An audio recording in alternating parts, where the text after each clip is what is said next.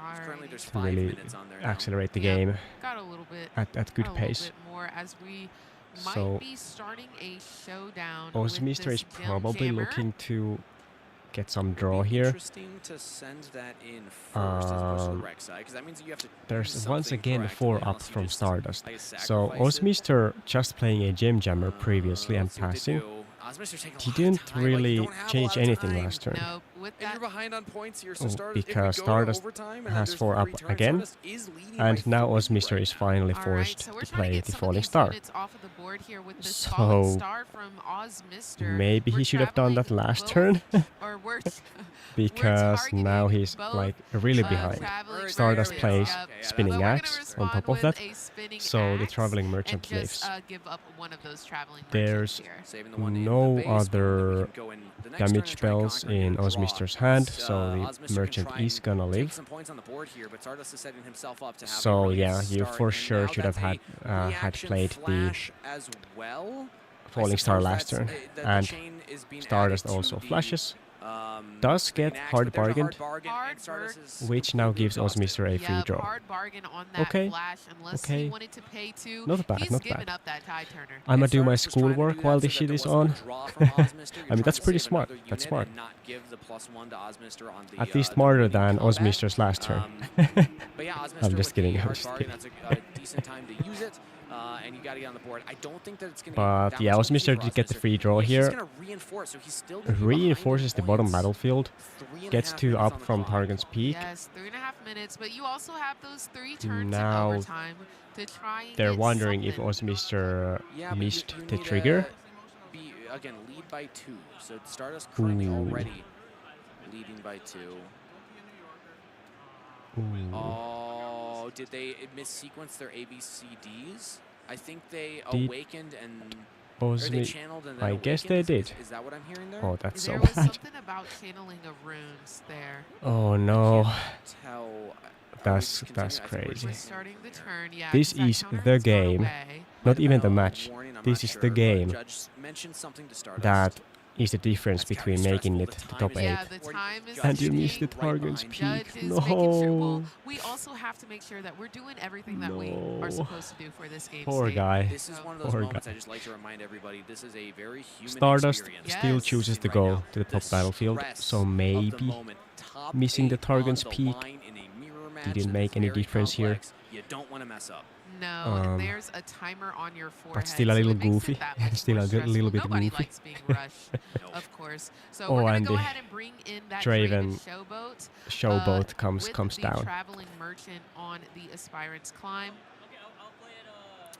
Okay. I see, I see. We're And just we're gonna gonna try The and play hold it funny there. thing Stardust, about I think Draven that Showboat your way to play is a block that is to be Aspirations able to hold, Climb because kind of Ozmister's the one buffs that's in the the pressure Draven right Showboat now. You're because Yes. behind a lot you of have to go to points. 9 points. And So, Ozmister was saying like, all right, let's your Draven let's is gonna get get this bigger rolling, 'cause technically, He's got to play because that when heads you're up at right 8 now. points, I mean, but Ozmister's the one your arguably Draven taking is longer at on the turn. 11, Dinosaur's last turn was a little rather longer, than but Ozmister normally being at every 10 turn has at 7 taken points, you least, know, like 25 which is to a little 45 silly. seconds. Here we go. We're Even exhausted. now, Those like, two taking runes. some time, like, you don't have a lot of time. But yeah, the Targon's Peak trigger ended up making no Wondering difference. what we're gonna do. Howdy Oh. Poro, is it gonna hit? It's excruciating, and it's got to be even worse in their seats. Yeah. Oh, I think we're taking that back. Yep. We don't want to let that card hit quite yet. Howdy And then Poro they're comes back to it, down. Okay. Howdy Poro. Then we're Kaiser exhausting comes the board. down, We're gonna get the Kaiser. passes. We're gonna move the Gem Jammer back. Both of these decks are very, And the Overzealous very fan. combat Was trick that? heavy Is that an Overzealous fan? because Gem Jammer, Rek'Sai, we Powdy Poro. haven't seen like That's what we got big there, yeah. boards That from card either is of so these dark. decks. It is. Right now, Like, I'm not really able Looks great when in we person, saw if you these actually decks does. play in uh, game 1 and before we the light switched to sparkle on it, Jinx, but to the Stardust Jinx is game, gonna score the point, pull everything we back. didn't really Ozmister see can actually catch like up a little bit of huge points here. board And presence then we are going to from stack either of deck these here. Dravens, so they're There's a chance very, very Stardust combat actually trick heavy. Bleeds out the clock on this turn. Almost and to that the point puts us in a where really good they're spot for overtime. almost from mid-range to control rather than being, you know, Ozmister a little stressed very here. aggressive. And we're going to play a Darius real quick. with Yeah, Darius the comes down. exhausted and 1 recycled. I don't And think he needs readies. to It's the conquer second with card the played. Darius. Yep, keep it there, Stardust. I don't think Do you want to go in and conquer and get the point and ready to conquering root with for the Targon? Darius wouldn't You are a make little any stressed. sense. And again, Ozmister's really pressuring him. Again, Ozmister's also And taking yeah, time, they're running out of time. feel They're for running out both of them, time. but you gotta understand the tough position. They Absolutely. So we get 10, seem he to have scores, time some has kind hit of 0, a extended and he'll time go for here another one. because So we I still believe that didn't this is get now the turn 0 turn here, counters. and Stardust So will start there's on probably turn some 1. So we extended moved that time for Kaisa in, both we of these moved that players here. Kagekoro in, and we scored those points. And now Ozmister we're starting to stack. The Rel comes starts out. to The Jump stack, Jammer goes to protect the getting the Kaisa. 4 points. Rek'Sai is ready. We're Um, tapping. We're exhausted. If these guys and we're draw, hiding a card. I think on both are out of the top 8. Targon's If peak. I'm not too We're wrong. passing over to Stardust If for turn 1. this match is a draw, In this overtime yeah, match. I think both are out of the top Everything's ready on 8. the side of So Stardust, and we're going to soon it's start gonna be a moving lose-lose in. situation So in if the these guys go overtime- to yeah, in the overtime, overtime period, and if a player leads by 2 points, they might they can both be out of the declare top 8. the winner. and, Ozmister's in a really tough spot right now. That's So we're recycling the rune. We're That's how it equipping goes. that That's spinning how it axe on goes, the so Darius. they And have we're to be very moving careful. into the You know, Aspirant's if I time. was on their seats, I would just roll a dice on who So wins. that is But representing- I don't think he that's got the allowed. And if they're on +2 from his, if they're on the ability, feature so this is table, just then it's 8. even harder to I do. believe, Hello, I Jin. don't Hello, think, Jin. Enough cards were played, unless Stardust has something here in an action step. It's It It's sounds like the 15 overtime past is midnight starting for right me. now. The judges are So speaking it's to gonna be them a long about night. turn It's gonna be 0 a starting now for long Stardust, night. So Yeah. I think I restart my timer here. and I still have a fever, so So players are taking So, a moment. I mean, at this point, you I don't don't have to play crazy I'm so cooked. fast, because now it's about playing I'm gonna be up optimally. till 4 Stardust a.m. with a has the fever here. opportunity to make a big push here and just take the series. Stardust Ozmister starts is gonna to have to play pressure one heck of a game of Ozmister. They have Rift Bound in order two to make this comeback happen. whole spinning axes on board. And remember that this is 1-to-1. Ozmister but is forced Ozmister is to play bringing a out his defensive own spinning axe. equipping that to the Rel. Yeah. Also, And we're obviously a hearing defensive from spinning production, axe they're is just confirming way when weaker than the overtime offensive happens, spinning axe there was because, a you additional know, 50-second you delay can then from just the clock on stage re-equip versus what the we would potentially seen Gotcha. spinning slow axes. plays. So we're going to confirm. I'm going to stop saying And which, there's like, gonna turn in probably be overtime a it big- is right now until we have Gotcha. confirmation. big, But what Charming we do know Merchant on the coming field up. right now is what's happening currently. Yes. The Darius did get Still, rebuked, I think if Stardust is able to make a big but push, why that did is Stardust huge. take the spinning axe to Stardust accidentally also took the spinning axe to hand. So, when I believe Darius that was got rebuked. on the Darius. I was looking at the information on Yes. overtime there. Yep, okay. So the Darius is gone. We re-equipped the spinning axe. That's going to So, be 5 might on the traveling now the merchant, problem and is still that 6 runes available if for Stardust Yes. And we're equips counting up both here, axes to and the we're traveling going merchant, to recycle he a wants the merchant to rune, die, so he and we're can gonna then equip that re-equip spinning the axe axes to the again Draven. to that merchant. So another one. let's see how he Yes, plays it. so we've got a grand total of 6 might Because on obviously that if- merchant with the if the difficulty merchant that it lives, originally has. It's probably We're gonna gonna die go next ahead and on send this Ozmister's turn, and the JK, spinning yeah. axes have temporary. and they're gonna taking be it gone. back. Taking it back. No, Taking no it back. additional information was gained, so you're allowed to rewind the clock. They still have Yeah. I 5 rewind the up. clock. So there's still a lot they Working can on do. it. Okay, okay, I like There's the still sound a of lot it. they can do. That was, I'll give it a 3 out of 10. That's quite low. I'll give it a 3. It kind of sounded chicken-like. Bark, bark, bark. So I could have committed more. Rel You is could a have 7 definitely might. committed Boop, more boop, boop, boop. Was that better? Okay, yeah, Um, I heard how it could be a Powdy rewind, is but it 2, looks so like there's we are 9 going to might on the re-equip top that battlefield. spinning axe here, and we're sending it And in there's to 6 the on the bottom Targon's battlefield. Peak into that Now Kaisa imagine if this and hidden the card Gem is a Hammer. Now switcheroo. there is a hidden card there. Ooh, imagine but if it's a switcheroo, We're please. passing priority. Oh, it's a switcheroo. And it's Switcheroo. switcheroo. Oh, it's a All right. switcheroo.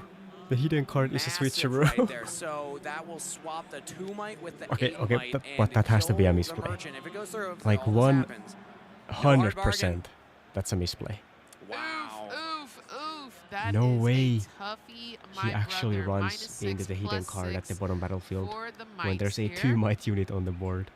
That's like, And for the response, oh no, Stardust Stardust, what are you doing? is thinking You gotta through. lock in. is this where we get a turn of events from Ozmister? Now, this is the Gem Jammer is an 8-mite unit. And if it actually was And Ozmister's turn when the overtime 8-mite was unit reached, is a that 2-mite make unit. Essentially turn 0 of overtime. Love you me finish some the turn, switcheroo. Stardust Yeah, is on yeah. turn 1. So that means that we get Ozmister for a turn. Stardust for a probably third should have seen turn it in coming overtime. since Let's there see what was a Stardust Gem has in the Jammer tank. at the switcheroo battlefield. So it is a very, Just gotta very get likely a point switcheroo there. above. You're 2 points above. So Stardust just needs to get But 1 here. All right, so we these are the top equipping tables, so they're those probably very spinning stressed. axes onto this ready Draven here, who has the might Now the increased by spinning the axes amount of get points, equipped which is to the 5. Draven. So we're essentially swinging in with 5, 3, 3, And there's 11, 13. 8 plus 14 by 6 my might, math, so there's and the Rel's 14 7 might. plus 4 is 2, so that's 9. So I feel like that's the obvious choice So here. there's Just tank in on the 14 Rel might. Poro. So Otherwise, it could would be trade with the 8 Kaiser and 4. battlefield. Actually, the 12 also works. And Like, this would you win also either give side of Targon's that. Peak to All right, we're moving Stardust. in, and we do So take maybe this it was battlefield. maybe So Draven is going wasting to the get that additional point. switcheroo We're in that 2-point threshold as of on right now.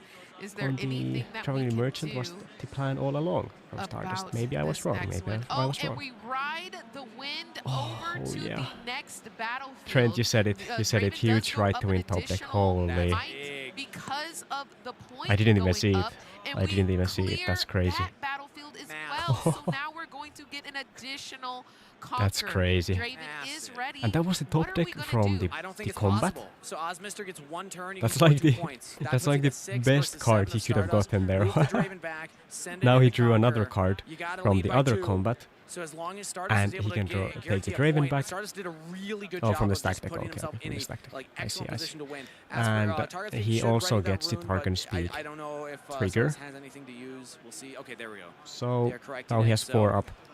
The judges The are on it. I Stardust love to see it. has deramped by a ton, but I don't think it matters. So technically, at the end of the turn, you have to ready it. Once again, New information Targon's was peak gained got as Ozmister technically drew a card. missed. You could argue. We'll see what the judges rule. Ozmister's really playing that line of like what's acceptable, what's not. I mean, Stardust also, I don't even know if that rune will matter too much. Yeah, because It would be a double hard bargain. It would be like the Stardust most impactful thing. kind of tried Stardust to did hard bargain untap earlier in the their turn. Maybe they don't runes have it. on the opponent's beginning There's a lot of phase, technicalities I guess. here that are like you just got to make sure you when get, you should untap your you get runes the at official way that you're supposed the to end play it in end of your during turn, your turn. I guess. But Yeah, so Ozmister's goal, I suppose, at this point that's is still to a little ankle just, shooting, you I know, would say. Get these 2 points and then make sure Stardust can't get 1 more. You have 1 unit. Now, what else does he have in hand? Let's start thinking of the potential while they're talking Now, about this call. Is there anything accelerated? No. There's a thinking stack about deck. how You Stardust have to draw something off that ends stack this deck where game, Ozmister just loses. I mean, 'Cause a if right you to score win 1 and it's is 5 to a 7. Stardust pretty good starts start, turn, I ends would turn, say. that's game. Yep, if he gets another right to win. But we're gonna see if there is a if different Ozmister ruling here. has rebuke, I mean, then Stardust has already Stardust said is it's in trouble. fine. The runes, like, from what This I is could for top 8, so I guess you tell, fish for interpretate everything. from my Yeah, end, it seems yeah, like that Stardust is true. fine That is with the true. current state, and Right. we're still talking about something. I don't know what we're talking about. Stack I think deck we're comes talking out. about the slow play here, but we're looking for the stack deck on Ozmister What here do we as play find it from the overtime stack deck? crazy. Ooh, there's the rebuke. going There is the through- rebuke.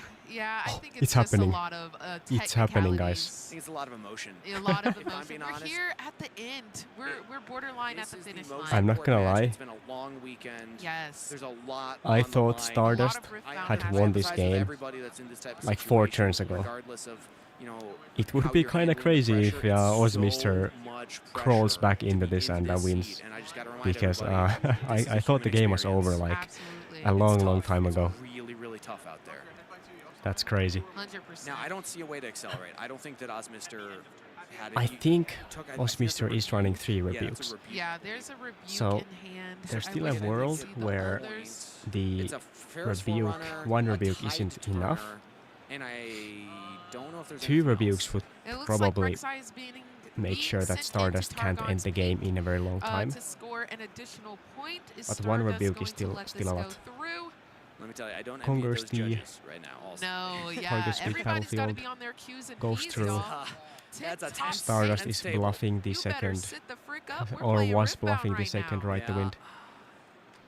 In a And, moment of Trent brevity, is I do like these saying Poro sleeves. they have Yes. the Darius Point in that out. hand. They're very, they bring a little bit of light and a little bit of happiness to Yeah. this very tense I feel like we need to situation. take a Everybody take a breather deep right breath. now, Everybody at home. Hey In Trent, by the way, are and those... out. spinning axe. Okay, That's how Jarvan I was hand. about Yeah, to say, I don't are think those Osmister can do it. Lilia I know it's tough. sleeves I know it's at the top? heartbreaking. It's But the I worst realized feeling there's in the some world. You've random played so One Piece many rounds character. this My weekend. bad, my bad. Oh, A tight mirror match to close it out. I know you're If you a don't have it, you don't big have it. Lilia enjoyer. we are exhausting 5. We're bringing in the Finally, Draven. Osmister We're brings their own Draven recycling out. 1. We're So Ready may to the pass for the better Sargon spinning, better but there we Draven go. win. Stardust is 2 up. May the Alright, better we've got Draven the win. might in. We go in for the Stardust goes for point. the bottom battlefield. I mean, The rebuke rebuke comes down, but gets The played. rebuke comes down. Stardust is leading Oh, by that's 2 again. crazy. In overtime period, a player must That's lead by 2 points to be crazy. declared the winner So of the no match. hard bargain. Alright. If a player's lead is less than or equal The to axes 1 are point, the match now will be declared a floating draw. I'm looking at because the they have the numbers. temporary, That's so 2 they're in gonna favor of Stardust. they're gonna disappear if What they don't can get be re-equipped. done here? Vi comes out Vi's with coming in. another right to wind. And Looks like we, there's a we right- also And ride the win. So like that's game. Stardust even just wins clean. That's like, It game. doesn't matter the overtime point rules. Like this is the GG. third turn.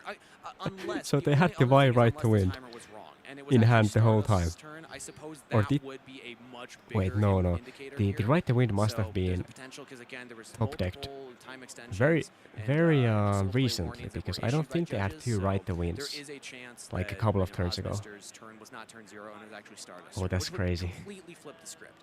But regardless of that, The 12 I think it's might. ending right here. The additional 12 might That's a here, 15 and might we Vi. might even, what are we going to do with That's a those 15 might Vi. spinning axes as we play the ride the wind? We're Wow. recycling. And that's We're going to going in, conquer. That's and going That's to crazy. Gonna GG. get When did both Stardust battlefields. draw That's gonna be a victory that right to wind? for Because Stardust, the Draven that's a little versus unfortunate Draven. for Osmister. That is a little Goodness unfortunate. gracious, Draven did win, 100% win rate, but also And Draven did lose. I think So Stardust also is in the top 8 now. 100% So loss The rate. curse of the mirror match. Congratulations Curse to of the mirror match. And Stardust. I would love to know because that completely A little actually unfortunate changes kind of for the Osmister, interpretation of the but, table state and the there tension always has to happening on be the a winner and a depending on loser, which turn 0 unfortunately. it was, whether it was on the left or the right side. Because if it actually Draven was players don't on have the good right side, taste. then again, that I would have been agree, I turned to agree. blue, and there Yeah. would have They're been playing another the turn worst for brother, Draven you on the know? left, They could to be actually try they and could play be and go for playing the the tie, which Darius, maybe a but tie they're can playing get you Draven. involved Like, in the come on, top eight. man. I don't know what that would What look are you like, 'cause doing, there's a man? lot of, What are you doing? X2s that are going to be waiting patiently to see if they can get in. Yes. Suddenly, 2x1-2s show up. It's like, oh, Yeah. that can make things really chaotic. It's just a lot of intense What's happening in the moments stream? all at once. Just making sure that you play Riftbound. Draven in the is order even that it's lame in the supposed to be lore. played, the ABCs. But yeah, Yeah, we gonna commentate with put the information that we have on screen, these guys but yapping a also little wanted to louder. highlight that with all the time extensions, you never. We're not fully confident with what exactly the game state was. All we know is one clean win happened. The Vi Ride the Wind came up. We were talking about it in the Jinx. It showed up in the Draven. Vi Let's Ride hear the from the Wind. player themselves about the deck and how that experience was. Yep. I would just want to know when. Thanks so much for Okay, the let's- great let's cast, listen and to not this only the great cast, but great gameplay. I'm joined, Stardust, I've got to tell you, you were the person we were waiting for. You are our last locked-in top 8 contender. How does it feel? Oh my god, it feels surreal. I don't even know if I'm dreaming, but it feels surreal. Like I'm honestly speechless, but yeah, seriously. Could you say that the room is spinning, like those spinning axes that were Oh coming my, out? everything said the What a cards bad were joke. spinning, I'm the sorry runes about were that spinning, joke. everything's spinning. I don't know what's going on. I'm dizzy. That's okay. Well, take a minute, compose yourself, because you've got a little bit more tournament to play. You and 7 other players are the only ones left with a tournament left to play. Now, you're not alone on Draven going into Top Cut, so I want to pick your brain just a little bit. How many There are 2 Dravens? others in Top Cuts for Draven, Okay. and you've got 5 different legends that you might be going against. You've got Irelia, Set, Ezreal, Annie, and Kaisa. Just real quick, vibe check. Who do you not want to go against legend-wise? Because I then want to pick your brain about that mirror match you just played. Yeah, so actually I feel very comfortable with the mirror matches. I built my deck specifically to play that mirror match. Irelia, it's kind of the same thing. I built the deck for the Irelia. So now these rogue decks coming in with, like with Set and stuff. And honestly, I want to say Kai'Sa's not really scary, but he's been cooking every Draven, so now I'm kind of scared. And Kai'Sa so has been doing well. I wouldn't want to play probably the Kai'Sa Set. Just give me more Dravens. Give me the Dravens and I'm your champ. I mean, it's such a hard battlefield to navigate. Pun Set intended. in top 8 Speaking is of cool. battlefields, Yeah, that's as pretty I seem to always be surprising. talking about them all the time. You picked Aspirant's Climb for game 1. And I think that's such a unique choice. Obviously, I feel like we all know that a lot of Dravens are playing as Aspirant's Climb right now. Literally, it came out when going second. That's typically the play that we've heard about most of the time. But you picked it going first. Can you elaborate a little bit on that, or? Well, the primary reason is because I'm horrible at dice rolls. I lose every dice roll. It's actually genuinely awful. And I play Zon. Well, people usually play Zon first, but I like Zon last because if I'm siding in cards, I get to see them faster, right? True. So, if I know I'm losing the dice roll, That makes sense. I'm That makes going sense. second. So yeah, that's why I play it. Well, like I said, you've already locked in that top 8 position here, Stardust. Not only that, you still have to fight for your best of prize as well. But regardless, at the end of the day, you're going to go home with some of that prize pool that's going in there. So you take that moment. You have some time before your matches that are coming up. But any other shout outs or anything you want to say? I mean, you obviously had to work incredibly hard to get here. Yeah, I genuinely, my team back in Clarksville and the people who came to support me, it's not very many of them, but they believed in me and they were talking about manifesting it the whole time, and quite I don't know how, I'm here now, standing here in front of you, talking to you, it just feels surreal. So yeah, thank you guys in Clarksville, and hope to make it higher than top 8. Higher are the stars, just like Stardust here. Incredible game to conclude the Swiss rounds here in Atlanta. Don't go anywhere. Is this the guy we're rooting for? Is this the guy we're rooting for, guys? Okay, let's say I don't. Thank you so much, Barrett. Maybe I What don't want a the Draven to wonderful win, interview. What but amazing maybe insight we're from Stardust rooting for himself. him to I get the think best it's of so Draven. interesting that He seemed said like a he genuine went guy, into this So building his maybe deck, he deserves crafting the his deck best of Draven. specifically for that mirror matchup, mirror, yeah. because he knows that there's going to be a Low-key bunch play a of run Dravens here. of And Slay the also Spire Irelia. while we He wait. kept that Irelia in mind because, again, Those are the top Depends two. on those are how top long the two. break There's is. so many. Now, speaking of top 2, there will be 2 Yes, other Dravens if the in break this is top like cut. 25 But, minutes. Do we think that Stardust is going to be able to beat I mean, the best? if you built it to beat other Dravens, theoretically, that's good statistical odds of getting a good matchup, especially if there's an Irelia up there as well. I also just want to point out, you don't have to win die rolls. You just got to win games. You just got to win all the that matters, game. And it Stardust. looks like that's what he's doing. He said he was manifesting Yeah. this win. And look at him now, sitting pretty in the top 8. Also, the shout out to the team back home. Yeah. Super All the homies cute. cheering him on. Yes.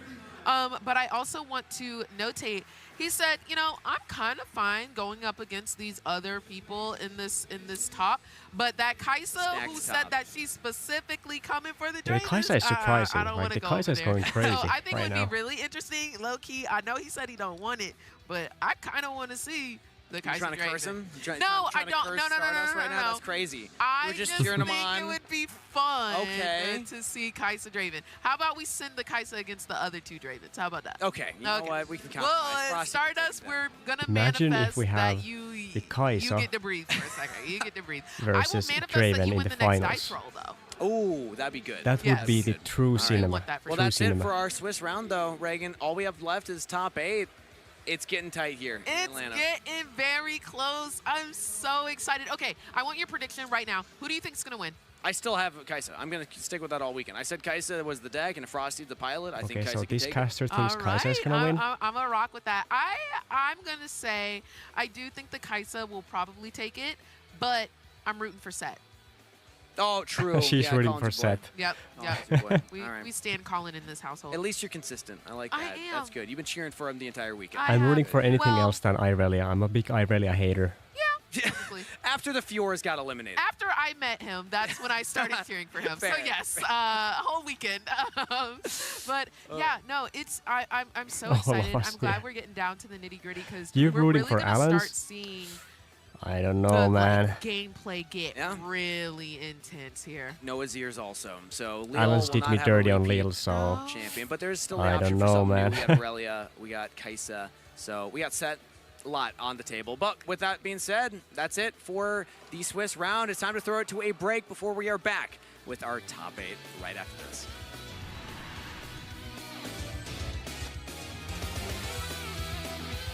So there is a little break.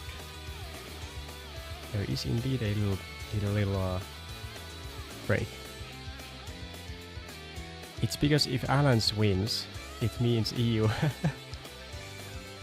That is true. That is true. EU over USA any day. I'm just kidding. There's a lot of there's the American people are awake right now, so you gotta be careful, Trent. You gotta be careful. But yeah, now I now I gotta hate watch Alan's because he beat me at Lille. So if Alan's is in the feature table, you know I'm rooting against Alan's. He is EU though, so it's a win for all of us if Alan's wins. It's a win for all of us. Let me see if I can find the top 8 list anywhere.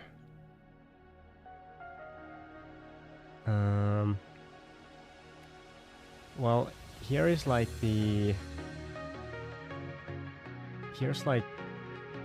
Wait, what?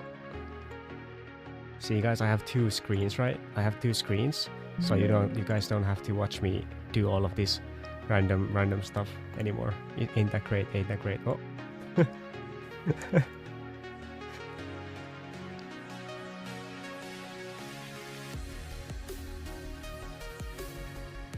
happened?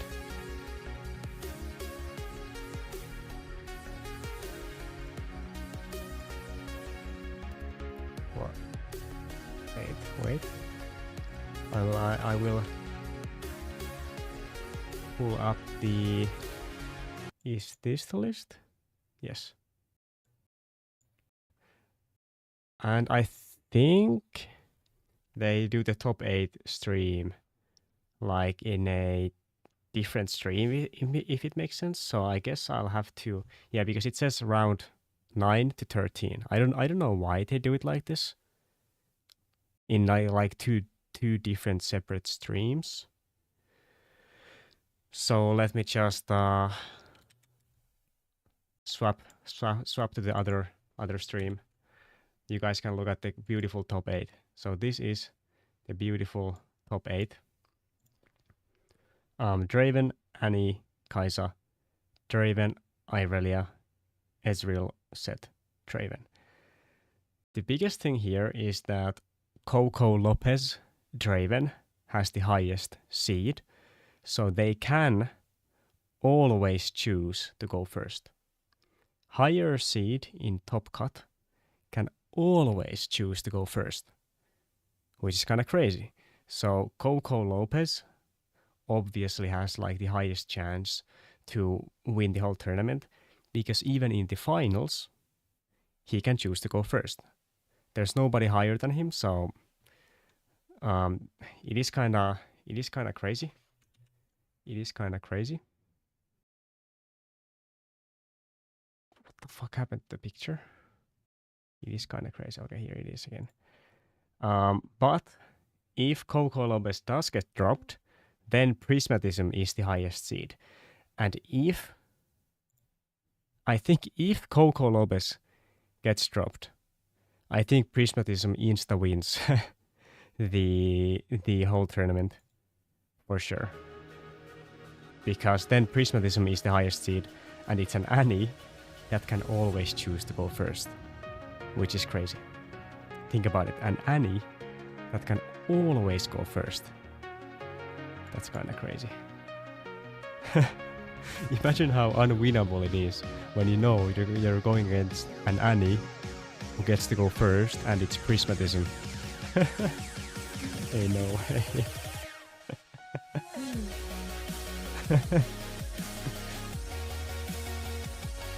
Oh shit, what is this? Let me just I haven't even opened the moderation thing because usually none of this stuff happens. So let me just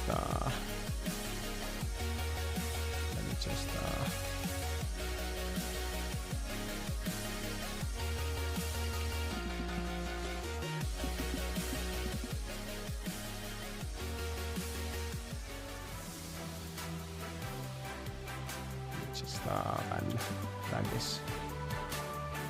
Welcome back to coverage of Regional Qualifier Atlanta. It is time, Chama. We have arrived at the best time, really, in any big card game tournament. It is time for the start of our and it says top he doesn't 8. exist. We started with 1,600-ish players before the weekend, and 64 of them, including these 8, have qualified for the regional. Congratulations to all those Why players who are have made all it. Polish Assuming the people standings so have, cracked at solidified themselves. restart? I think there's maybe a little bit of standings jelly Ain't to no still way. iron out before everything congeals.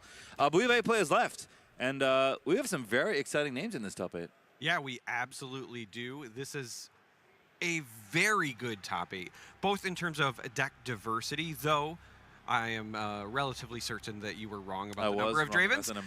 But we have some big names. We also have some new players looking to make a name for themselves, and I am very excited to talk about some of them. Let's have a cheeky peek at the standings, shall we? And let the names yeah, the Stardust unfurl in front of your Stardust eyes. probably is Look at the 8 players. There'll be probably more on this graphic, but it is Coco Lopez, Prismaticism, Frosty, Boulevard, Harukaze, Alan ZQ, Colin, and yeah, we can see Stardust, our final Draven, Coco sneaking in the winner in the Draven mirror we just had on stream.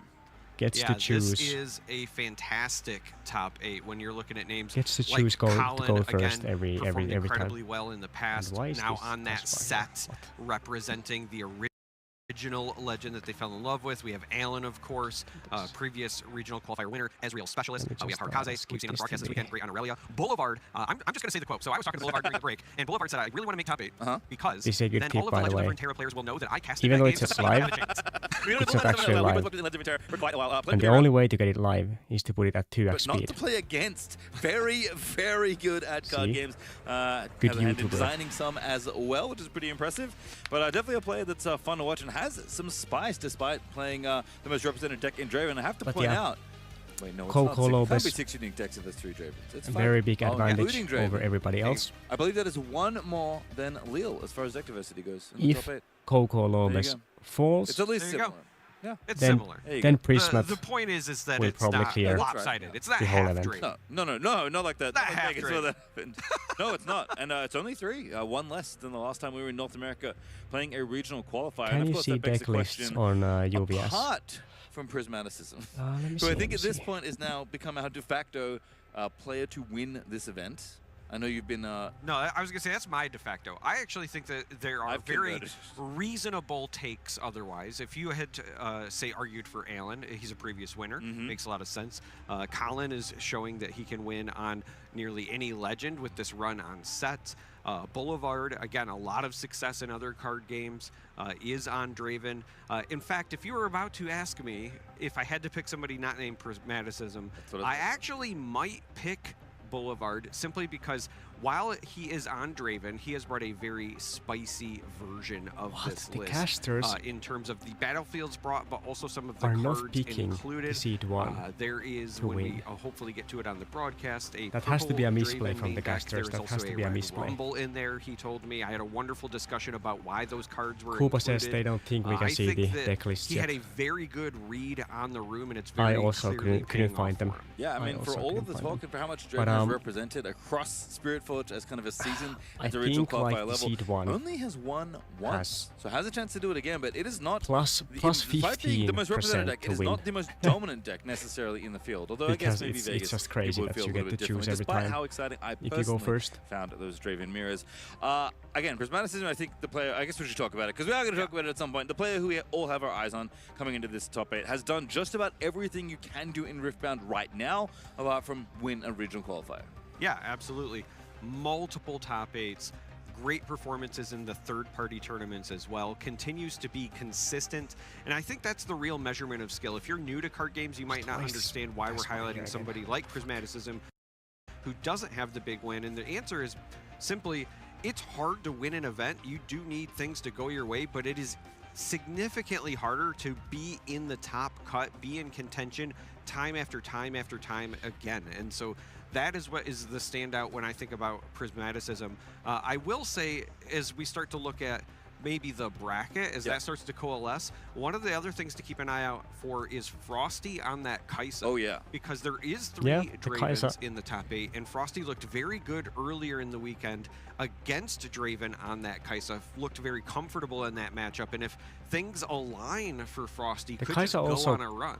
Probably counters Annie pretty on well, Friday. I would don't know, imagine. They just was like a fan of work that I had done, wanted to come over and chat, and they were practicing with their buddy, who actually was on stream playing Master Yi yesterday. I like kept seeing this person on stream. I was like, I feel like I know this person. Did they top 8 at a different RQ? Like, am I remembering it? Oh, I met them on Friday. That's how. And they said their goal coming to this tournament was just to make top 64.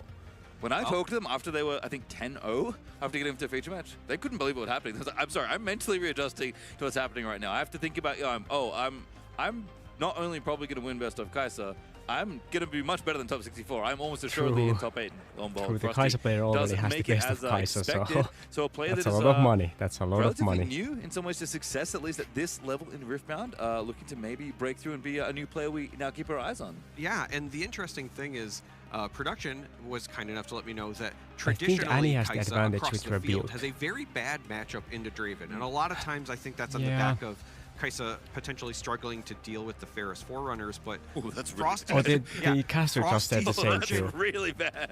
Dealt with it very That, well earlier. Again, you had the Ferris right problem. answers at the right Kaisa time, versus and kind of, I Draven think, massive win rate. understanding that it was going to be a battle of the max, and using the falling stars, the singularities, even cards like Smokescreen to get those favorable trades there.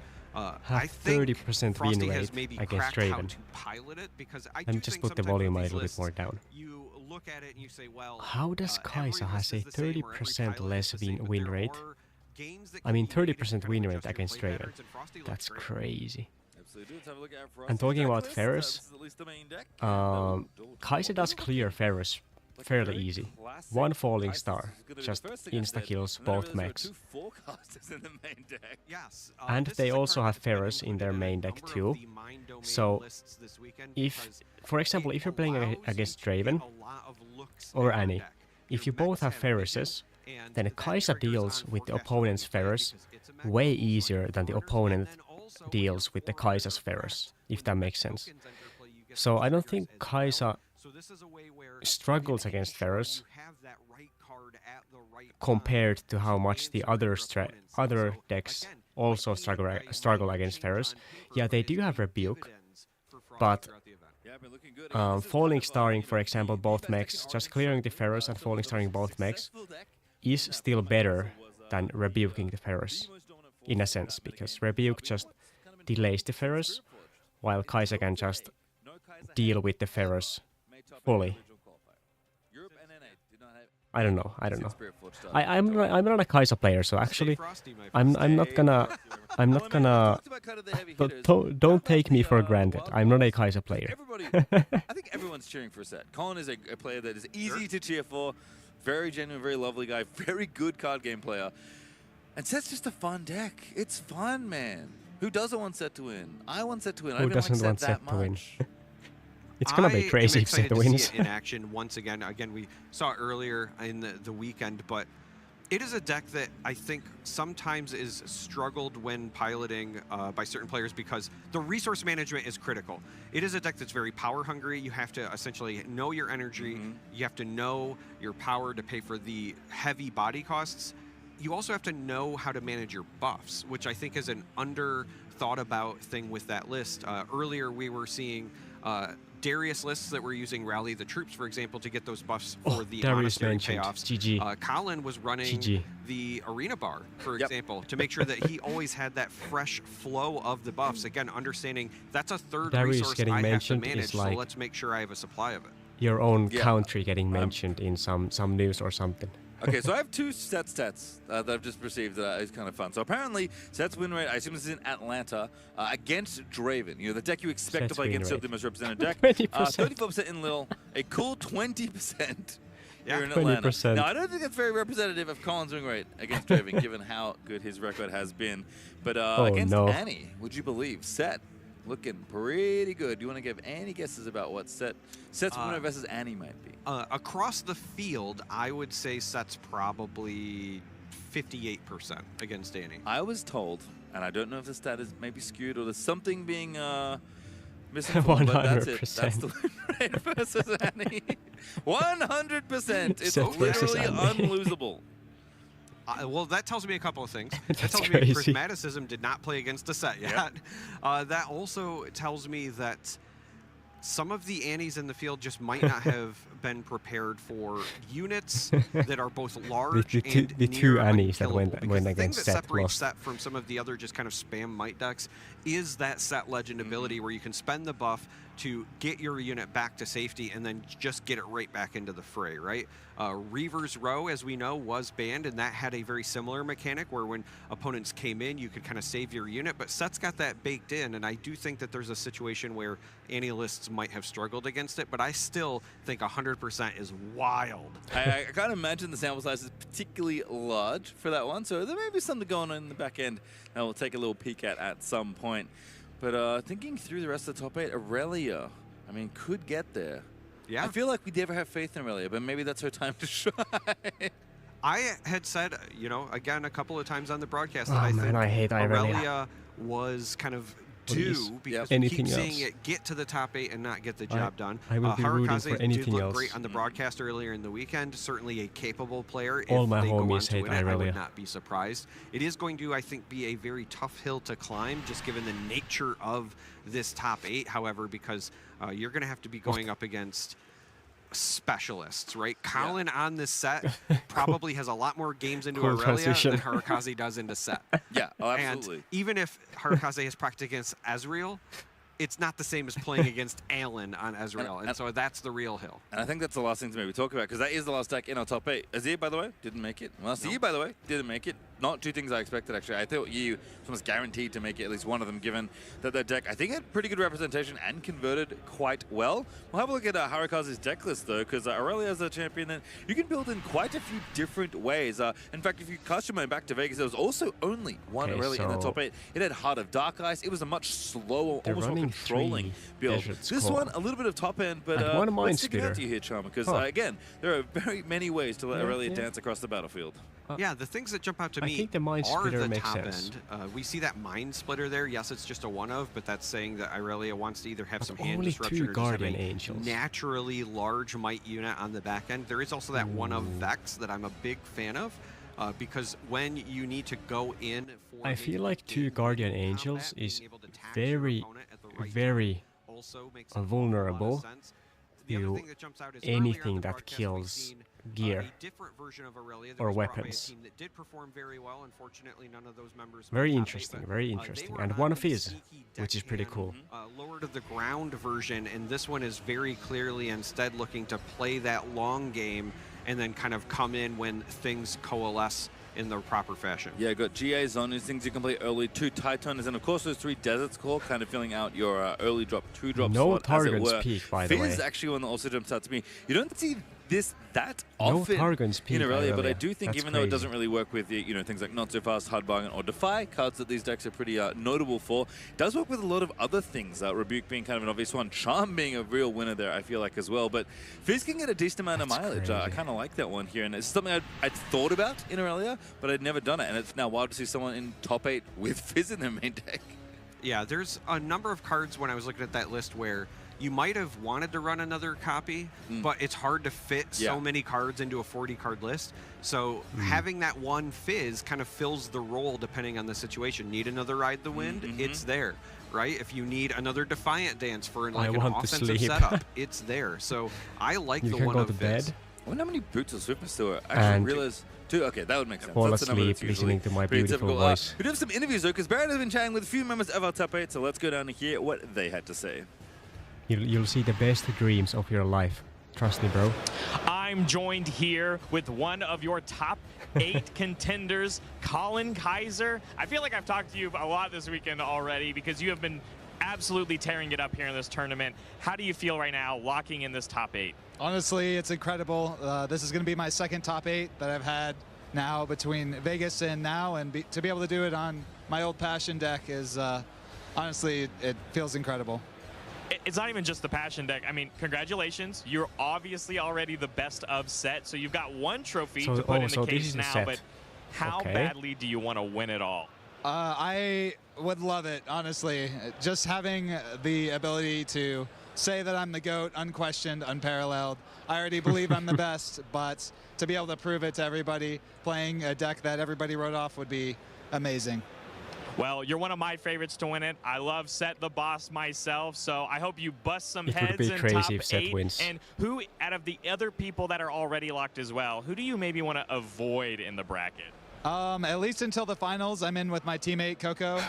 So if we can get to be a finals of me versus him, then what better could we ask for, right? So that's what I'm hoping for. And outside of that, I'll take on whoever decides to play me. Well, I wish you luck as well as Coco and Challenger TCG. So good luck in top 8. Thank you. Trent, you're not him. I'm joined here with not only a top 8 contender, Coco, but actually your Swiss champ after the end of 2 rigorous days, 13 rounds. Coco, how does it feel not only making this top cut, but you're going to be going first? It feels great. Being on the play with Draven, it can't feel any better, to be honest. That's where I want to be at, right? Yeah. Yep. Yeah. So now in that same mindset, you are not going to be the only Draven in top cuts. So my question is, are you really aiming for that best of, or are you just like, it doesn't matter how many Dravens are on the way, I'm just aiming for that top prize? I am looking for first place. And with first place comes the best of as well. So we're looking for a win-win, baby. That's all the way. That's what I'm looking for. So are you maybe afraid? Because, I mean, there was a situation, I want to say Bologna, where Draven was one of the most played legends. It made top cuts, and then, boom, all of them lost in top 8. Do you think that's going to happen today? Obviously, you're going to root for yourself, but if you're the only one out, you'll auto-lock in that best of in the top 4 situation and not have to worry about it. That's true, but then again, the best of doesn't matter to me. Literally first place is what I'm aiming for. So that's my goal. Well, Coco, I wish you luck. Obviously, I want you to give you some time, get into the space, but congratulations. I'm joined here with your top 8 contender, Irelia player, Harukaze. First of all, how do you feel? Irelia player. Honestly, it's surreal. I really didn't expect myself to get this far. I've been training a lot, and it's been something that I've been like really proud about trying to grind. I'm very competitive in nature, and then knowing that this is something like, you know, so far up, and then getting it, I was like blown away. Well, also congratulations. You're the only Irelia in top cuts for such a high represented deck, which means you're already going home with a trophy, the best of. Trent. Honestly, I was so nervous. I didn't expect myself to actually get it because I actually played against a mirror, and this was determining the best of, and I'm so happy. This is incredible. Well, okay, so obviously locking in a little bit. You've got a little bit of time to rest before we get into top cuts, but is there a matchup that you're particularly trying to avoid? So far, Draven. It's always been the most stressful. Fortunately, I don't have to worry about the mirror because that's a bit difficult. But Draven has been one of the most stressful. I've played, I think, like 5 or 6 Dravens, and I've won most of them. But definitely something I still want to avoid. Well, it's good to know already on your journey you are getting comfortable in that Draven matchup. Don't have to worry about the mirror, like you said. So but congratulations once again. But if you had any shout-outs, you said you worked really hard to get here. I mean, so how about it? Very funny. Shout out to all my friends back in Connecticut. So we got Craig, really big tester. We have Rafi, Alex, Harry helped me a lot, and then David's Good Games Cafe. One of my prime places that I go to play. So it's been fun. Yeah. Well, you said Connecticut, so I've got to go ahead and pick the question. You gonna be at Hartford? I will. Yeah, definitely going Hartford with all my buddies there. Well, I can't wait to see you there. Good luck later today. Wish you luck. It's all about the aura. I'm joined here with one of our top 8 finalists. Trent, you're not him. And man, Frosty, I've got to say, we've been watching you all day today, and I am so glad that you finally get to represent Kaisa in a top 8 scenario in a regional qualifier since Spirit Forge. How does it feel? It doesn't seem real even after you say it, and it's apparently locked. I'm rooting for Kaisa. Genuinely, I was concerned about making day 2, let alone making it this far. So it's awesome. Incredible. it really is incredible. And you're incredible for doing such an incredible performance, because I think you're like second seed across going into top 8. So my question to you is, you're probably you're easily going to go first in this first little matchup, and even your second one. But what are you trying to avoid, even if going first is going to be an advantage to you? What kind of decks do you not want to run in, or maybe even players? To a degree, I think I have some level of disadvantage against a lot of the top 8 opponents. Draven, I've had success today, but I don't think it's necessarily a favored matchup for me. Irelia is a very difficult matchup for my deck. I think my variant has a better matchup into Irelia than a lot of other decks. Alan's EQ specifically, if I'm second and he slots into 7th, being the winning in, I've played Alan 5 games, I've won 1 of them. And it was this matchup with slightly different lists, but I've known Alan for just a month and a half or so, and he's definitely an opponent I don't want to sit across from in the first round. I couldn't imagine sitting across from him, having seen him not only win a regional qualifier, but he's just such a good, cool, and calculated player. So I also hope you don't go against him, because I would like to see Kaisa have a little bit more win. But speaking of, you've already locked in the best of Kaisa. So no matter what, you're going to go home with a trophy. So that must feel great as well. Yeah, it's incredible.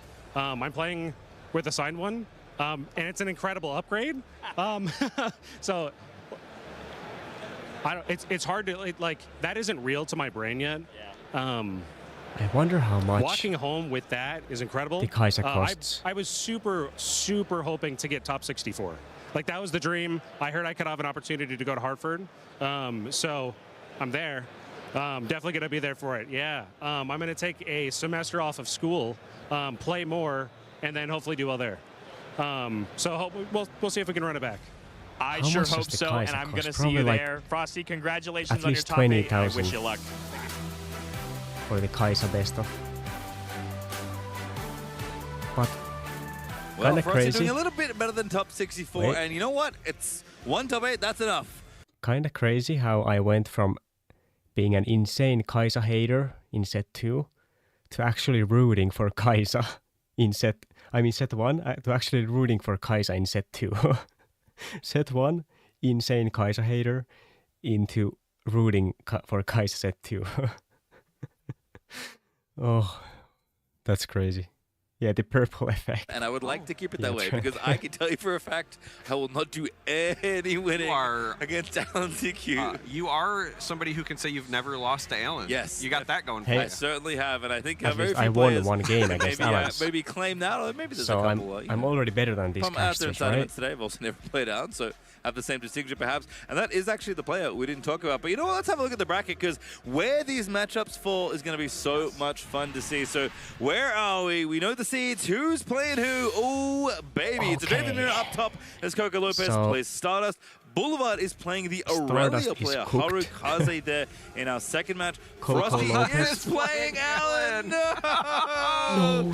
Empress Maticism is playing Colin in the Set matchup. Which is crazy, because we saw that stat earlier where Set has not lost to an Annie in all of the Atlanta regional qualifier, so that is also a spicy one. That is a spicy one there, and unfortunately for Prismatis, I'm actually looking, so the Challenger TCG players, they can play each other in the finals based on this bracket.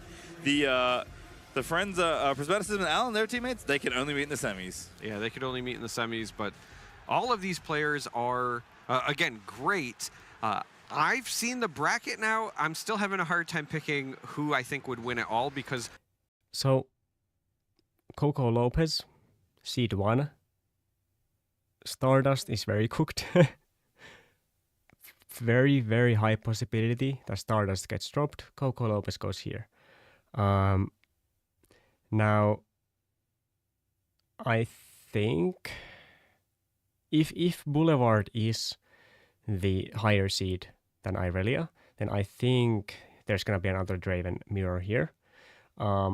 Seth could possibly drop Prismatism, like, actually. And low-key, I think Kaisa is a little bit favored to Alan's, because Kaisa has the Ferros. So, but we'll see. I think Alan's will still probably win. So, but I am predicting a Draven Mirror in top 4, and possibly a set. Round that certainly makes sense. So the Dravens are going to slaughter each other in some capacity in the top half, and then it is the Wild West of Draven or in the bottom Irelia in the half. finals. Yeah. Now that you've seen the bracket, yeah. Do you change your prediction at all? I don't think so. I feel like Prez is still the player we're going to be watching on. I mean, look, if Colin gets through, I think we'll follow him the whole way and hope he makes it. But Alan is a player that, again, like, it's funny looking at all the matchup data, right? Because it's looking at a huge, much significantly bigger sample size than, individual players who will play because they only played, 13 rounds and there's however many games. And Alan, I mean, Alan against those domains just doesn't seem like he's going to lose very much. So if he gets there through kind of the other decks that are a little, that are not those, I kind of feel like Alan might be running it back in a different continent for once. See, it's interesting because when we see those stats for the none overall of these spread decks actually the hard weekend, counter they Alan's tell one in any story. way. But what jumps out to me is true. a lot of the players that did make the top 8 have done so by finding success against what should be an unfavored matchup. Frosty said, I don't think think Kaisa is favored into Draven necessarily, but found a lot of success today, right?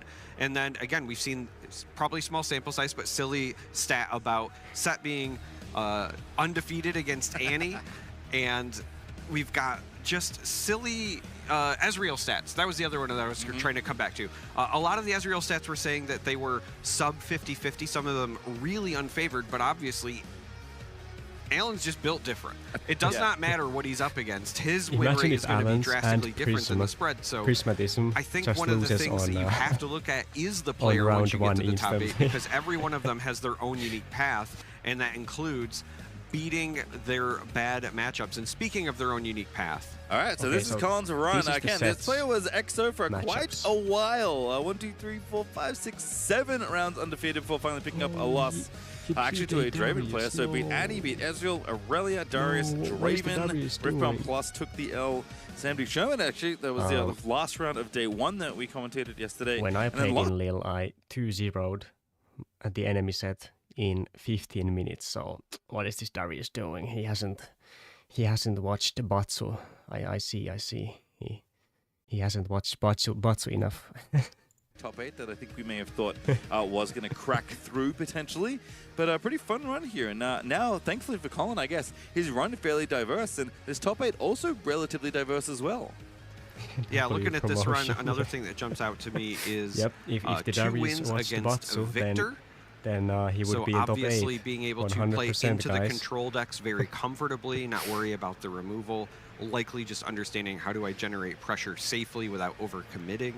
And that could potentially give Colin yet another edge should he move on to play somebody like an Alan who's going to be playing that control style. So it looks very good against Irelia in particular, which I believe Irelia is on that side of the... No, maybe on the other side of the bracket. I'll come back to it in a moment. Here's where's Madison run, a player that we've been watching basically all weekend long, kicked off of the bye as always.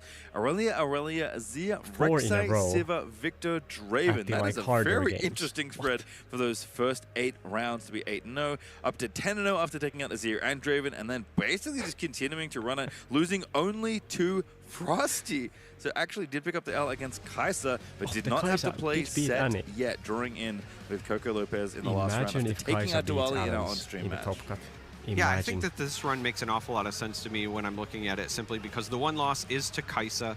Sometimes Annie has struggled against Kaisa, especially the versions that are off of Sneaky Deckhand, off of maybe things like Rear Guard. So you have a little bit less accelerate, and that gives that Kaisa player more time to find the removal, stop or slow down that pressure. But you can also see multiple wins against Draven, multiple wins against Irelia. Those are the decks you expect to see, as well as 2 wins against Azir, which, yes, the representation didn't uptick a ton from Lille, but you still kind of expected it coming in. So I think, again, whatever testing was done by Prismaticism, having the answers, making the right calls there, did a wonderful job. So after looking at those, Kaisa did say again, that is us. That is a top 8 match that we may well be watching. Certainly, that's the one that's happening in this first round of top 8, or one of the 4 that's happening. Who do we think is getting in there? How do we feel? Because as you might have noticed, Annie didn't play any sets, but Colin set played 1 Annie and 1. So doing the math a little bit, one player is 100% against Annie in this tournament, who's playing in this matchup, and the other Annie player on the other side of that matchup has 0% against set. There's nothing wrong with that stat at all. There's nothing wrong with it at all. You know, yeah. When I think about the matchup, it's going to be one that is hard to call when I consider equal player skill. And my reason is set is very sticky. The legend ability protecting your units means that you're always going to be able to get back into the battlefield after combat. A lot of times Annie wants to clear a path, score points, and rinse and repeat. But it's a little bit harder to do when you do that clear a path and your opponent is still left with might left over. This is a matchup that could very well be decided by who scores first, could be decided by who's going first or who gets that early tempo. So it's going to be close. Yeah, I mean, again, Colin had to have his decks on the mind when playing. Building this set deck, Forerunner seems like a tough card for Set to potentially crack, but we've also seen Colin build like 20+ might on a battlefield, including a tank unit. So Set certainly has the tools to grind things out. I mean, Body in general as a domain can make a ton of might, but I keep going back to something we heard Dwali say after losing, actually, to Prismaticism in jumping into the end of that interview. Prismaticism might have the best deck in the room, and I think if we're looking at Chaos and Fury as the best domains, which representation-wise would be true, I feel like if Forerunner's the card to beat, Prismaticism's the best at playing this card. And you can see 3 first Forerunner hanging on out. We see the Rengar, that's been the fun one. The Rek'Sai Breacher that's sold out in the hole. All the stuff we know and love, or maybe hate if you have to play against Overzealous Fan, which is quite the card. This deck, the fact that you could just put a Forerunner on a battlefield and then ready those runes, that simple little change makes such a big difference. Yeah, if I was going to be looking for an edge as Prismaticism, I would be looking at the ways I can utilize my tools without having to worry about counter spells. So cards like Rebuke get a lot of value, but also cards like Ride the Wind can get you some... A low-key, Overzealous Fan. Probably the most value card against Set. Like, if you think about it, Overzealous Fan, it stops Set from doing everything they want. It gets a point, and it doesn't cost power like Rebuke does. So I think Overzealous Fan is probably like the most valuable anti-set card, in my opinion. Battlefields down in order to get those points. 3 Fiora, 3 Lucian, really leaning on the power of those cards. 3 Sabotage, 3 Showstopper, 3 Call to Glory. Didn't notice that the first time I looked at this deck list. And then a bunch of other pretty efficient units that can provide a bust for your team. But really just a lot of straightforward set stuff. But it might look simple on paper. It is very tricky in practice. Yeah, I think the 3 Call to Glory is 100% worth it when you have 3 copies of Arena Bar. You're always going to have buffs available. And again, free is so rare in this game. Being able to fully commit. You know, I was talking earlier about with Set, it's very resource intensive. And buffs are another resource you have to manage. But this gives you the ability to do so and then utilize it to pay for cards like Call to Glory. I'm also glad you mentioned Set Kingpin as well. Given that there are so many Ferris Forerunners, all it takes is Set plus 1 other buffed unit going in, and you can go over the top of a Forerunner and potentially not lose any units because of the tank stat on buff Set. up to 4 units. Set gets very big very quickly if you're able to send in a few units and buff. And that one Kikumuk might look a little lonely, but Fade Dragon also is pretty spicy one we did see Colin to win again with. But enough about the yapping. Let's have a look. You know what? Let's let the players decide, shall we? That's usually what we do here in Top 8. It's time to go down to the feature match area. That's crazy. We have Colin taking on Prismaticism. Not the first time these two have been in the same Top 8, but I'm trying to remember. I don't think in Vegas they played. I don't remember them playing in Vegas either. No, actually. Did they? They did.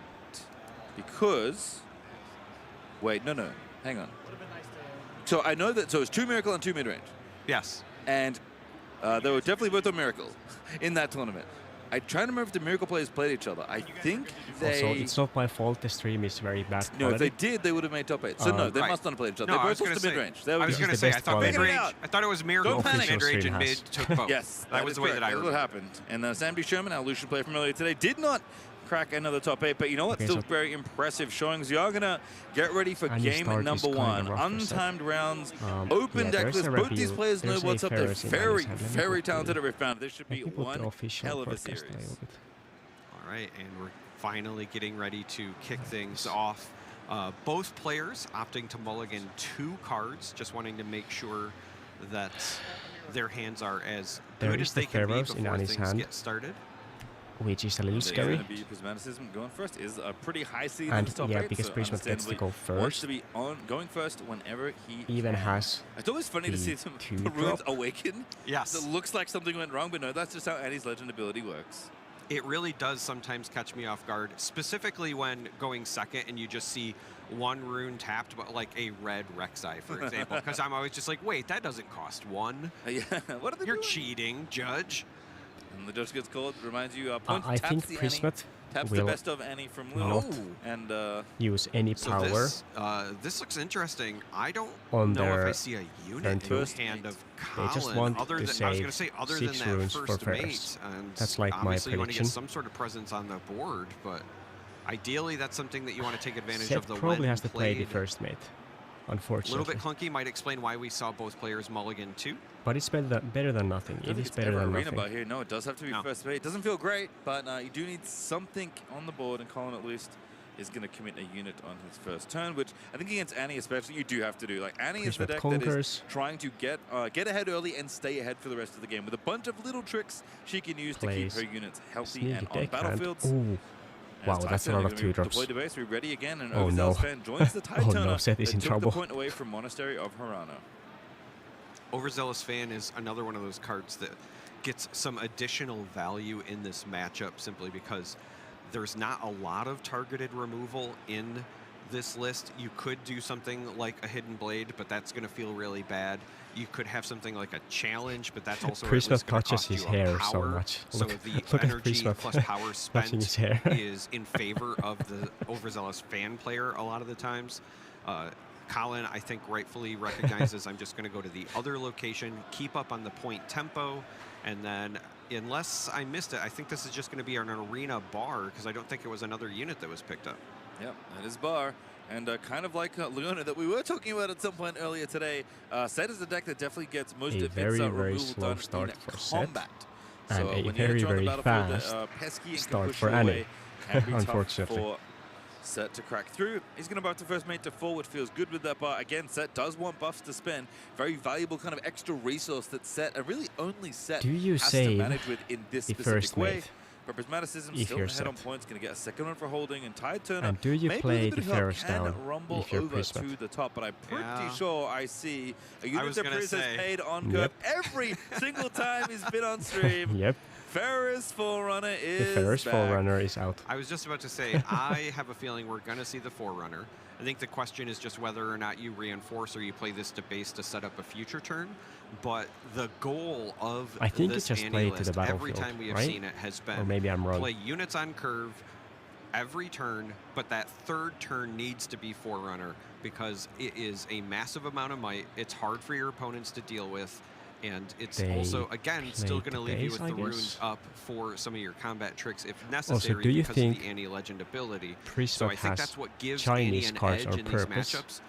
I think So it a lot confuses of the enemies. the meta after this, granted, we will be going into Unleash, and that will change things, but as people analyze because I know what decks got the Prismat has advantage, a it full will be English based Annie around list. how could I play Forerunner So and do something else. the Chinese cards are on purpose, 100%. So Forerunner to base, runes at the ready, flash available almost always, because again, this is definitely a deck that leans on the power of flash. And he gets 2 up 3 on copies Legend, in so the main deck here for Prismaticism, and I can't imagine they come out of the probably deck very saving with the often. flash. But Colin, after a bit of a slower start here, despite being able to hold another battlefield, does have Or some do you just points. push the first mate back But with again, the Set, not a Overzealous deck Fan? that is as That could also be it's the right play. explosive at getting back on battlefields. Every deck has to plan, you know, what do I do when I get behind and I have to retake control of a battlefield? You can't just sit there hoping to hold and that be the only way you get ahead in a game of Riftbound.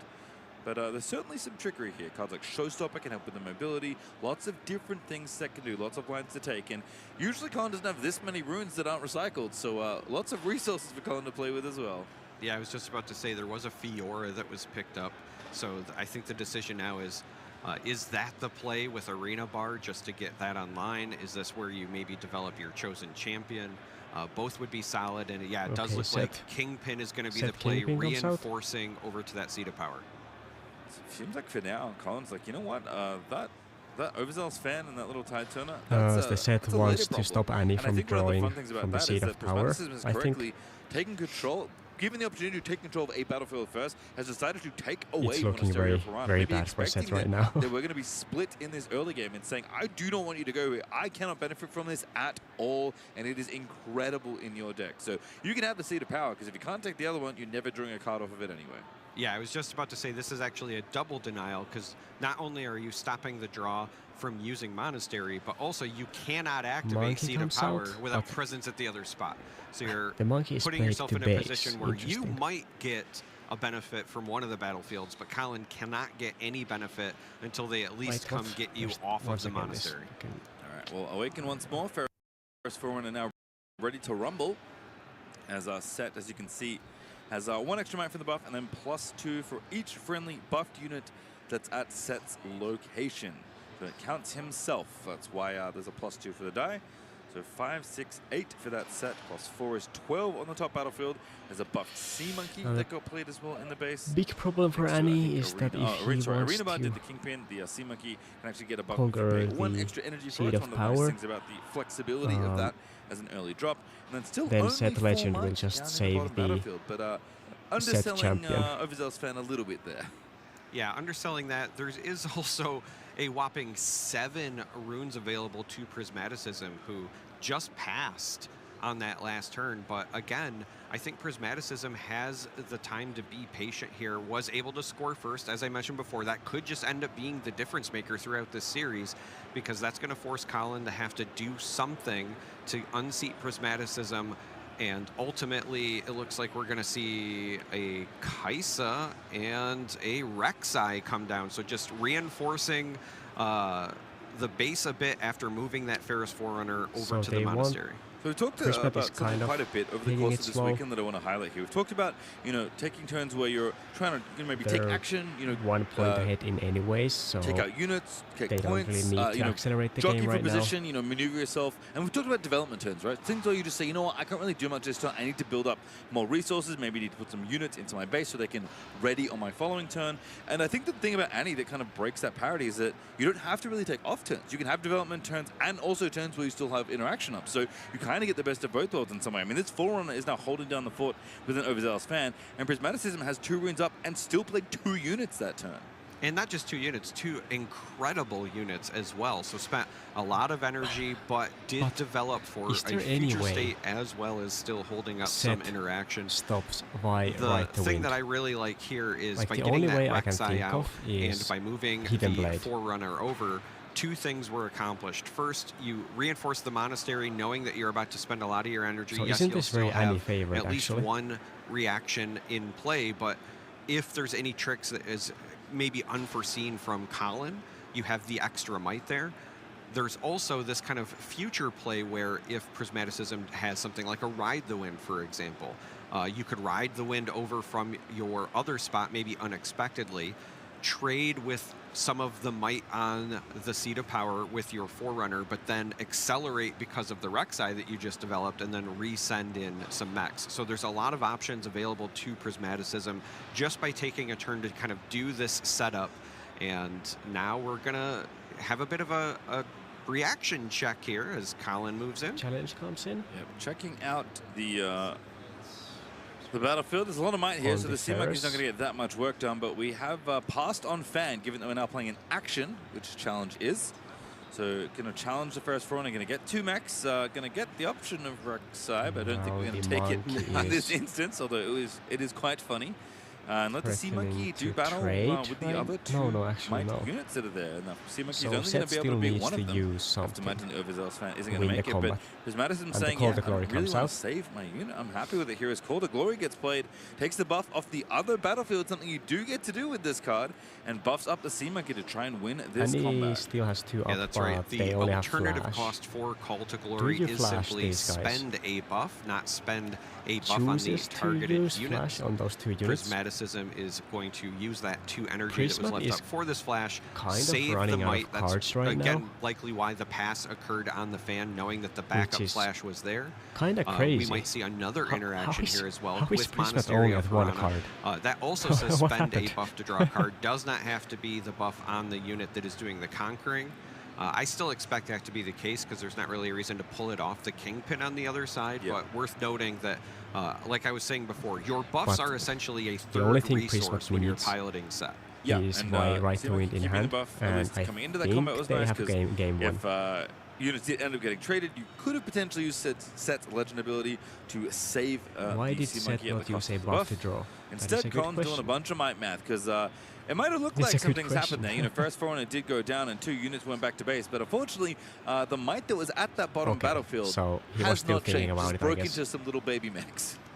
That is correct. There was 10 might there ended to up start, using the buff and to draw, despite which is all of that obviously from Colin, there is still going to the be right 10 play. might available to Prismaticism. But more importantly for Colin, he has taken the points lead. As I said before, Prismaticism scored first, so the onus was on Colin to kind of break that stalemate, jump ahead on points, and now it's going to force Prismaticism to do something to get that lead back.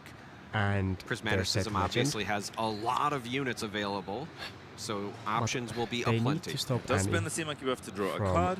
And I think the other thing to consider is, you might want to rebuff some of these units. I mean, Arena Bar can rebuff the Sea Monkey, but Seed of Power is the so unit good does right have now to be for Annie. exhausted for Arena Bar to buff it. And I'm most thinking up top there with Set Kingpin, who does want to have buff friends around him, which kind of makes a lot of sense if you look at that guy. But First Mate's going to be a tough unit to exhaust, but you know what is easier? If you just reinforce instead. The Cytheria going to get played, and Fiora also going to move in, and something's going to get a buff. Cytheria's going to get a buff for seeing which now buffs another unit. It is, another unit buff me, and then Fiora's going to get buffed by Arena Bar, which makes her mighty and turns on all her other abilities, shield, ganking, and deflect. So a lot of threats built into this board, even if Colin isn't quite ready at the battlefield to do as much fighting, let's say. That's right, and First Mate is also going to move back to the base, and I like that move, pulling the First Mate back simply because Colin did expend all of the energy. The only that means problem here is that are not available outside of Call to Glory. And there's that Seed of is Power on the board. opening things up for Prismaticism to, again, Possible kind of counter-attack, right? For you have this math problem. You know the might on the board. You can there's calculate the maximum worst-case outcome of 2 more Call to Glories because you've seen 1. Basically another and draw. You can navigate things in a pretty standard way here. I think the real question is, how many units are you going to lose in the process, and or how many cards you have to spend from hand? Because the one thing I am noting is because Prismaticism has essentially just played units after units after units, the hand size is getting kind of small. Both players only have 2 cards. Yeah, and both the card draw battlefields have basically been shut off up until this point. So Kaiser, a good way to draw a card. So actually going to move in here for the Conqueror, and does succeed alongside a mech friend. So now finally the cards are starting to flow, but if you can get over to the Seed of Power, it will be a similar story. Actually, we get to draw 2 cards on the turn, which would feel pretty good. Colin already unlocked Monastery and drew a card, healing his hand. answering in kind with the Kaiser, but what do we do with the rest of the units? Yeah, we'll a rebuke here would be kind of so bad for side. Set. 2, 4, 6 so plus bad. 6 is 12. And it is 2 for the Cytheria. Oh, goodness. 6 more. Yeah, there's for 10. Set, and then 10, Yeah, there's 10 on the Seed of Power currently for Colin, and I really liked that move into the Monastery from Prismaticism because, again, talking about what you need to play around, moving exactly that 7 meant even if there was a single Call to Glory, you could have taken it. So you're really only worried about, as I said before, the worst case scenario that the last 2 cards in hand are also the last 2 Call to Glories in the deck. Not likely. And this also just kind of guaranteed that you get that draw from Kai'Sa.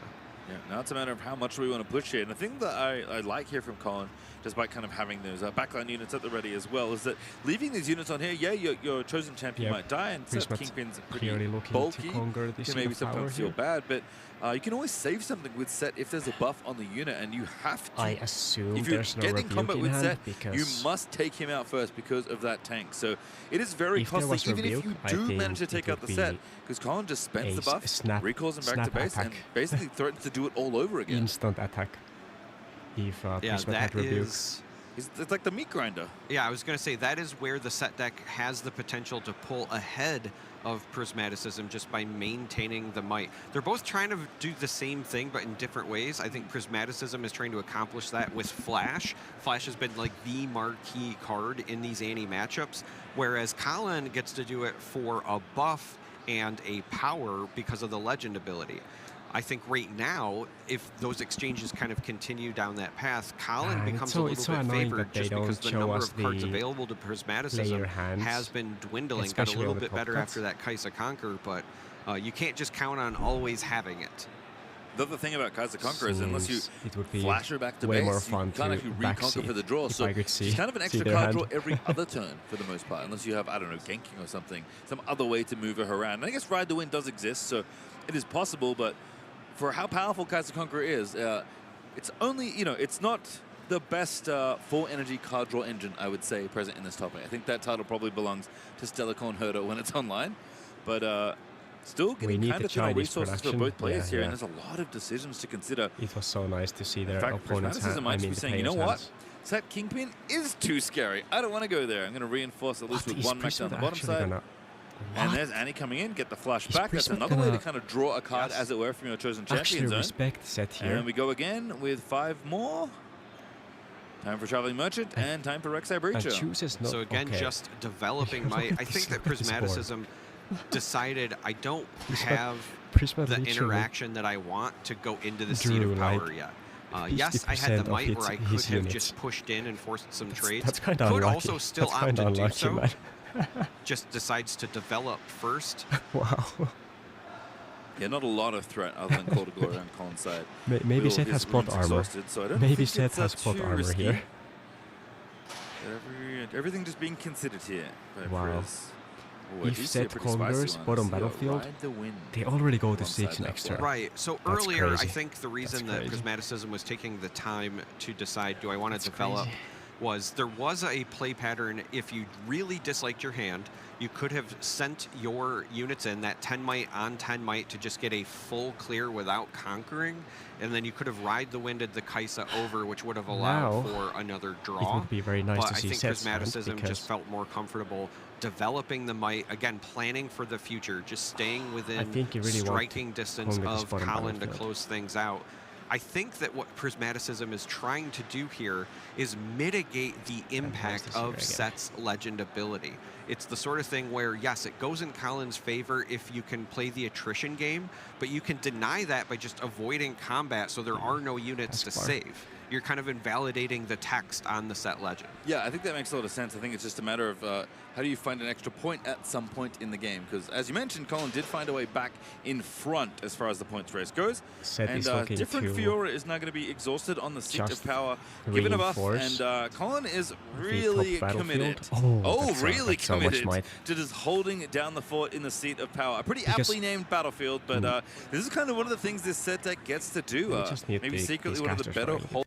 Because now, the bigger this set gets, the more Prismat has to sacrifice to kill it. It has tank, so there's no way to play around the set. Either you rebuke it, or you kill it with might. And when Prismat finally uses a ton of resources to kill it, it gets saved by the set legend.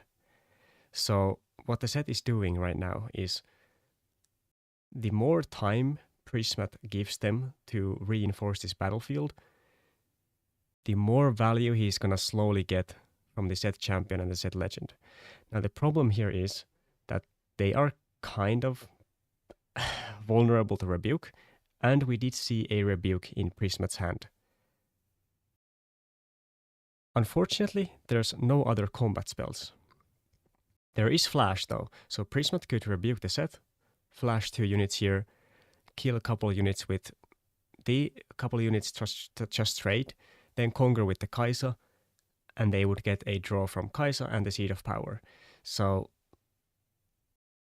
I get what the set is going for, but we'll see if Prismat punishes it, because there's the rebuke, there's the Kai'Sa, there's the Seat of Power, possibly a +2 draw for Prismat.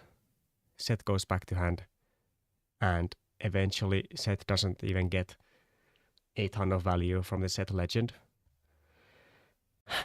We'll see. Let's see how Prismat plays. Prismaticism does with those Ride the Wind plays.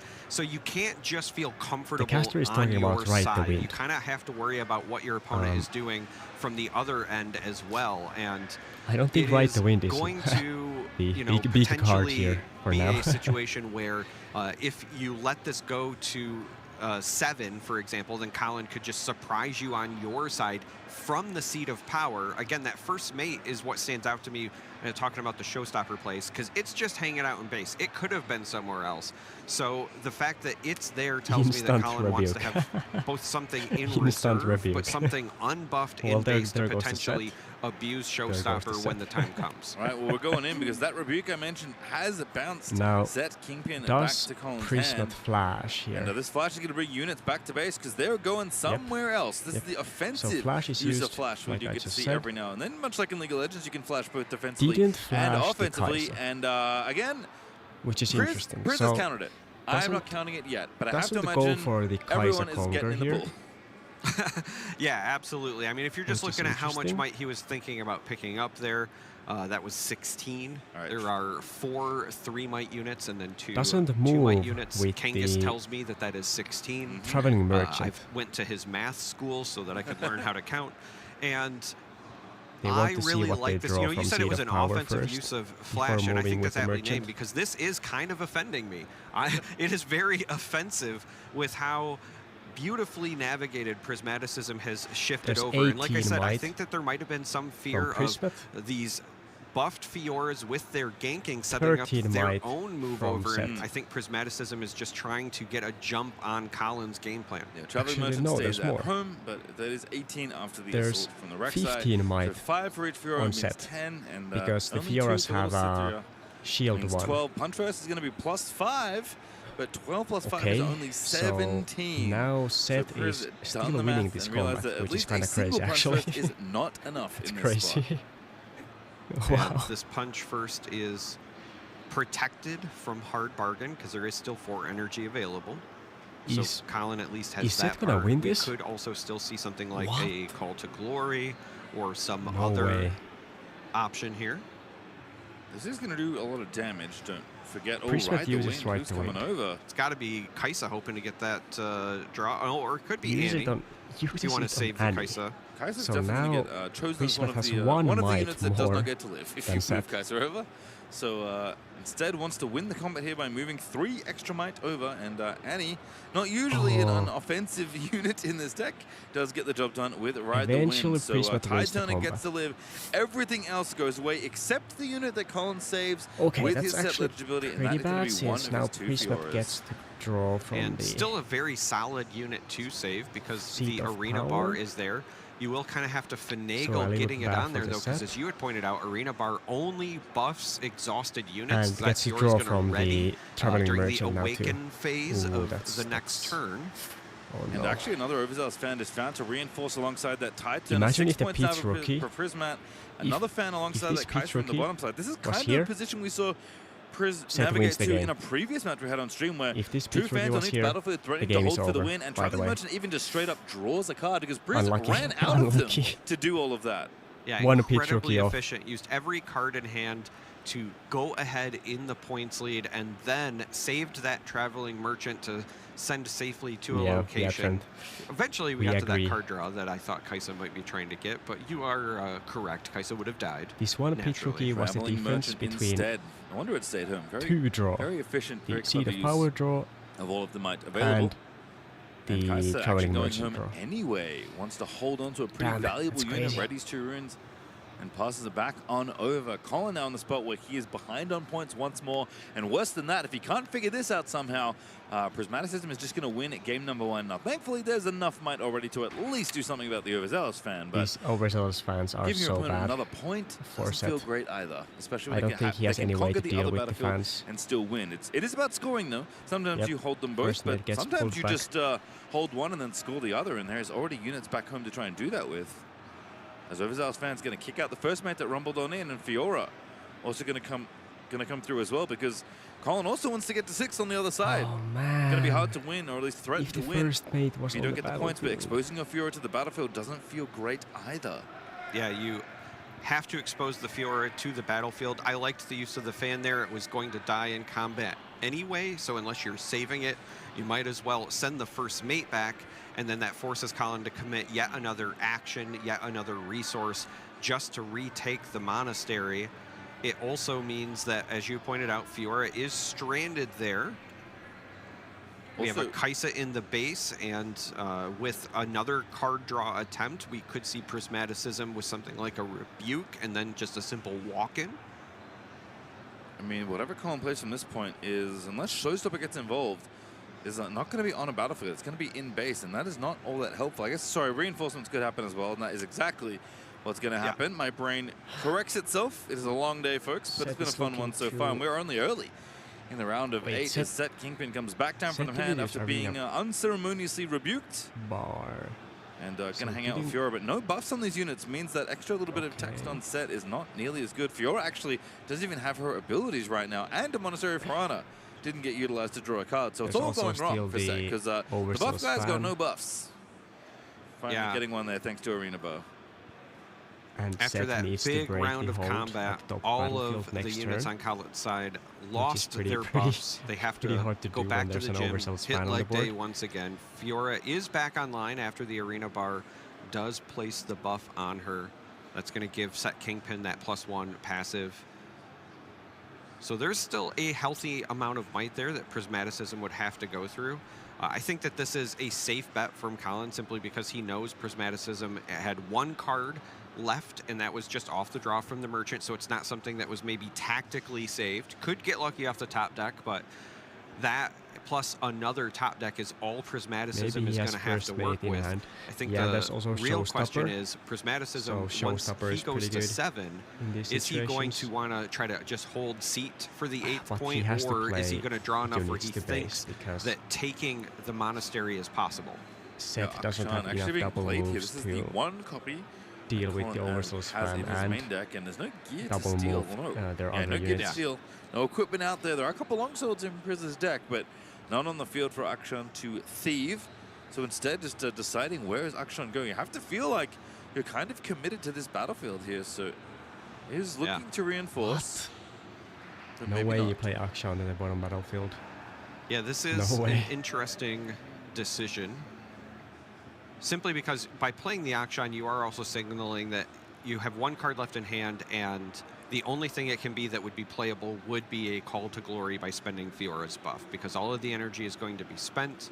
And I'm kind of with you. I could see the Akshan going on the battlefield knowing that if Prismaticism takes it, that's it. But I think Colin is banking on the fact that if Prismaticism cannot get over the hump, Colin goes to 7 and needs to have a way to take the other side.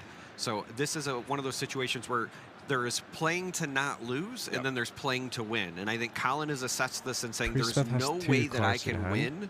If he's got it, he's got it. But if not, this is the proper play. Have to agree, as that looks like the Ferris Forerunner going over to the other battlefield. Yeah, that's Chris going to make it as hard as possible to get up top. Flash back. Oh. Moves the Traveling Merchant, draws another card. Actually, just literally committed for the card draw. That is 2 energy draw a card. And that is good enough right now. Oh, I go again, stack deck, gets another look. Wow. Ride the wind. Wow. Is that enough?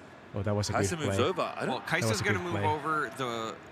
I was going to say, if the card in hand is something that Prismaticism doesn't like, then the Merchant could also go back and do... Just mute this.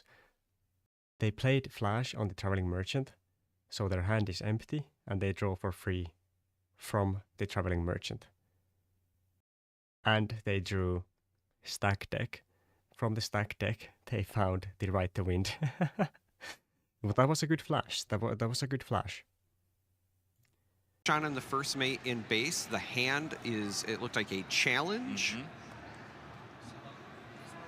That Set Kingpin is a 6, so big enough to challenge without the Overzealous fan on the board, potentially, and break that into some max. Easy to make a 7 if you want by moving back home and using Arena Bar. So if you want, the not currently buffed, surprisingly. He's just although I guess that would mean Fiora would just so it's kind of it's 6 either way. And ultimately, again, kind of crazy how a 2/2 drop can be so powerful unless you're trying to move it back and then buff it with Arena Bar to set up Showstopper. That certainly could be an option, but it feels like if that challenge is used on something like the Forerunner, it's just to get the might off of the opposing battlefield. Because I think, yeah, you kind of have to make the decision. Actually, I guess no matter what, you're locked in, because You have to break the other battlefield, or Priz is going to win. And if you don't, yeah, this is and if you do that and can conquer, you're going to win. You're going to, yeah. This is literally the make or break turn. The game will be decided here one way or another. The first mate was on the top battlefield. Fingers are tapping the table. 2 turns ago, are being added Seth up. would have won the Eyes game. are being rubbed again. That's it's been crazy. a long day. That is kind of crazy. It's been a long day for us. It's been a long weekend. Has been a long weekend. His first mate. Hello, I would like to deal with the overzealous fan issue. How do you feel about that? Still thinking. I'm so curious with the last few cards. I guess we know that challenge. I wonder what the last one is. Priz only with one. It's a first mate. Okay. So you could also have, that's actually very relevant because you could have a situation where that set kingpin comes back and then is readied by the first mate. So everything on the monastery is mobile for the purposes of this turn, and that also explains exactly why Colin is agonizing You have to keep that in mind, that Fiora does have that tells ganking. me we might have a situation where I was going to say oh, okay. I thought we might have a situation where the challenge was not used on a unit that would kill the set, given the first mate. You just challenge on... This works too. So you know what I just realized? If the last card is Ride the Wind, it is. Then that Forerunner dying actually makes Ride the Wind 3 extra might on this battlefield instead of a 1. Because Traveling Merchant drawing another card doesn't do anything because Priz doesn't have any runes left. Fiora does have ganking. All right, so units being picked off. Fan does get sacrificed. Fiora does have ganking, yep. guys. Here comes the Fiora. Fiora ganking across 5. Yeah. This is so tough for Colin because, again, it's one of those situations where if you knew exactly what you were up against, as weird as it sounds, the correct play is probably to have challenged the Kaisa with your kingpin so that it survived and then sent it back, played first mate, and then also shipped it forward.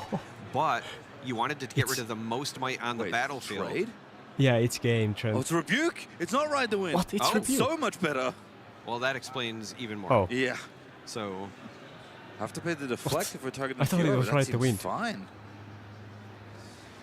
And that's his first mate. Yeah, that's not enough. I was going to say, Prismatic. No, it is.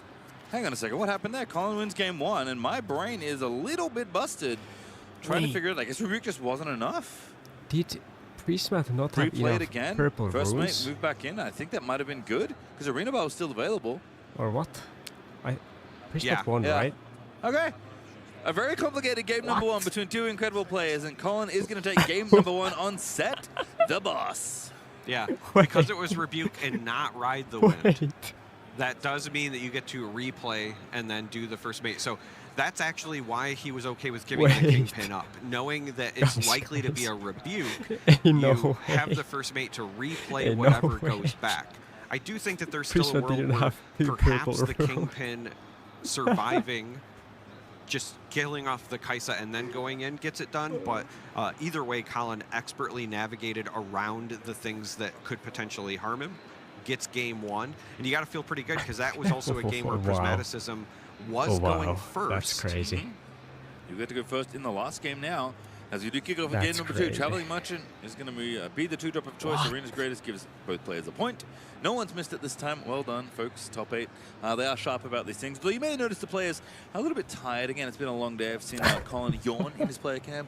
I've seen Prismaticism kind of rub their eyes in theirs. And fun fact, after that game, Priz got up, did a couple push-ups. Lucian turn 1, which is pretty good, actually. Holy. Lock in for the rest of this match. Wait, is Seth actually going to pull this off? I don't blame him. I don't either. Again. What the fuck just happened? If I got beat I'm sorry for swearing. I would hit the gym immediately because clearly that's the difference. Wasn't buff enough. He's top 8, guys. That's what Set teaches us is Traveling Merchant can hit the Sunken Temple.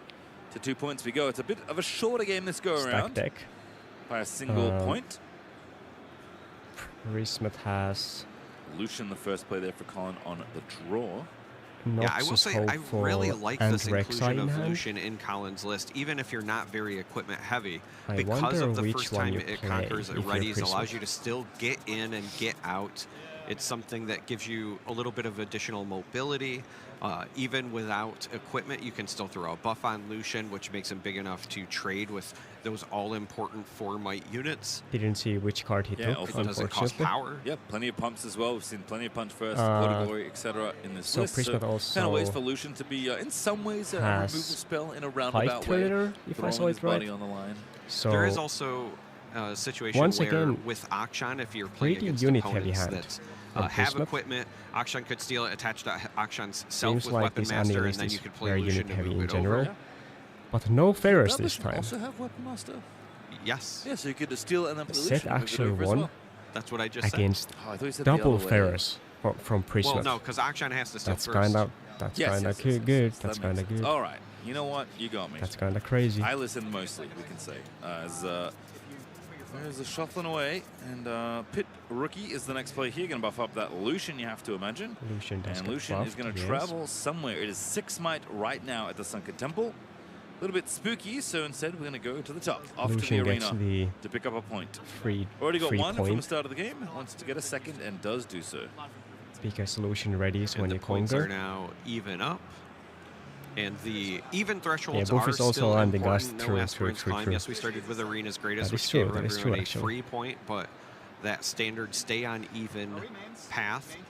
You guys gotta be locked in because it's again the game plan it's for 2 these a.m. players. for me, so Kind I'm of one of those things where just getting that first conquer, getting you to the even point. I'm not here mentally. A little bit faster. We've actually seen already today how some players are just holding their units back until they can start getting Lucian 2 gets the points, free because point. you want to maybe wait and see, set up a little bit better of a position for yourself, and that first point not as important as the first 2, as it turns out. As Arena Bar comes down, going to buff up the Pit Rookie as well. No way. And again, there's that Seth mobility pulled from the the game Lucian. 1-0. Got the conquer readied. Gets to go home. That was the craziest and in many ways, it game makes of this all solution time. a nightmare to deal with specifically with Set, because on the off chance you ever do get rid 2 of it, you a.m. for could you still too? use the Set Legend ability to save the Lucian as well. So, Tide Turner comes in, gets to now Gonna move the merchant, use get another Traveling discard and the Merchant. draw, filtering away an overzealous fan. Prismaticism Prismat digging probably goes for for the something else. 4th Did not point have here Forerunner on with the curve Merchant. this time around. Every time he's at 6 runes, Yep. they've just played the Forerunner very swiftly to a battlefield usually. So discards at least the Colin can be stack thankful deck. that's not happening, and Zed's building up Interesting. So decent board Prismat's over there hand must be already, so not just pretty hopeful, good very if you discard efficient. the 4 might units is often stack on the deck. cheap. And after the hold plus the conquer I have so many from online the tournaments merchant this week. means that Prismaticism goes from Yeah, I 2 to feel 4. you. Again, trying to stay on that even pointed All the tournaments are on US times pace. online. I think there was a decision about whether or not to send the hopeful back to the base. I think that that would be safe. There's an awful lot of might in the base of Colin. You have to assume that they would be able to take both locations unless you have tricks that you're confident in. But instead, we're just going to see another hopeful. It's the opposite. So reinforce. that's 10 might on the bottom battlefield for 2 Prismat. hopefuls at a battlefield. 10 And might now. 4 on that bottom half energy of up. this playmat. The Sunken Temple is very crowded, but fun fact, no mighty units If have you're set, visited you just probably yet. have There's no mighty to units on this board as of right now. Make sure you See get if the Colin 4 can points change on this that. turn. Looks to rumble in. Starting would off with the think, easy one. Lucian going to move up because to the top. 4 might if versus you 2 is don't, an easy win, and that's 3 points then up you upon just as give Lucian too already much on space conquer. for Prismat to Yeah, I think I like this decision by end Prismaticism the to game try to with a hold wide here right to because, win, for example. again, Colin was trying to keep pace So on I'm these even numbers, right? pretty Prismat sure went you- 2, 4. Colin Or here you has to don't. go through that 10 might if they Maybe also I'm want to just, keep pace. And I think just maybe I'm just bad. Prismaticism wants to play with the lead. The moment that Prismaticism lost that point lead, it Goes to came hold the top it battlefield became with very the difficult Fiora, for him to get some of which those is retakes a in. little and, bad I think because that this is a now this situation Fiora where is he very recognizes vulnerable that. to flash. Also, probably wants to hold it because if you do finally find If that Forerunner Prismat that he now finally chooses did to, not play on curve, you need a spot to play it. Flash You certainly do, units, and you want to make sure you're double hanging out move them. somewhere. What better than the Sunken Temple? As everything awakens, Lucian does indeed go back And after Prismat has Fiora rebukes in hand, reinforces so the if Arena's Set greatest, gets a buff thanks to Arena Bar. plays There's actually nothing punch but buff first, units then on Colin's Prismat can side just of the board, which rebuke is the pretty much what Fiora. you want to see when you're playing Set the Boss. And quite a Yeah, lot the of Arena money Bar reserved has to, gone pretty good. The Try Arena something Bar has been pretty in good this in 10 these might games. stack that's in that temple. But first, deep in thought once again. Yeah, I think that Prismaticism is going to go into the tank a bit here simply because you see the hand. It's a lot of reactive options. I Are think you I saw a couple playing of Mark rebukes, in the a Nationals? flash. And this is exactly why we're going to see the Annie for a stack deck, because I think Prismaticism knows there's not enough might on the board to deal with Colin's might. Oh yeah, they played it for the Annie. So you have to go find something to continue to hold this. Also, if I'm being honest, you just want to be continuing to develop your own might. You're going to, at some point, need to do some sort of retake. And yeah, I think that this is the right call. There's no way that you're going to sit out there. So you run home, you develop the red Rek'Sai, you get the Annie. This is, again, one of those setup turns that we were talking about. Now, the downside is this is going to allow Colin to go from 4 to 6, should go up to 5 from the hold. We'll be able to walk into the Sunken Temple. Stream incoming. Yeah, might even draw if you decide to gank over with the Fiora. That would be nice. I think that is. I think that's where Are you playing or I was Colin? Or just have a visit, see what's there. Hope I don't get rebuked. At least if I do, I have deflect. And Colin agrees with you and likes drawing cards, which is again something I can really get behind in a person in a card game. Yeah, I think Colin needs to use the. Or not. Maybe Colin doesn't agree with me. Listen, I wouldn't agree with me either. That's true. They're thinking. You know, it's I'm time round here in top 8. You are of course expected to play at a reasonable pace, but there's a little bit of extra cushion to really think through your plays. And when it's a single elimination at this point, and there's a nice shiny trophy on the line. And for both these players, a win would be a big breakout for them. They've had success, but they have not gone all the way to first at this level. So Fiora is going to gank on over. Set Kingpin reinforces first. That was the or is their hand so good first. they don't do need like to draw? That sequencing quite a bit. They do pay 1 to draw. Threaten to hold battlefields and lock things down with Set, and then Sunken Temple. So a bit of card draw, as we noted the last time we saw Colin on stream. Colin just wants battlefields to draw cards, so you'll see this a lot in Colin's games on Set, which makes a ton of sense. And Sabotage is going to get the news. What do you have? And Rebuke, Flash, Ferris Forerunner, notably a unit that cannot be taken by Sabotage. And that's also telling us exactly what was finally found after all of those draws by Prismaticism. Just trying to find the sticky might to contest with all of these large units on Colin's side of the board. Early game. I think that this might be a pick of the Flash, knowing that there's 2 rebukes. I think you still take one of the rebukes for sure. Does decide the rebuke? Okay. It's very good against Colin's deck. It is very good, but having seen what we saw in Game 1 where that Flash was actually used offensively, I think that the versatility there makes an awful lot of sense. 100% win rate. Arena bar popped. 100 games. Has a little drink in the arena. Gets himself a buff. Makes himself a little bit bigger. Now up to 7 total. Imagine if Set had another Sabotage.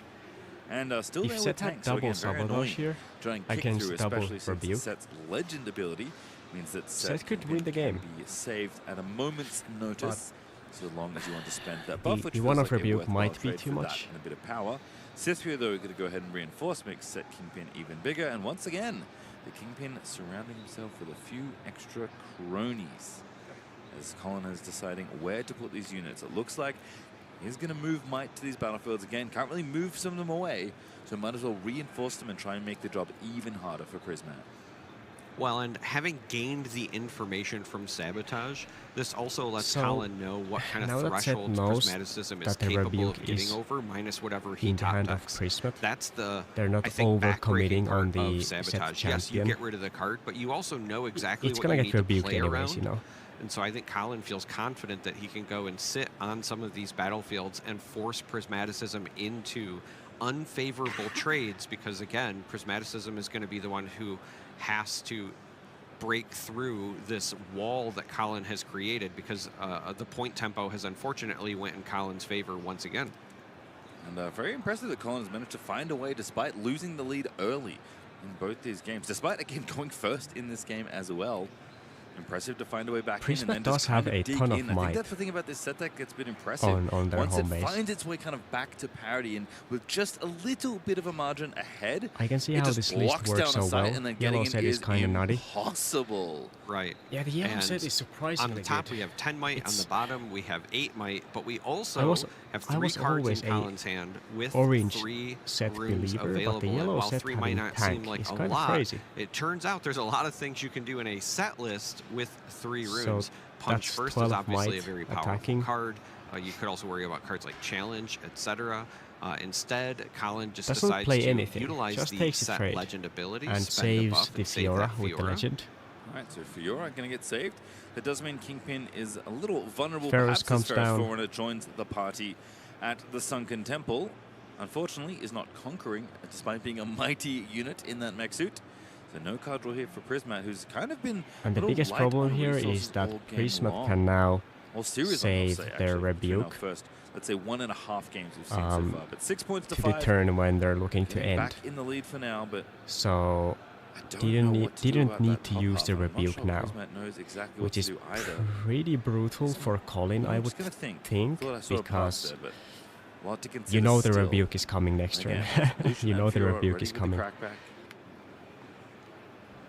a tough spot to navigate again for a deck that presents quite a lot of might at battlefields with things like Ferris Forerunner. I feel like Set just has a lot more might to go around. Absolutely. Set is playing as much raw might as what the player does. But imagine if the but set with finds the arena bars that Colin has had both games, the second an extra essentially sabotage. +1 might. How funny would that be? Because you're going to turn it sideways, activate it, stick that extra might on the board. There is also the issue, as we've noted, where when a unit is saved by the set legend ability, Prismaticism is usually going down net might due to the trade, and Colin gets to save it. So this really does kind of become a situation where it's attrition.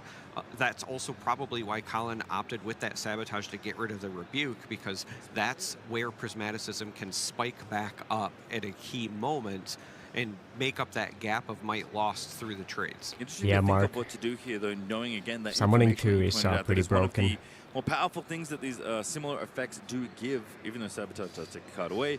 Knowing that that Rebuke is still there is important, because I was trying to think about the things Colin can do to remove units that aren't fight them, which is obviously the primary way.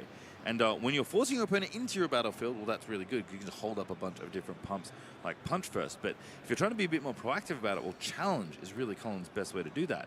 And if you want to challenge this Forerunner, let's say, which I don't know if something he wants to do, but something he might be thinking about, you have to leave the battlefield if you want to use, let's say, your set Kingpin, because if you don't, you are getting rebuked. Absolutely, that is. Oh, actually, no, you can't. It's an action. Yeah, I was about to say, is this caster, correct. You're not starting a drunk? showdown. So you can't. You can do it from Rebuke one a spot challenge to unit. another. It's absolutely playable to challenge that Forerunner from across. I think the big concern would be something along the lines of, does that open up Prismaticism to then retake with the mechs? The big thing here is that going into this next turn, because Colin cannot win right now, so going into this next turn, is there a situation where giving the mechs into the base to allowing for more versatility during a retake, you know, more or less beneficial? Colin, it does seem, wants to get on this Sunken Temple, is sending in the Lucian. It's 4 versus 9 right now, but +5 would conveniently be exactly that same number. This might just be an emphasis on saying, I'm okay with potentially losing my Lucian. You could also save it with the set legend ability, but in return, I want to get rid of your red Rek'Sai, because what I'd be worried about on a retake would be you sending in the Ferris Forerunner somewhere, having it die, and then accelerate the mechs to get even more might. Yep, and again, something like Ride the Wind, that would be a pretty spicy way for Forerunner to but trot on Ferris, over and see if, well, you also know that there's the flash in hand. He just so again, we've already seen the offensive flash play. That sabotage revealed it, and that, again, that's kind of why I thought see 2 Rebukes and 1 flash. Sometimes you just kind of want to remove your options of your opponent, but as you had pointed out, Rebuke is also just incredibly strong against Set. Kind of hard to go wrong with any of those choices, and that is what happens. So that Lucian gets saved by the set legend ability, but does get rid of the red Rek'Sai, and I think that Colin was worried about those accelerated mechs. Makes sense to me. So we'll see. Does Colin try and conquer the battlefield and take away, well, I guess not take away the threat of losing, but giving 1 point over and just forcing them to conquer the other battlefield is a way to try and weasel out of this situation. But like you said, Colin can't win. He can only get to 7 from this point. So Set is going to come back. Cithria all alone there in that top battlefield. First mate reinforcing our battlefield, going to ready the Kingpin. So we do want to tussle with the Forerunner. And it's more about reducing this is actually here, insane, making it a little bit harder for Priz next turn. Now also, if Set gets rebuked, specifically because this is sending Kingpin, this could be about the draw as well. If you don't like your hand and you want one more answer, going onto Sunken Temple with your mighty unit is a way to do it, but we have a Rengar, a defensive Rengar, so it's only going to be worth 3 might because it's not the attacker, so the assault doesn't trigger. It's not the Shen, if you will, but still is bonus might and another unit on the Sunken Temple. This is a big play. I don't think Colin can let this set die. If you commit more, if you punch first to try and win this combat, you still know there's a rebuke in hand. You still know there's a rebuke in hand, and on top of that, if somehow you do still kill that Forerunner, you're not getting rid of the net might, so there still could be some sort of crackback on the following turn. This is a rough spot to be in. First would be these Rengars, here, when I was walking the tables earlier through the weekend, they can have been blowing out games all weekend long. Yeah, not that many reaction units that are this size. Even after using punch Rengar, first. a pretty good one here, and this is one of the innovations that Prismat found for this Annie deck. 3 Rengar, because not only is it just a pretty good unit in these domains, but when Annie readies 2 ruins, it's pretty easy to find a way to leave open 3. And all of a sudden, 2's scary enough, but 3, you have to add Rengar to the mix as well, as far as what you're thinking about when you're doing something like, I don't know, walking into a battlefield. I think it was a misplay to use set if Legend anything, of Illusion. plays like this are why I'm so excited for Unleashed when it comes out, because there's so many units that have ambush that are going to be coming in that set. I can't wait to see additional plays like this, and we are going to see the punch first committed. Set doesn't die here. Doesn't feel great, but at some point you have to realize, well, I know they have the rebuke. I'm too tired They probably for this. guess I have a punch first. I got to make you use it, because at this point, that's the only way I'm getting it out of your hand. I have to make an enticing enough target to force this out.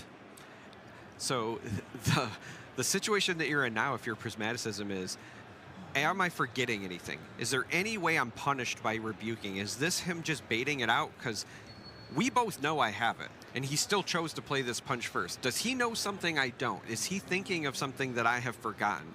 So this is one of those situations where you don't just windmill slam your rebuke. You want to think through what the options are just to play it safe.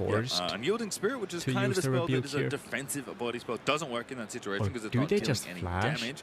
Saw that one a decent amount in Origins with the Kaiser running around, but not so hot these days as a card you see commonly in a body list. And I believe there's something coming in Unleashed that might be helpful here, but unfortunately, we're not there yet. This is still Spirit Blood right at the end of the Regional Qualifier season for this set. And what a metagame it has been. That's actually a tough question. Still deep in thought, deep into this second game here, and Prismat really wants to take this one, because if he doesn't, you think it's Flash. You think it's Flash. Okay, the one thing he's truly searching for at this point in his Riftbound career is just a win. Yeah, because you could just attack with the rebuke next turn. As I said before, yes, this seems pretty straightforward, but you want to make sure you're not forgetting anything. There is also that Flash available. So this could be a situation where instead of using the rebuke, if you're worried about additional attacks from the Fiora that is still in the base, right? Again, maybe there's a second punch first, so you rebuke and then they punch first and then still come in. This, I was going to say, this could just be a flash, because not only does that save your units, but it means that in the next turn you'll get more value from the Rengar. So you set it up, make them commit resources, and now it's going to be +5 might on your turn when you try to go for the double conquer retake. So I actually really like this. It's safe and it gives Prismaticism more options. It does give Colin a draw though. The set does successfully conquer and go to 7, but 7 is not enough points to win. This game you do need 8, despite both players starting with a bonus point thanks to the arena's greatest. And I like this too, because in some ways it sidesteps the punch first, right? That 5 might, it's been granted by punch first this turn. Well, that's not going to be there next turn. Even if you go back in with the rest of your units. The Fiora. And now Colin only has 3 energy left. The set basically doesn't exist. Has to decide where this Fiora is going to go. Knows that holding is essentially the path to victory. It's just going to get rebuked next turn. And first mate stranded over there in the top battlefield. Cythria can go back home, but not going to get anywhere else after that. And it is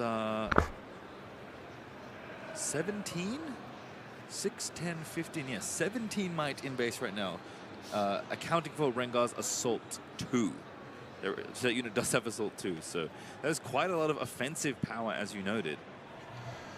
And the math, not looking to check out right now, but we are going to make it even better. Fiora's going to join on in. Well, this is an interesting puzzle for Colin, because again, it's known information minus the top deck. Yep. Colin knows there's a rebuke, knows what's on the board. The question is, what is the top deck? How could I be punished? How do I best position myself to make it so that both are not there? I mean, I it like does this. make sense. Lucian is no longer stranded in the base. Again, you know that you just have to hold to win. This not only pushes 3 might forward, but with the buff as well is 1 additional. Going to go down to 2 ready runes. So those are runes that could be used for something like a challenge. As we think about cards, Prismaticism will need to play around on his turn. Potentially a punch first as well, and even if those runes are spent, showing as we know, there is also Call to Glory that can be played by spending a buff. So that would be crazy. 2 cards in the hand of Colin and Prismaticism. It's actually winnable. Still has to play around quite a lot, despite the diminished resources.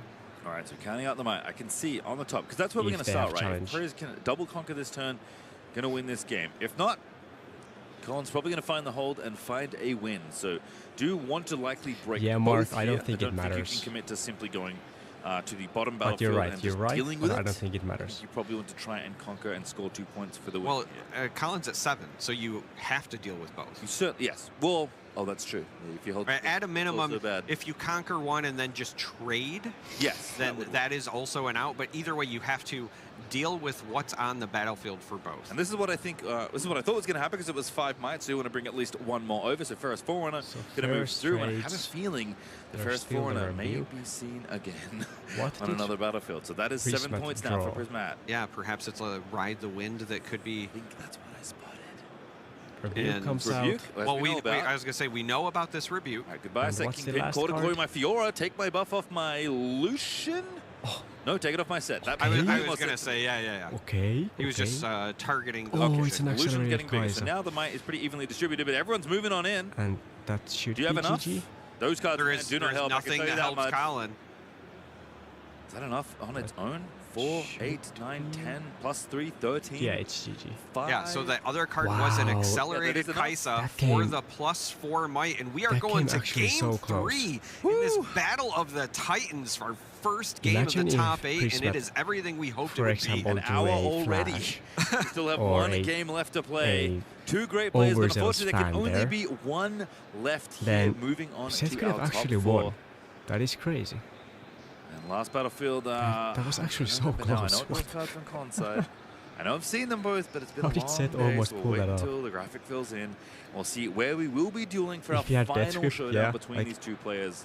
If Seth had see one of these players another for punch at least first, 1 more round after or this, a but challenge, it has been an incredible run for both of them. Already locked for best of, now just playing for the trophy. I believe the last one was Grove for him. Yes, Grove the God Below. A flash. Hold, draw a card. Again, very on theme. There was a lot of ways. Zone Warrens is the last one here. Could have won. Which that's crazy. Colin might be happy to see. It also explains, I think, why Prismaticism left that till the end. Seed of Power does also draw as well, but Prismaticism is typically at least I don't the one have to that's eat my trying hat to now, double because I did say if often. So you lead off with that. You want to hopefully save the Arena's Greatest for when you're going second. Unfortunately, Prismaticism dropped that first game, but so my I hat think is still safe wanted now. to run it out and deny the Warrens so that Colin couldn't make use of the draw until the very end. Yep. They said it's that, like as players are just looking through their decks. It's slimy, you know. Doing any last-minute changes because it's slimy. Maybe taking a breather. Yeah, for one of these players, again, untimed rounds, and you have a little bit of breathing room, and I think it is important to take some at times like these. TCG events are long, you can just never end the game. And they are certainly a slog. It's weird. If you make it to the end, you have played a lot of Riftbound over the course of this weekend, and that is the goal for every player at this point in the tournament. Almost just wins the game. And the rune has fallen. I saw a shuffle from Colin, dropped a rune. Seth gets to go first now. The dexterity's with still the there. grow Lock of in, the God Willow. Gotta make sure that those runes are randomized. Which does force Prismat to actually answer Seth's units. Do know each other Otherwise, from Seth will just time in the top draw infinity. Regional qualifiers, as it turns out. Again, we're both in the top 4, if memory serves correctly, in Vegas. Certainly, we're at least this both obviously in top 8. gives. And I think, I was going to say, I think Colin is also maybe getting up to stretch a little bit. Might have to run to the restroom or do some push-ups of his own. Maybe he said, but it didn't really hey, do a lot of work. Prismaticism just did some push-ups. Karma didn't really Gotta win. That's true. Maybe I'm going to step off camera for a moment, drop and give him 20, and come back and be the set I know I can be. Exactly. I was going to say, it's the set guy. Oh, okay. And there it is. That had to be quick. That was probably push-ups. If that was 20, that was impressive. A big smile on Colin's face. I'm sure it was 20, and I'm told I know how to count. Yes, that is true. Your math has never failed us yet. I should actually do some push-ups too, two because players just it's, you know, taking a breather, having a chat, bit of a banter. If your head feels cloudy, just shuffling up for what's going to be our final game of this quarterfinal matchup, at least. It actually helps a ton. It actually helps a ton. I guess we'll find out after this, because we need to lock in and focus on the task at hand, which is finishing the bout between two heavyweights here. Set. Annie and Set. It would be so cinema if Set wins this. In this top 8, and one of them we certainly did not. Yeah, I'm not doing them right now, Trent. I'm not doing them right now. But battlefields are revealed. Just a good tip. Will begin in short order. I think Colin might be the perfect me being up right now with the fever list, because I have been impressed. At 2 I will be a.m. honest, is also I have not not good. really looked into building Set at all in Set 1 or Set 2. However, I like what I've seen. This looks like it's a lot of fun. The all-in 3 arena bar to keep things going has been very effective. I like the mobility of Showstopper for sure, but seeing some of these other plays with First Mate has been fantastic. I am going to stand up for a little bit. The Kingpin deserves. I've been sitting for so long. No, it's always good to learn things, Charlie. You know? Good. Yeah. Not the set I expected to see in the Chosen Champions, though, but certainly I'd be a convert at this point, given Colin's results. Doesn't even have the option, by the way. There's no set brawlers anywhere in the set deck, and that's the flashy one, we can say. Don't always need to be flashy to get victories in Riftbound, as it turns out. As players have presented their decks, the customary fist pump is 65 in the air, minutes granted, already, and we're starting game 3. 4 cards apiece. Have a look and see Is if this they're all good. I see a 2-hour match? Is this going to be a 2-hour match, actually? Yeah, a Rek'Sai, and I think I mean, the it could last one was be a hard at this pace. bargain. Prismat does have a 2-drop, does have a oversells fan. Very diligent. Gonna be very important for Set the to 2 cuts in the mulligan to find Prismatic anything. game number 1, which I think is just a funny little bit and very sporty. Colin to do so. When you are recycling Set more than one does card, look like you are they're supposed to randomize them and offer a mulliganing cut. too. So just following the rules, important to do when you're in the top 8. Very Could true. be There are looking judges for that watching. 2-drop. There's not many They're matches missing left out. to keep track of, so the horde If of Set judging doesn't staff find a that has been 2-drop here, it's going to making sure the be event runs very smoothly all weekend problematic, long. Now especially all their with the eyes are oversells trained fan. on the 4 matches still in play. That's getting... And I do believe some of the them oversells fan got have maybe been, so you know what, mulliganed. you're done for the weekend, you can be okay. I don't think there's 50 judges because of the watching Rek'Sai, I guess. these 4 games. That'll be quite funny. So a little bit interesting there. For a moment, Prismaticism was about to keep the Forerunner and the Rek'Sai. The Rek'Sai makes sense There's a because longsword and a going Rek'Sai second, in that's going to be your Prismat's hand, turn 1 play, getting which rid is of the gonna be fan, not insanely necessary explosive. as much. But at the last moment, Set instead does find ships the Citria. Forerunner Winnable, down and kept the winnable. hard bargain. Interesting. There's the Rek'Sai that you said. Rek'Sai is a Runes little get awakened. Cithria, the 2-drop on unfortunate the other because side there for Colin. the Not a bad Set one, does especially now if there's a unit know to follow that up with. the Citria is in a lot of trouble where are we gonna go? if they, channel convert strong. the bottom Smiles are battlefield. exchanged, but the pleasantries are not done, but wearing on And as the series goes on here. Just Charisma not is the focus. probably They're locked looking in. to Well, either Prismatism, I feel like, accelerate is always Kaisa next turn permanently locked in. That's or why he makes play so many longsword combos. and Yeah. Well, he's Noxus hopeful. essentially achieved flow state by adding the extra ism. That's why it's Prismaticism ism. I see. With the name. All right, well, off to the Grove we go. Cithria rumbling on Set over. goes to and, 1, it's going to say, okay, conquers the you can have bottom the first point. battlefield. You are the player going first. So usually Maybe that's sacrifices that's the case that player will Cithria. take that first We'll point. see, I do we'll like see. that Colin always takes the point as well. We talked about how some players have been holding back, and I think that is correct in some situations. But Good this luck deck with your really essay, does Trent. kind of Good get luck. points in increments.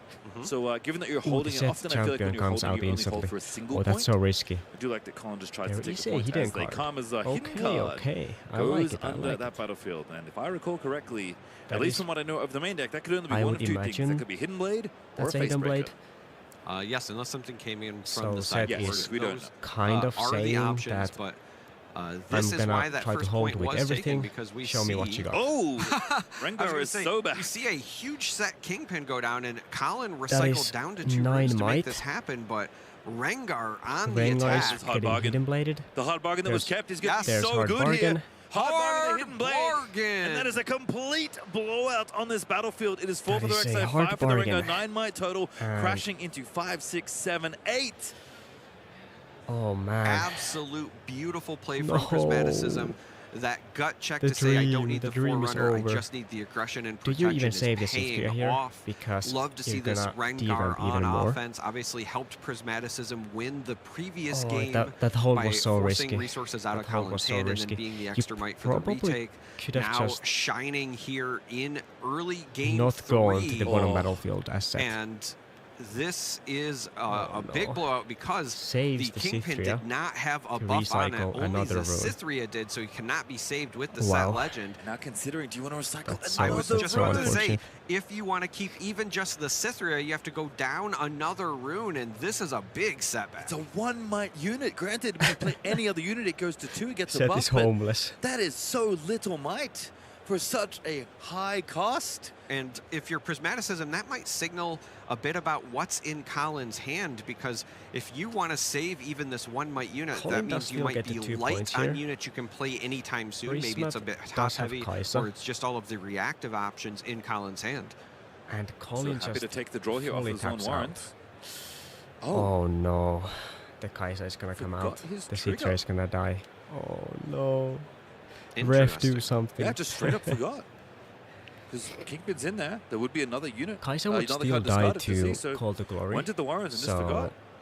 Cythria does get a buff back to solution on the table, but sometimes after you get Rengar, you forget your triggers. It happens to even the best players in the world. Rengar is quite the jump scare as far as units go, both in Ripbound and in League of Legends. So we'll continue on as Kai'Sa going to be reinforcing here alongside Traveling Merchant, ready to runes, and the pattern continues. So if you're wondering, a little heuristic on how to play this anti-deck, well, look at your hand, and look at if you have a unit on the battlefield. Consider reinforcing, spend all of your runes on units, and then awaken 2 and hold up something fun. Yeah, I mean, that is a great beginner's take. Yes. But also, let's just say this is understanding the game state, because you just saw Colin go 100%. Way down on resources. You also should have the point tempo. I know it says 3 over there on Colin's side, but you're still going to be able to catch up. You also have this Grove of the Godwillow locked off. So you're going to continue to draw cards to continue to extend that resource advantage. Arena Bar. There's the Arena Bar. Okay, Arena Bar comes out. Deck.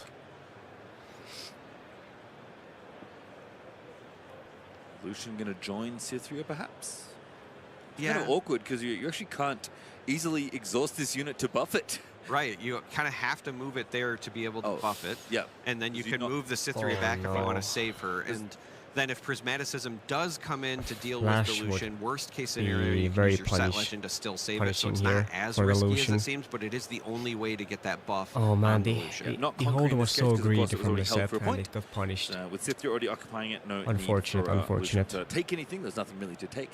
The work has already been done, so Lucian can be exhausted, which is a very funny thing for Lucian. Usually doesn't stay sideways for very long. But there is Flash. There is Flash in hand. Being considered now for Prisma. I was just about to say, this is kind of a scary position if you're Colin, because you have Prismaticism with a lot of runes, an abnormally large number of runes, one might say, because typically there's a lot of recycling going on in these games, as well as a lot of cards in hand thanks to that Grove of the Godwillow. What does Prismaticism have up their sleeves? Just turns out, does it's a Prisma just slam down the Ferris? Always has been. It's always Ferris Forerunner, reinforcing that Grove of the Godwillow, which, as I believe you mentioned, is also drawing Prismaticism cards. Not the plan Colin had when this battlefield was put in the lineup. Prisma has but certainly played Prisma this will so take it. Gonna carefully. Retreat Rek'Sai now. Leave the Forerunner there. Maybe even retreat the Kai'Sa as well. Has low key. Ready some runes, and it's just Kai'Sa's going back. So quite a bit of might held on this battlefield. 12 total now on the Grove. I like this play. You do want to save a lot of might on Grove to make it difficult to overtake. You want to be able to draw the cards. But if something goes wrong, you want Rek'Sai to be around to potentially accelerate mech tokens, or to give you a little bit of on a retake. Also, because you're sitting on Grove, then they have to use both, obviously, and then they don't have them anymore. Every time it's held, you do not get the trigger. It's only on Conquer, and that first one was missed by Colin. So again, you're just trying to control the flow of the card draw in this matchup. And Colin, I think, is just going to play this Fey Dragon and look for as much additional might on the board. Not a ton of value because the other 2 units already had buffs, but it is still 8 and getting the 6 points. Just playing for the stats, and I mean, Body's got big bodies. Unfortunately, one of the there's no draws more to the domain, yellow so it set, makes a ton of sense there as Prismatic going to awaken, get a point now, 4 apiece in this final game in this quarterfinal matchup. This set was between running 2 incredibly another good players, set champion in their deck. He's going to go back ahead on points, take the Warrens that he brought to this final game, goes to get 5. point number 5, and discard and draw. Kaisa. Going to discard the Kaisa. That is something that I think I'm a fan of, just kind of looking probably for more reactive tools.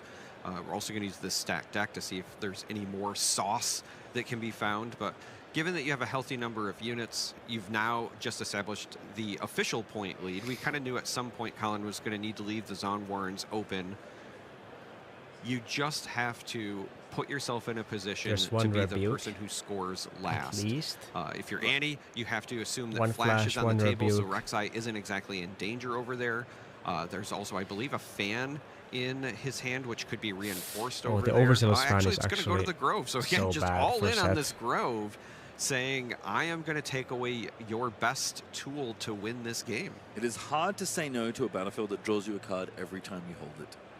And it does feel like, again, both these decks kind of just, whether by matchup or by design, just saying, you know what, really stacking a ton of might on one battlefield is kind of the plan. And it does make sense. Again, we've seen the tank set Kingpin from the Chosen Champion. We've seen First Forerunner from Prisma. It does feel like that is one of the primary ways these decks do drive the game forward. Oh, takes back the fan. Little rewind there. A little smoke from both players, but everything above board. Did catch that time. Stack deck first. Get the information. Good sequencing. Oh, okay. I wonder. A lot of good choices. This is not going to be an easy choice on this stack. Yeah, he goes into the tank. Yeah, I was just about to say, is it because he's looking for a second Ferris? Well, so you know, looking at choices, I saw a Flash, I saw a Forerunner. I think the Forerunner is ultimately the choice. And it makes sense. That's a lot of, again, so much trouble. Might, but I was not sure that was going to be an easy decision. Does play the Forerunner to the other side when the turn is passed, will ready those runes. But again, gaining the information important, right? Because had the other plays stuck, there would not be enough energy left over to have deployed that Ferris Forerunner. So what's better than 1 Forerunner on a battlefield? 2, 1 each, I guess. 1 on each battlefield. Feels pretty good there. So even again, if Colin can trade some might in, going to be some might out on the other side there for Prismat as those baby mechlings do come pouring out of the suit. And this is kind of set game plan as challenge going to be issued there to the Forerunner. 8 plays 6 as far as the fight goes, and that's an easy one for Fey Dragon to win. But we see a long sword come down from the side of Prismaticism. Again, a card that has performed well for Prismaticism, so well in fact that the one Mind Splitter he was running in Leal came out for an additional copy. Certainly did. And that's going to be a trade, I believe. That's a trade. Does trade away the dragon. Buff is available, is going to be used. Recycling a rune there to save the Fey Dragon. Yeah, get it back next to the arena bar, but Set Legend is now exhausted. So this is interesting just because both players really kept most of the overall might the same on the board. The Fey Dragon just loses the buff, but that can be added back by the arena bar. On the other side, the longsword sticks around and the Forerunner just becomes 2 mechs. It does open the window for a conquer on the Zon Warrens for Colin, though. We'll see if Colin wants to take that opportunity. Contend with the Rek'Sai, which again on defense is only 3 might. That's pretty good. So okay, so now the second Ferris is gone. Another Forerunner. Winnable. Actually, losing another fight to the Dragon, I believe. The second challenge is issued. 1 out, and Mex exploded to the back line. Lucian goes in, conquers the Warrens. Colin gets a point. Lucian's going to ready. And should be a discard and draw as well. Effect. So does indeed discard an arena bar. That one doesn't feel very good to use right now. Discards and so makes sense to put that one away. Kind of only need 1 in a lot of cases. You don't really need 2 arena bars. And I was going to say, I know that says +6, but I'm pretty sure that's supposed to represent 6 damage from the challenge. So what's next here? 5 apiece as far as points go. With the first mate. First mate I can see in the hand there. And just suicide. And the Forerunner's gone, so much easier the to contend with the bottom battlefield as well. Fade Dragon getting ready. It's only 6 might, and Fade Dragon's a 7. That's more than enough. Oh, that's so satisfying. And Colin's getting ever closer to closing out this match. That was very well played. Yeah, Colin did find a way to break the stalemate back in his favor. Again, was behind on the point tempo. Prismaticism had a lot of might present. They ready the set legend, deal with multiple and they can arena bar the Fade Dragon, Forerunners, and they can then of course is something you have to be prepared for. It was the second most played card in the room all weekend long. That's so satisfying. Prismaticism, unfortunately, only at 5 points. This is why we talk about those even no points way being Seth so comes important. back here. If it was 6, there might be a path where even with all of this going in Colin's favor, this would be the greatest comeback because of the mech tokens, because of the longsword providing of some all additional time. might left over. However, Prismaticism is only at 5. Will likely have to do something because Colin is at 6, and that means Colin is within striking distance of securing this match. And I love this, threatening to hold and then the Conqueror on the other side to potentially win from 6 to 8. And Fade Dragon says, I'm 8 might. Come and trade with me because I am just going to get saved by my set once again. As the Arena Bar rebuffs it. This is the meat grinder that's put you in. And Rebuke, it has to be, and yes it was, he's going to try and fix the problem, but Prismaticism still a critical point behind from being able to win this turn. I think Prismat I was only just has about one to say, Rebuke it's got to be hand. something like a Rebuke here simply because going into combat against that Fade Dragon just results in a buff going away and the set legend activating. Prismaticism has to do something that pulls the might off a bit more permanently. Obviously, could be replayed by Colin, but that would eat up his entire next turn because it would be all of the 7 energy. So as far as this game is concerned, that could have just been as good as permanent removal. Yep, and that is 9 might that I wonder if Annie just gets played here and takes the Rebuke so back. again, Colin also threatening to win by double make a lot of next turn sense. if you can find enough might, enough units to get in there. With the Fade Dragon being moved back to hand, that is a big threat removed that is not able to be used in combat, you have to think, because that's the only thing Colin could replay. So even with something like a first mate, can't play that on top of it because it's already the Fade Dragon, because you just don't have enough energy. That is the thing about these decks. Set loves to recycle runes to use all these very powerful cards, his powerful legend ability. So it's 9 might of worth of mechs to the Grove of the Godwiller. Prismaticism saying, I'm going to try and put myself in a position to win and hope I can hold on. And I would expect an additional the Annie comes unit out, to be probably played. takes Here's like the Rebuke. Annie, so you can go Rebuke. back, get the Rebuke that you just played. And there's also likely going to be an equip of the Longsword for the additional might. And actually, that's very, very sly of Prismaticism. Instead of going all in on the Grove, making the mech on the other side a little bit harder to go over the top of, because when you're looking at the units that are on the side of Colin here, you have the Cytherea, but that's only 2 might. You have the first mate, that's only 3 might. So neither can do it alone. In fact, they can't even do it together. So it's on board if you're just looking at that information. Gotta be illusion plus another unit, or force resources out of Colin's hands.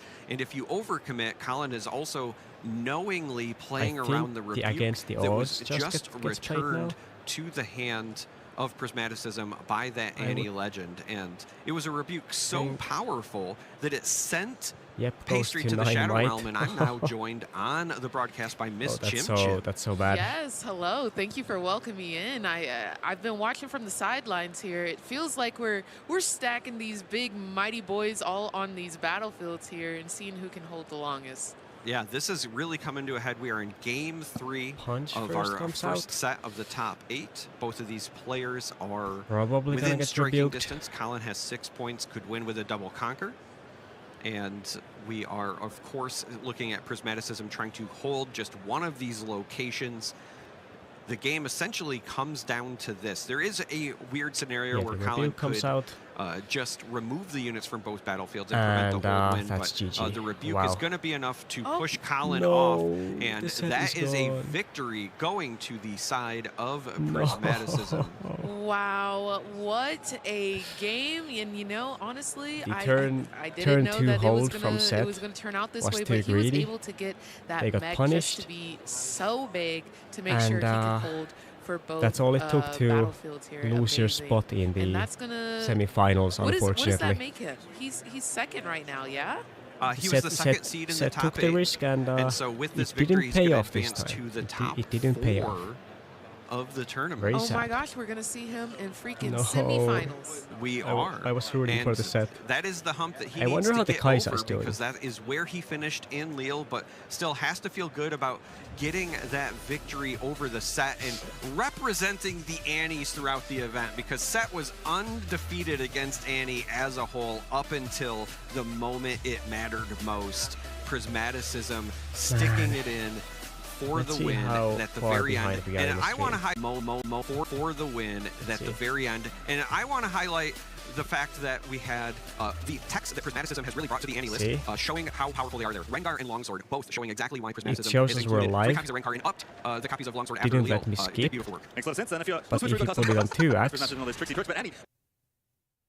it actually goes to the line. It will look like, honestly, a very tough matchup there by the end. Colin navigating expertly on set all weekend long, but kind of the favorite. Still in that position after that. Yeah. You know, I'm very impressed by your Miss Chim Chim vocal impersonation. I swear you sounded just like her for a moment. Yeah, you know, I've been working on it. I'm pretty sure we get a little bit of game. downtime every now and then to kind of get it done, but they like I said, Annie's still hands. looking good. Both these players locking in their best ofs, but they did have Prismaticism has to feel like the player to beat, especially almost if everything they you can navigate the quote-unquote weird matchups, right? Just kind of not a normal matchup. You really do a lot of testing against. You have to think. Killed their so if it is just going to be the expected decks kind of going through the top 4 to this tournament, well, Priz has a lot of practice against those. There. Yeah, I know that we keep joking about the stat that we saw, right? That set was 100% against Annie's. But having watched that particular match, I can kind of see why. It's a lot of might, and the units stick around. It's just enough to be a thorn in the Annie player's side, and I can understand why the field struggled. But it also highlights exactly how player skill can overcome adversity, because again, Prismaticism lost the first game when he was going first, and that is traditionally one of the ones that you want to take early. Still managed to run it back, won games 2 and game 3 off of just very tight, pristine play. And that's the interesting thing about this deck, because you do have to play very tight. The margins are really thin if you're going to win, especially high-level games of Riftbound, but it is nice to see even early on in this game's life cycle that skilled play is rewarded. There is a reason players and names we keep talking about over and over again, no matter the tournament, no matter the country the tournament happens to be hosted in, because at the end of the day, Riftbound is proving itself to be a very skillful game indeed. And speaking of skillful players, I do want to take a moment to give the flowers to Colin. Still locked in the best of set, showed that this is a legend that can perform even against the meta decks, and was really just moments away from also moving on to the top 4. Again, that was an incredibly close series. So Colin, you can certainly hang your head high. Yeah, back-to-back regional qualified top 8s in North America. I don't believe traveled all the way to Europe to try and compete, although likely would have done relatively well given the skill we've seen on display. But certainly home in the USA is looking very good, and I'm so curious to see what, I mean, just in general, what everyone picks up for Unleashed. Unfortunately, I have bad news, guys. Kaisa also lost to Allens. So unfortunately, Kaisa is out. Seth is out. There's now Ezreal, Draven, Annie, and I'm not sure if it's either Irelia or a second Draven. No, all the good guys have gone. All the good guys lost. Things that's coming in Unleashed. I think if I'm a deck builder that wants to competitively compete in Hartford, in Vancouver, I would start looking at lists that can mimic that play pattern. Granted, Annie is going to allow you to exploit that because you're always going to have those runes ready because of her legend ability, but even still, those plays are incredibly powerful where you are playing essentially a combat buff, but it can stick around as additional might for you to use for retakes or additional holds. It was so impactful even just to see that defensive Rengar that forced the punch first from Colin's hand, and that allowed him to not have it on defense when Prismaticism had to come back the following turn. Yeah, I think it's funny. We've talked a lot about Chaos, at least off camera this weekend, and one of the things that's obvious is Chaos clearly is very versatile, quite powerful, but a lot of the things Chaos does are temporary, which means when you create windows of opportunity for yourself, you must use them very well. Like, if you're using a flash to move some units, whether you're doing it offensively or defensively, you best believe you have to move the units back to the right spot, because if you don't use the resources given to you, well, you're going to run out of them pretty quickly. This isn't a deck that can grind forever and ever and ever. Yeah, it's definitely not set. No, it is not set, which is that's a deck what that we can grind saw. forever. It really did feel like, as the game went on, there was just more and more units in Colin's base or on the battlefields, because not only are they big, but again, you could save them with the set legend ability. If you played to like 15 points, I think set would be a very, very good deck. Just chilling out, getting bigger and bigger. Or maybe if you're playing to 11, because you're playing 2v2. All right, with that, we are going to go to an interview down at the desk. Thanks so much for that incredible cast, for that incredible marathon of a match that you had. I mean, Prismaticism, I've got to say, you've now unlocked yourself into another top 4 with Annie, back-to-back weekends. I mean, I've just got to say it here, man. You are really solidifying yourself as one of these first professional Riftbound players, and you are doing such an incredible job, and you have since all of these, and I'm going to bring it up. Now you have to go against one of your friends, who I would also say is a very professional Riftbound player. So already in the mindset, what are you thinking having to go against Alan ZQ on the other side? Well, he's my main testing partner. We're both familiar with the matchup. He's actually a bit scared going into it. He thinks that I'm favored in it, which I'm not sure how true that is. Maybe a little bit favored, but I do have the die roll advantage from seeding, so that's nice. Colin put up a huge fight. That definitely took a lot to win that. Every single game was down to the wire. It was really cool. And I mean, now I'm warmed up. Hopefully I can go get past top 4. Literally warmed up. For everyone that wasn't aware, I'm gonna put you on blast for a little bit, in a good way. You lost game 1, and you were like, whoa, I went first. He broke serve on you. You got up and did push-ups to wake yourself up, which this is not the first time that you've done this, as I've been told. You then win game 2. I've been told that Colin thought you were taunting him because, you know, Set is, you know, he's a big workout guy. It works out like that. So you win game 2. Colin goes and does push-ups. Oh, I didn't even notice, actually. Yes, he did. I was just like thinking about the game. He actually went and did. He walked off camera, and I go, where did he go? And I go, oh, he maybe went to the restroom or something. No, he was doing push-ups because you did them, for you both to lock in for game 3. So I just kind of want to say, you know, how important is that kind of thing? Every time I talk to you, your mindset, your professionalism in addressing this of Riftbound, you really are an icon of the game, and just showing how much, not just talent, but discipline it takes to do and play this game at such a high level. So much so that sometimes you got to wake yourself up. Yeah, and it's a tight balance between the nerves, limiting them, but also you need a little bit of nerves. You need that energy, because if you get too relaxed, too calm, and like you're falling asleep, you're not focused. And then so the push-ups help with that. They also help with the tilt, just like getting emotions out, channeling that energy a bit. So then push-ups are actually broken. To a good baseline. And I got it from SCGCon Vegas, where in round 5, if I can tell the story. Oh, yeah. In round 5, I was undefeated going up to that point. I was playing against the Kaisa. It was game 3, and I was ahead. I had a Mundo in my hand that I was about to play as my next turn, and then I accidentally drew an extra card. And then I had the habit shuffling my cards as soon as I draw them. So then opponent calls a judge correctly. Judge comes over, says my opponent gets to see my hand and take a card from it. He takes the Mundo, and then I barely lose that game. And that was like, I was running so well in that tournament. I'd still made top 8, actually, which was really cool, because that was my first real paper. Yeah, in paper event. I played online a lot before then, but took a lot of getting used to in paper. And then someone that I met the day before saw what happened, came over to me, helped calm me down a bit, because I was very angry afterwards at myself. And then we went outside, and he told me I should do some push-ups. And then ever since, that's been my go-to whenever I have a really bad loss, something that really riles me up, do the push-ups, calm down a bit. Well, and you took that to heart for game 1, but you didn't lose the match. We have one of our top 4 finalists here, still on the Annie Prismaticism. I mean, from set 1, playing in Runes and Rifts in the money tournaments, and they also always end at like 5 a.m. I have also done like 20 push-ups between games or matches, just because I have been so tired that you just need to get your blood flowing. So it does actually work. It does actually work. So try it out sometime. Spectator, I wish you luck. Fantastic match in Stop top 4. Flexing, But we got more action to cover. Thank you. We certainly do. That is just one of many matches on the docket for the rest of the day. We made it all the way to the top 8. We're through most of the quarterfinals. Trent, you need to do some push-ups on the pre-rig to win. Because a little bit of a spoiler, Alan did also win his quarterfinal matchup, which means he will be playing teammate and testing partner Prismaticism in a semifinal that I sure hope we're going to keep on watching. I learned 2 things from that interview. First, we were correct in our assumption. Colin did also do push-ups.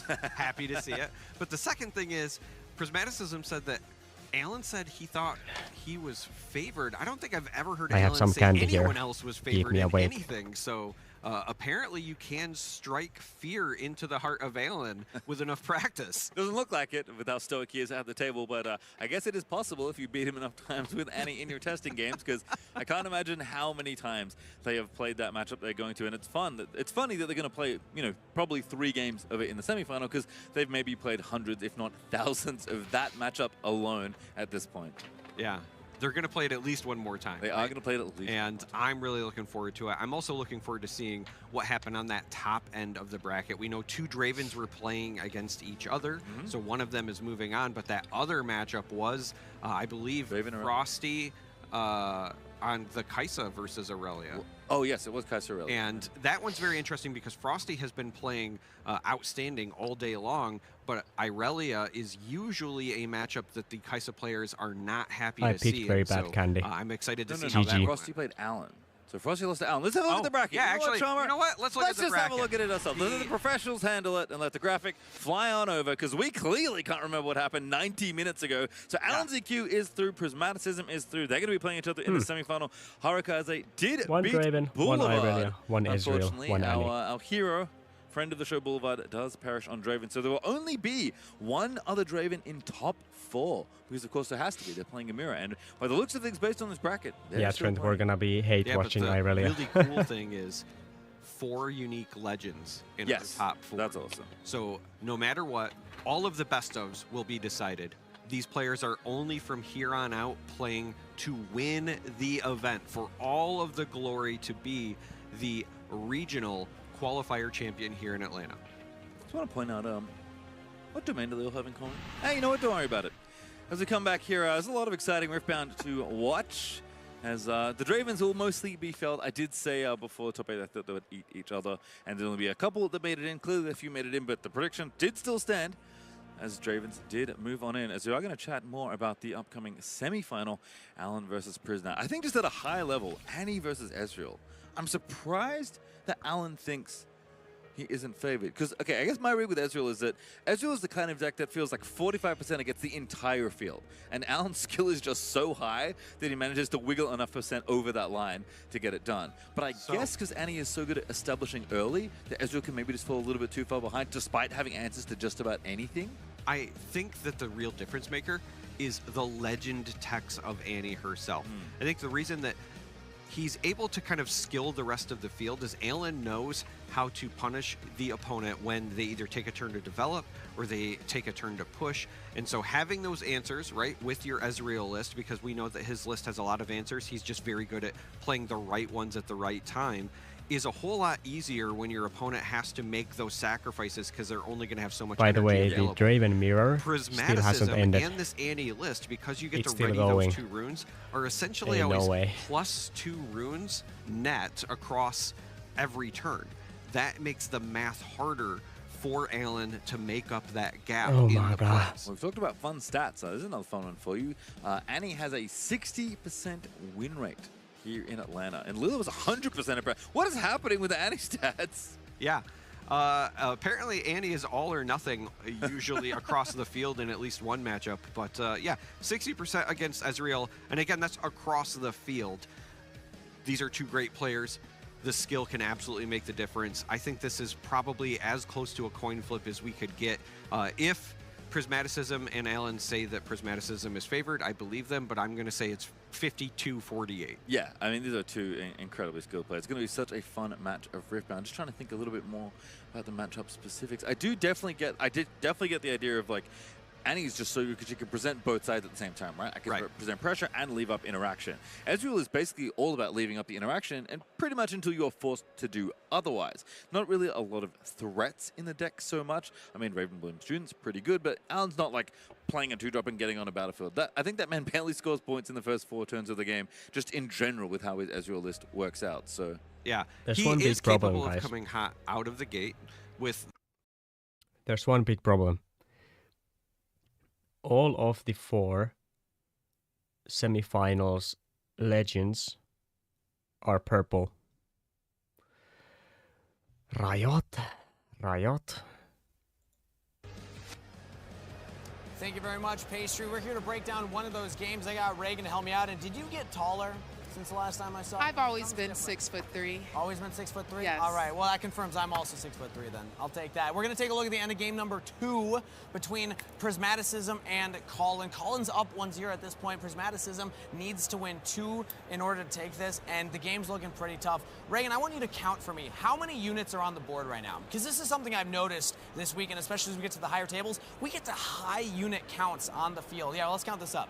1, 2, 3, 4, 5, 6, 7, 8, and 9 with a Cithria right there. At the battlefield, the arena's greatest. Yes. That's a lot of units, and this isn't even the gunkiest the board's gotten. I keep saying this term, gunky boards, because the top players, they like to play wide. They just establish these big fields, and they play with the resources, as opposed to going for early trades and trading 1-for-1s often. I want to now look at what happens here, because with set, this makes a lot of sense. You want a lot of units buffed with the set coming in, but right now, Colin decides to go in as 1 unit to try and clear, and we saw that Prismaticism had 2 runes up and decides to flash back. So the flash actually saves 2 units. What we don't know is what that last card in hand is, but we're going to find out, because there was a decision that Prismaticism could have done differently there as opposed to the flash, but the flash ends up actually saving him. He had the correct order. Now let's skip ahead to the next point, because basically what happens in the interim is that Colin just sends everything in, and we reinforce this point. And now Prismaticism has to deal with, like, look at this might. That's what? 3 from the other units and the buffs, so this guy's like 9, 5, plus the shields, so 6, and then 4. Really hard to punch through all of that when you also have to deal with the 5 might defending up there. But the key is, Reagan, what did he have in his hand? I think he's going to have a Rebuke. Rebuke. Let's play ahead, because that's the next card that comes down for Prismaticism. That was what was saved in hand. You had the choice as Prismaticism. Do I either use the flash to save 2 units or the Rebuke on the set to then hold that point? But that gives more information to Colin. Because Prismaticism did it this way instead, went down this line, it allowed Colin to say, okay, I'm going to try and reinforce the set, which Prismaticism knows is the game. That was very, very mumbo-jumbo, useless stuff. Sorry about the quality, but Irelia 2-0'd the Draven, unfortunately. Seth and Kaisa gone means there's only purple in top 4. Draven is here. So very sad. Only purple. 2 red purples actually. We could have a double red-purple finals, which is actually very likely. I think Draven is favored here, especially if Coco Lopez wins, because Coco Lopez is seed 1, so they get to choose to go first. If Coco Lopez goes here, they once again get to choose to go first, so I think they're gonna win. Prismatism is also higher seed than Alan's, so Prismatism can choose to go first here too. So both Draven and Prismatism can choose to go first. So it's very, very possible we have a finals with double red and purple. Riot. Oh no. Wait, let me just get it. So yeah. Oh no, man. Oh no. You know, that would make sense, because we did see one of those players win the series based on a game 1 kind of axe juggling and then a game 3 axe juggling. So perhaps that's what's happening, and that takes a lot of practice. I don't know if they know this yet, but because the other Draven lost, Boulevard, our good friend, did perish, unfortunately, in top 8. This Draven match is not only who gets to go to top 4, and who potentially gets to go to finals. It's actually for the best of Draven.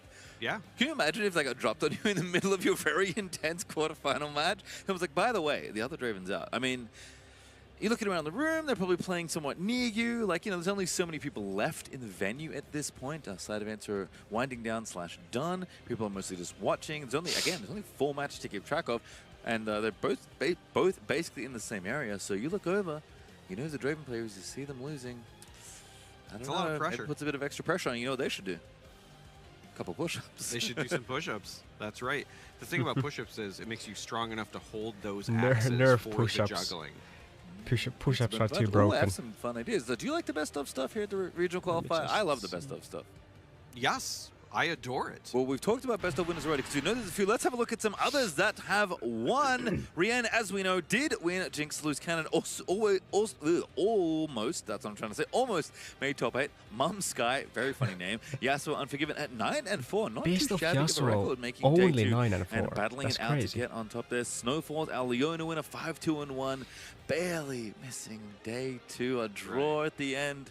A dagger in the heart of Leona players everywhere who's never made day 2 in North America, Monka. And Riftbound Plus, the winner of the Victor Herald of the Arcane best of. One that is surprisingly popular. Either the deck is popular or people really want to win the best of. I guess Arcane did a number on people and what best of and what legends they want to play. Because there's always Victor players running around, even though none in this Not everybody is a Victor hater like we are. There That's are a lot of true. people who go to the Church of Glorious Evolution and they believe in a machine-oriented future, and rightfully so, because 10-3 is a heck of a record at the end of the day. Well, you know what? I do like talking about the best of winners, but I actually like to hear from them themselves. We're going to throw over to some interviews that we've done with these best of champions.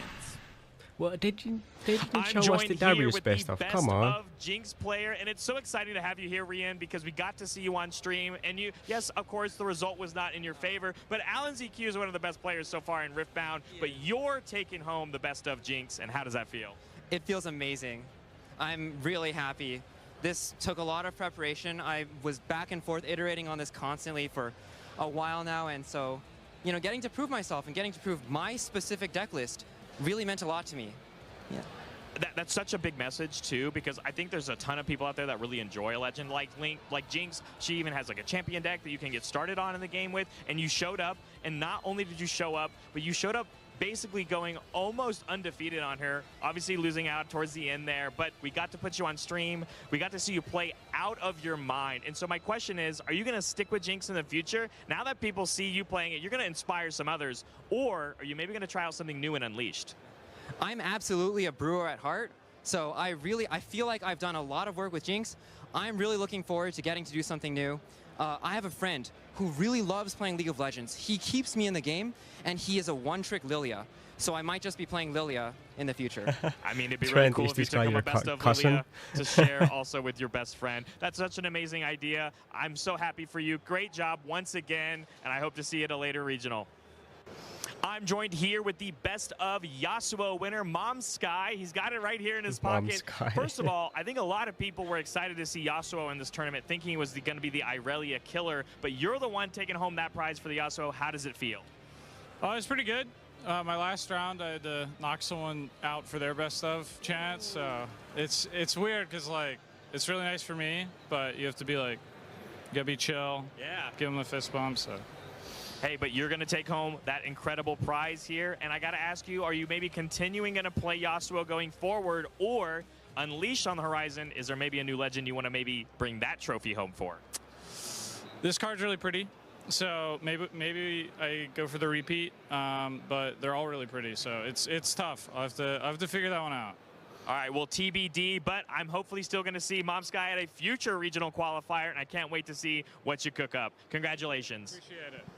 I'm joined here with the best That could have been Leona me at winner, Lille, man. Snowfalls, and I've got to My pick your best brain of real Darius. quick. you kind of already knew that you won this starting off today. So obviously, congratulations. But did you have a great time in the tournament? Because you're playing a legend that I think a lot of people like, and you're the one taking home the prize. I think for most of Leona, right, it's super hard to play in this meta with all the rebukes in hand. So it's kind of really hard to do that. So for my playstyle, right, I was more of a go into fight might to might style, because I have Leona Legend stun, so I was gonna be +1 always. That's why though.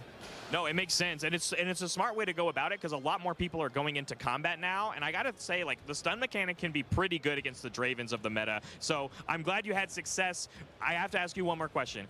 Do you like Leona so much that you're gonna play her maybe at a future regional qualifier, take home another one, or do you think you're gonna play a new legend that's coming out? Most like a new legend. I've been looking at Iron maybe, or Lilia also though. Those two are my favorite jungle champions. That's why though. Well, I can't wait to see what you cook up. Of course, Ivern, same colors, same domain, so you could play a lot of the same cards. But congratulations on your win, taking home a great trophy. I'm joined here with the Best of Victor winner, the Best of Victor looks like Lux's brother. You know, if Lux had a... In the end, you still took home that Best of. Well, Garen is Lux's brother. Amazing. Oh my gosh, this result is amazing. But he looks like Lux's brother, man. The whole weekend was great. Today was great. Couldn't be happier. Absolutely, and now your third top 64, right, across all these regional qualifiers that you've gone to so far. But my last question I want to ask is this. Are you going to continue to show us that you are a great Victor player, or are you maybe going to pivot to something new and Unleashed? You know, there's a new Order Chaos legend on the horizon, LeBlanc, the Deceiver. One of my favorite characters from League of Legends. I'm a mid lane main, which is why I brought the Victor control. Maybe I'll bring in the Assassin coming in. I think she's going to be hot in Unleashed, and I'm thinking about trying her. She is, and she's going to be highly contested, just like Victor was this weekend. So I believe that you can definitely do it, and I'm excited to see that LeBlanc list. Riftbound Plus, thank you so much, and congratulations. For having me play some Riftbound. That's right. I'm here joined with the Best of Misfortune here, Snake. All I really want to ask real quick, I know you're a very busy person, you got a lot to celebrate for. How do you feel in this moment, having worked incredibly hard for this coveted prize? It feels fantastic. I tried it at Houston, I got top 64 and lost in 64, and now I have it now, so it's great. Absolutely, Snake. Now, are you going to keep playing Misfortune, or are you going to maybe mix it up with the next one? I'm a Diana main in League, so when Diana comes out, I have to get the Best of Diana. Well, I hope to see you with that Best of Diana at the next one. Great job, man.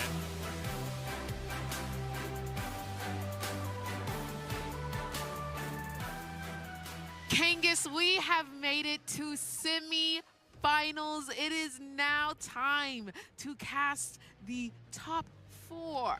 There are two more matches left give of the us stream. Alans 2 and semifinals Prisma. happening concurrently, and then one Please finals, and then we will have a new regional Prismatism. champion here in Atlanta, and we have 4 unique decks in the top 4, Ms. Chim Chim. It is incredible the diversity that we're seeing in the meta right now. Yes, I am super excited, and I'm super excited especially for, like you said, the unique decks that we're about to see. Yeah, we got Draven, Irelia, and then we have Ezreal and Annie.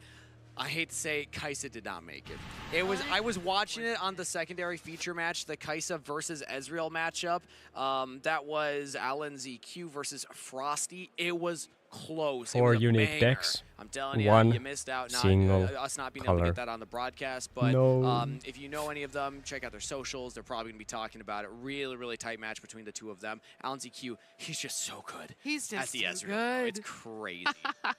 I also want to point out, like, we had a lot of 2-1s here in the quarterfinals. So a lot of it was really close. Even the Prismaticism and Colin going head-to-head there. It came down to the wire, and there were a lot of turnarounds and like just like crazy moments. Yeah, we broke down the end of game 2. That was almost a 2-0, but Prismaticism makes a comeback, like a crazy end to game 2 to even the series and then close out the series. Also, bless the seeding because all the Dravens got put on the top half of the bracket, so they kind of like hit each other a bunch on the way out. It was Draven versus Draven, and then Harukaze actually on Irelia was able to beat Boulevard on Draven, so that means we almost had like a Draven semifinals mirror, which would have guaranteed Draven in the finals, but now with 4 different legends, it's anybody's game. All 4 of these, especially when you look at the pilots, could be capable of taking it, especially when you look at Irelia even 2-0 with the Draven, which is crazy. Of the tournament against each other. Ezreal, Annie, two of the more kind of niche picks, just with expert pilots, teammates. Alan ZQ went through a past teammate and friend in Frosty. Now might have to go through another friend and teammate in Prismaticism to make it to that finals. Yeah, no, very exciting here, but I'm just glad to see this diversity. We've got the Ezreal and the Annie and the Draven and the Irelia, so I'm glad to see we gonna see somebody new. Also potential for two teams to be against each other. CTG versus CTCG. I think I got that right. Yes. Either way, they're different teams, different acronyms. We could actually have different teams represented in a regional finals. That'd be really fun. At least on the name. It's probably happened before in Spirit, but this is official. They changed the Riot tag to include it. Absolutely, but let's kind of talk about that Irelia versus Draven matchup here. I believe I heard that Irelia is normally winning 56%. I like Irelia to Draven. I feel like it's one of the strong matchups because not only can you just get around the battlefield and then get away from the Draven, because a lot of times look at the difference. In Lille, the Irelias were crushing. In Atlanta, they weren't. It just means that EU players are just better. EU players, you know, they're just better at piloting, and I am obviously biased about discipline. It can be even like if of some EU. people are on like a one-off switcheroo they're hiding. That's so me. No one don't cancel me, guys. I Don't think cancel me. All kinds of stuff that the Irelia can do to really mess with the Draven player. So I think it's a really fun matchup, and it's one that while people often are just like, the rogue decks are more fun than like the top two most represented, when you watch two really good players playing Draven versus Irelia, it is very entertaining. So I think that's going to be a great show too. Absolutely. And then we have, what was the other matchup? Was it Ezreal Annie? Yeah, Annie Prismaticism on the Ezreal. Annie's been looking killer. He has. That's going to be a battle of who's the main character, because both of those players in their feature matches have just been drawing like the perfect card for the situation they're in. Game 2 for Prismaticism getting that Kaisa, and Alan ZQ against the Jinx that we highlighted with the triple Stupefy, like insane, yeah. Absolutely, and I mean, Coco's Swiss run was absolutely insane. Yeah, let's take a look at some of the runs here because we can see this is the Draven pilot from CTCG. There we go. I was right. That's crazy. Had no opponent, so the bye because they were able to win one of the. I ran into 4 Irelias in a row at Lille. Skittle, great name. This guy ran into 2 Irelias in 13 rounds. But let's look at the matchups. A lot of Dravens. More Draven mirrors actually. Yeah. But he came out on top every time, it looks like. True against Alan ZQ on the way here. That's actually really interesting. Yeah, I think that's both of their one tie there. Yeah, must be. And what a player to tie against. What do you mean, Trent? At that point, that could set up for a big grand finals because they're on opposite sides of the bracket. So we could get a rematch in the grand finals. You're not going to go to time in that one. We will get a definitive winner. Yeah, we'll get a full play of that one. And we see he also is the reason that we did unfortunately have to say goodbye to that Frosty, but you know, is what it is. I believe that was round 12 of Frosty. So that was Frosty's first loss, but it was actually Alan ZQ that beat Frosty in the 8th place match, or the top 8 match. Either way, let's take a look at the next one here. Harukaze, the opponent in Irelia. Let's look at this. Also a couple of mirror matches. Wow. Yeah, a couple of mirror matches, but also only 3 Irelias again. Here.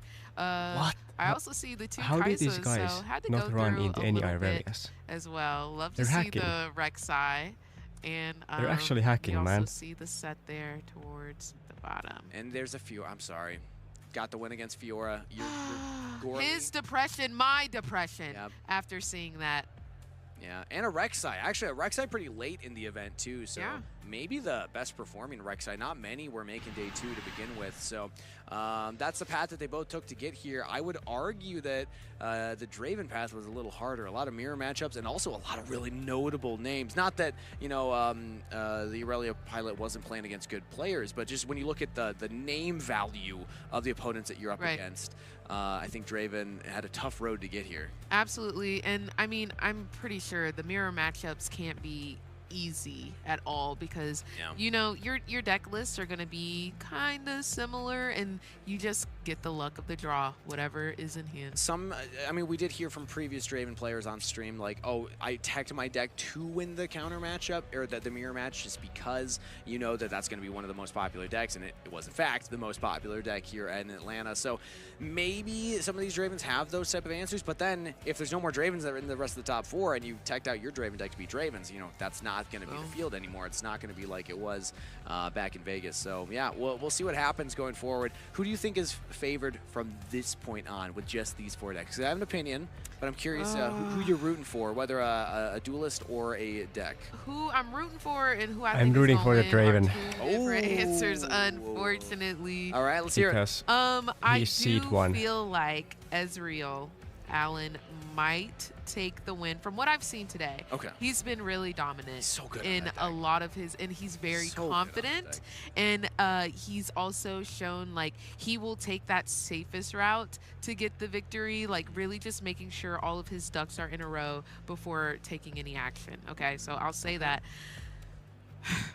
I would cheer for the Irelia. I was going to say the same. Irelia hasn't won a regional yet. He has not won a regional. It's time. It's time. The last Mirror Forge regional. Yeah, we've seen the other winners. We've seen the Draven. We've seen the Annie. Yeah. We've seen the Ezreal wins already. And I think I'd just like to see the Irelia. But why don't we look at what Irelia is running right now?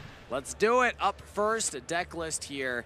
This is Harukaze's Irelia. Let's see if there's any outliers or if it's pretty standard. I will say some of the outliers I'm noticing. Mind Splitter in the main deck. I don't see every Irelia pilot this. It's a big unit. Sometimes you don't have the amount of runes necessary. Guys, it looks like we're not getting Allen's versus Prism on featured table.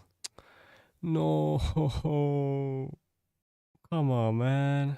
That I imagine that Harukaze actually plays a slightly slower game tempo of Irelia than we've seen others play that, which kind of derails. Because why else would they show us the Irelia deck right now? Before I got on my Fiora journey, I did play Irelia, so this does look pretty standard to me. Besides the Mind Splitter, I don't remember running any Desert's Call. I think that's also one that stands out to me, but everything else looks pretty freaking standard. That hard bargain, that not so fast, because you gotta make sure that you're able to protect Irelia if there's any spells that come out, even the Defy there.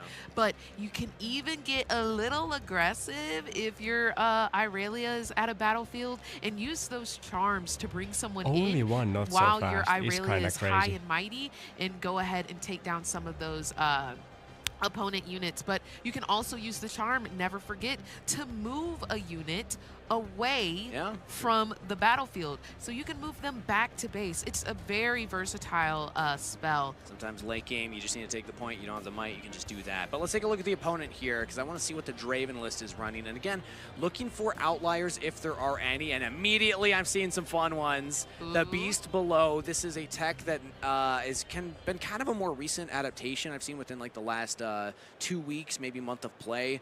Beast Below has been sneaking into Ezreal lists, sneaking into Draven list. It's a very big unit that can also remove enemy units. When you play me, you return another friendly unit and an enemy unit to their owner's hands. If it's the only unit you have, you can't return another one, so you just return your opponents. But you can also just bounce back like an Overzealous Fan, a Tide Turner, a Gem Jammer, things that you'll still get use out of again later.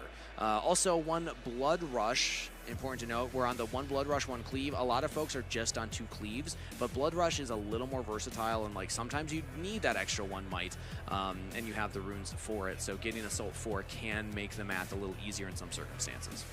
Wow, that's a lot, but also want to notate that switcheroo. I think it can always come in pretty handy. Oh, man. I love the one-up switcher. You know what? I was saying I play it in my Irelia. I think it's really funny. I would prefer 2 switchers personally. Because you like play enough Tide Turners, you hide those, you bait your opponent into getting comfortable. Like, it's Tide Turner, it's Tide Turner. And then the one switcheroo, they just don't expect it. And especially against Irelia, you pay the deflect cost, but if that Irelia gets gigantic and attacks into like a Ferris Forerunner, even that's still worth switcherooing. So that might be very impactful in this game.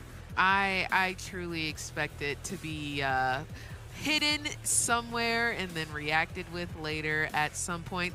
Look at that trophy, y'all. Let's make some noise. Oh. Is that a floating rift right there? Look at that. That's beautiful. Oh, you're being silly. Yeah. My bad.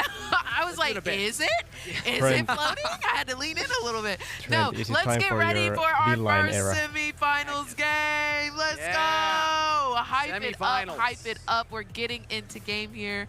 Oh my gosh. Let's go ahead and see this Irelia versus Draven. And we're getting the mirror matchup in terms of battlefields. Zon Warrens versus Zon Warrens. I love hearing players give their insight as to why they play certain battlefields at certain times. We've heard some saying, oh, I play it second or third because it helps me seed my sideboard faster. I can just cycle through my deck more. Some say, no, it's the one that you go first because then you can go like Aspirant's Climb or Arena's Greatest, depending on if you're going first or second. And Zon Warrens is just kind of the catch-all to get the cards you need for the matchup that you want. Either way, we're going to see a lot of discarding and drawing cards in Game 1 of our semifinals. Let's get it. Draven gets to go first. So bad, but I can't do that into the microphone. Yeah, right. I mean, maybe away from the microphone. Yeah, y'all might hear me scream in the background through Kangats's mic at the end of this. I'll face this way for just give me a tap on the shoulder if you feel like doing it. What are these sleeves going on here? Super Saiyan? It's Dragon Ball Z, I do believe. That's awesome. I don't know what the rune sleeve is precisely, but it's on theme. We're going to go ahead and bring out that Gem Jammer for Coco Lopez. Okay, also, I believe the first time we're seeing them on Feature Match, or at least my first time casting them. Well, let's say snuck their way onto one of Pastry and Charmers. But, okay, let's talk about the starts here and what ideal starts are versus non-ideal. So it's a decent start for Draven. You would rather something... Irelia has... Actually, now I'm trying to think like what other two mites that we saw on the list. I guess board, Titan is also so they can't accelerate their Irelia you're not getting used out of the Gem Jammer, but it's still a unit that's going to score. Meanwhile, Irelia is just going for the Zonias. Which typically you would rather have like a why here, GA is usually better than Zonias. Eat up that Zonias unless it's something like a because if that was a GA right now, you could just accelerate. Okay, nice. Even Stellarcorn. You could have just accelerated Stellarcorn here if that Zonias was we're going to ready that Gem Jammer. Let's see what we got here from Coco. We're going to move that Gem Jammer back, actually. Don't want to Coco already at 2 points. This early. That's kind of crazy. And Lopez discarding the Falling Star because into the Irelia matchup, there's not so fast you have to worry about. Hard Bargain can also be really annoying. But in instances like this, it would get through the Zonias, but it also just deramps you so much and would delay the Forerunner turn, which we are already going for. Looks like there's some thinking on Harukaze sacrifices the Kai'Sa for the draw. Here. Yeah, not sure if we actually wanted to play that for a second, but I don't know. We are going to keep that Kai'Sa there. Oh, so we had to trigger the Zon Warrens still. So we just if you play the Ferris, then of course it is. Yeah. And we still play the Ferris Forerunner. I like this type of play from Draven. Establish control at a board, especially once the Stellarcorn gets onto the field. Actually, there's 2 the Zon worst case Warrens, scenario is like they move to one, on the top ride the Zon window Warrens, to the other, and then move back. So which is gonna be hard for Irelia to get through. And conquer 2 points at the same time means that Harukaze's draw engine potential is slightly diminished. Also, the Stellarcorn draw starts. All right, and when I move, draw 1, and Stella has moved. We've gone ahead and gotten our first point on the board there. Stellarcorn is so balanced, guys. And seeing what we want here. I like discarding the Desert's Call. It doesn't get a lot of value in this matchup because it's only 4 might represented from 4 energy cost. You usually have better things to spend that energy on. It's good in other matchups, but I think can imagine really even coming out of the deck for sideboard going into game 2 here. But let's see what Harukaze has in hand. I see a flash. Because I don't there's see actually else. I see a flash. A lot of might on Draven's board already. I think I saw a ride. Okay, so they do play the Irelia. Okay, we're just going to play the Irelia first. We're bringing the Irelia out. I'm a bit of an Irelia one trick myself. Okay, we've got that Zonia's on the board already. So she's not in complete danger as of yet, but just remember, Draven already at 4, choose this which is kind of crazy. You get to give it +1 might. Yeah, anytime it's readied as well. So like a Ride the Wind could come in here. If a snipe spell comes through from Lopez, then that means you can just go for like a Discipline to try and buff it up. Again, not so fast available. There's a lot that Irelia has with 2 energy visible. Like so many of the spells are low cost. So Coco Lopez should expect something to be coming in here. The flash is the big one to just save the Stellarcorn. But if you move in and they flash back, you at least win the combat still as the Draven, so you get to draw as well. And that's, I think, what Harukaze is just accepting, basically. It's like it's an unprotected Celicorn outside It's another the Zonias, Gem Jammer. Good chance that you're giving the Draven an additional resource here on top of being ahead in points. Yes, and it looks like we're going to get the second Gem Jammer. I assume Draven has some combat tricks. He's thinking. You know, it's very important that we think these through. Like we're not playing them little games no more. No. We playing a big boy game. And and you know what? We're bringing out that Gem Jammer. So we're gonna go ahead and put that into base here. It'll give ganking to one of the units at the battlefield. It looks like he tapped the Ferris Forerunner, so I'm assuming it's that. That makes sense to me. If they solo you won't get attack the with drop this from the Conqueror, but it's just more safe to send the Forerunner into the Celicorn than it is the Kaisa. Absolutely blown out. There's so many things that can get a 3 might above a 4 might in the Irelia deck. So throw into 6, even if it's like a Defiant Dance, you die. I mean, you get Defiant Dance, yeah. So they Coco get Lopez absolutely playing blown for out by the Defiant Dance efficient if they move attack with the first. Or more the defensive efficient move as opposed to the offensive efficient move. And there we are. We're gonna move that Ferris Forerunner over, and there's boom, also there's the Rebuke. rebuke. The Rebuke is coming out for the 2 power for Irelia, so not bad, runes not bad. and 2 recycled. They're also fully tapped out. Back to Coco's hand. All Chaos runes spent on Harukaze's side. We got to keep in mind if getting rid of the Stellacorn should be pretty easy now. I mean the Zonias, because obviously Zonias saves the Stellacorn, but if Irelia is on like 2 or 3 of them. You get what I'm saying. But let's see what the next decision here is, because you can just try and play like your Draven. You're already at 4 points, so it's like pretty big. It's a 7. Honestly, I don't even hate that. Or you play the Darius. That's pretty good too. Play the Darius. So Darius is going to come out and immediately go to discard and draw from the zone. other Zon Warrens and take care of that stuff. Discards a Noxus Hope. Interesting. Back. Actually, okay, yeah, trigger the Zon Warrens, discard draw, and discards a Ferris Forerunner. Discards the Ferris. Wow.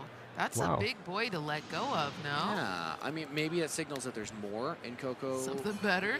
Or maybe just more Ferris Engaging with Irelia Sports or like, is a bit otherwise, iffy. that is such an efficient unit. Even in this matchup, I feel like it's pretty That's why I was not sure especially about even one Rebuke's already gone. But attacking the the Zonias did Stellacorn. save the Celicorn, so Harukaze has the ability to move that around still and get some draws. And but 5 with Coco points doesn't matter. He got an additional draw. That's always the danger of playing into Draven. He just your gets Darius advantage for will playing the die. game. Absolutely, and I mean, if we take a look at the board state, we're hiding. I mean, that was a switcheroo, by the way. Oh, we don't know. It was that was a switcheroo, by the way. It was a switcheroo. It was a switcheroo. You're really quiet about that was a switcheroo. Yes, we don't want anyone to know. Is it happening, guys? Is it happening? It's a 5-might unit. Hiding switcheroo with a 5-might unit is very uncommon, but into Irelia specifically, if no you're trying way. to hit in on that Draven or that Darius, you're probably going to go a little bigger. You're at least going to read like, okay, so I have to be over 7, because if it's tied turn, then I want to be an 8. And then you go in with 8, and then it's like, okay, thanks for the stats. Exactly. Especially if it's Defiant Dance, because then it like lowers the Darius and buffs the Aurelia. And Stellacorn draw. All right, so that Stella's actually going to move in for a point. So we're 2-5 here in favor of Coco. And Irelia at this point will There's another Rebuke in Irelia's hand. Because she's going to be readied at the beginning of every turn from here on out. Unless she doesn't move. Unless she doesn't move. That has happened. Sometimes you ride the Winter in, or like ride Winter away, and then at the start of your turn, she's not ready. You're like, oh.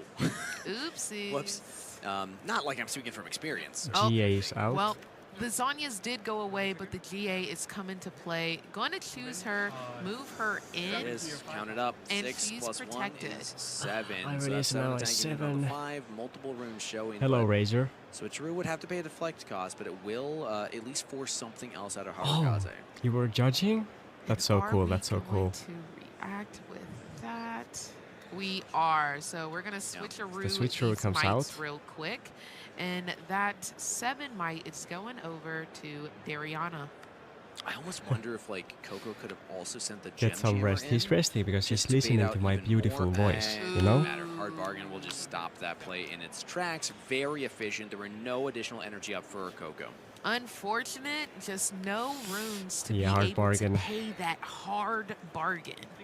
Yeah. You can always exhaust 2 to counter it, but You gotta have 2 to exhaust. It's now we're in an interesting position. I don't often see 3:20 a.m. for me, by the way, Razor. On runes, you're full 2 and I have fever right now. The hide cost, the deflect cost. I shouldn't be up this late. The Darius cost, and if we play the Draven on top of it all, like that's gonna deramp even more. So Coco, typically, like I think of the Draven as something that can, you know, match or even further ramp through the Irelia, but I don't think also had the conquering with the Darius on the previous turn was right. I believe recycled 1 time for that Guardian I don't Angel think equip. it was worth it.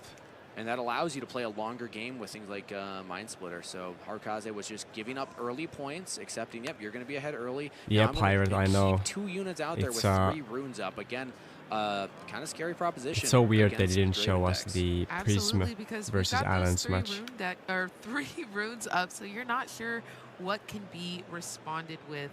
But it does look like we're going to take some type of action here to start some type of showdown. We can't just let Harukaze just start racking up these points. I do. Coco's playing the game right now. Yeah. Coco's ready to go, and you're already ahead in points, so you really only need to take 1 of these battlefields. I would the Darius dying. The Irelia's got the Guardian Angel, was and a 100% misplay. Now the problem is, like, something like Flash could be available. For sure. Hopefully, Coco has his own hard bargain to play through that, and we are going to go for the Stellar Corn.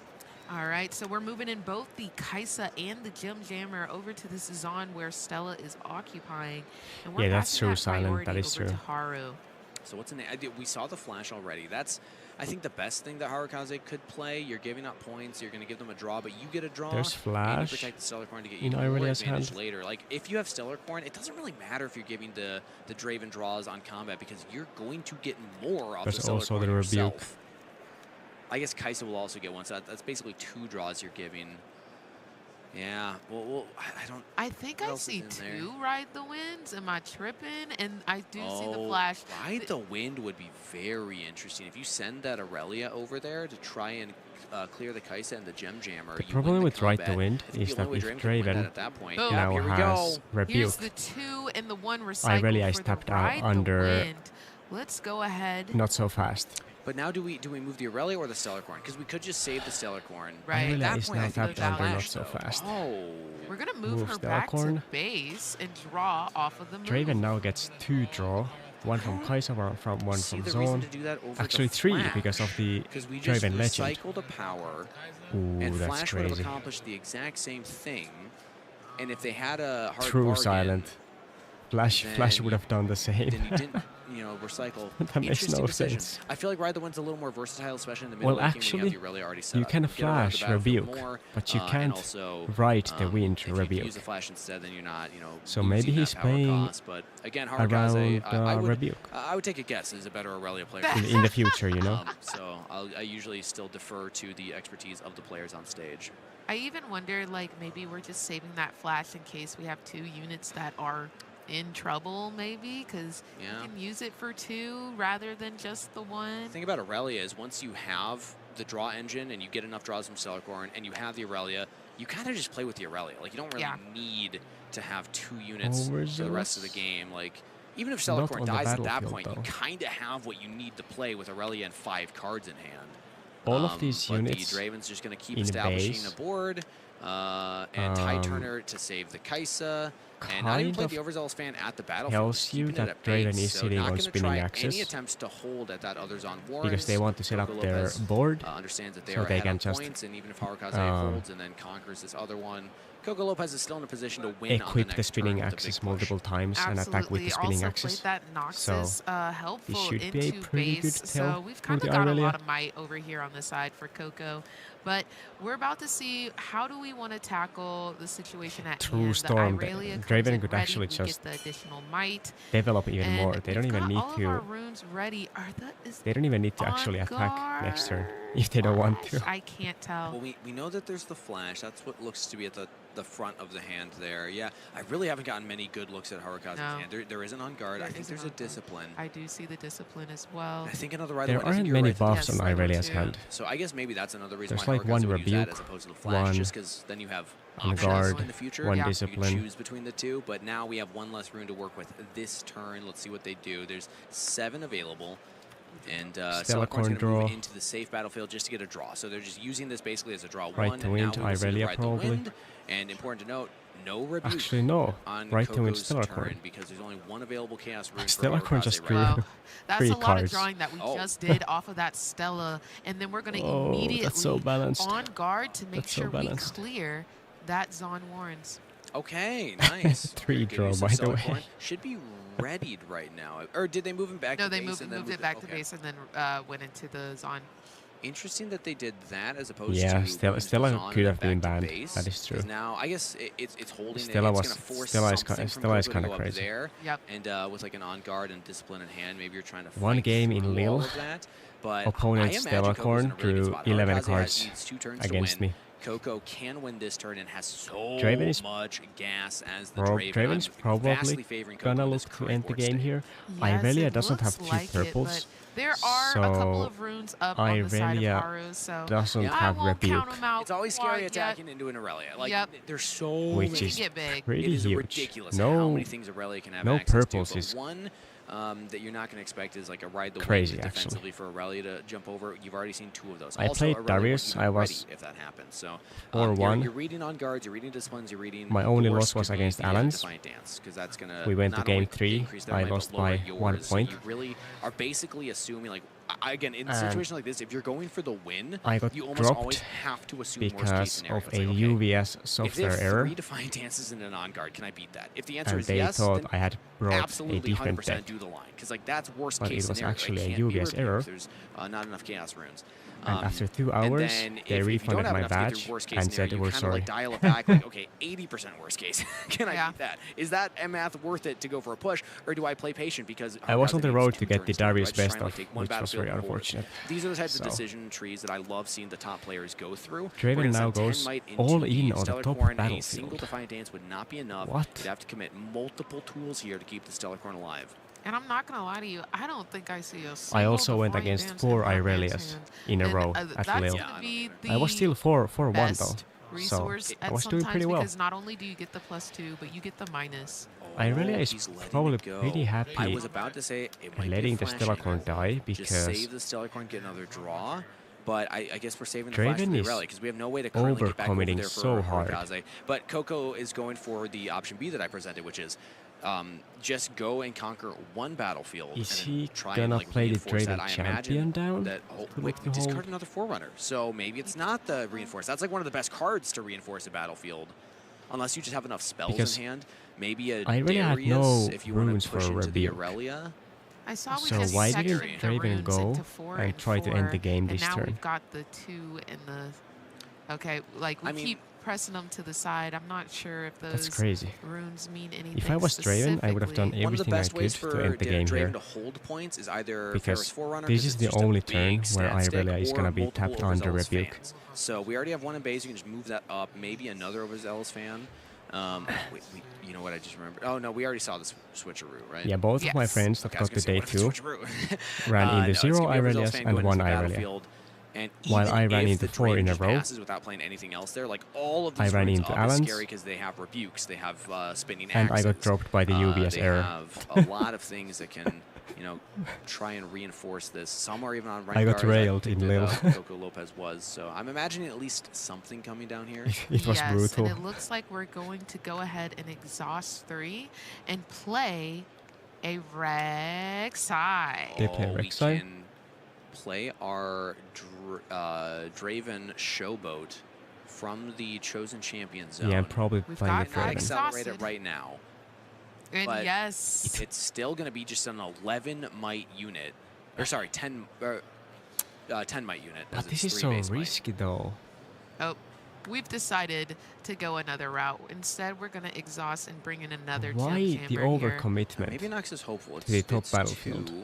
Okay, I didn't quite catch the art. You're right, Gem Jammer. It feels so this to me signals unnecessary. Coco saying, yeah, it doesn't necessarily matter to win this next turn. I just need to force Harukaze to use resources to get me off the point because they sent me a formal apology, and I also got a free ticket to danger of this type of line is that one Barcelona regionals.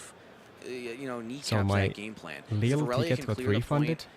and then and also I got a free charm the ticket Rek'Sai to in. another That means event. You can't accelerate the Draven So showboat afterwards. big W, I guess. There's always a cost to be paid for any decision tree you go down. Coco has made his decision, and the turn has passed. If Coco holds, that's game 1.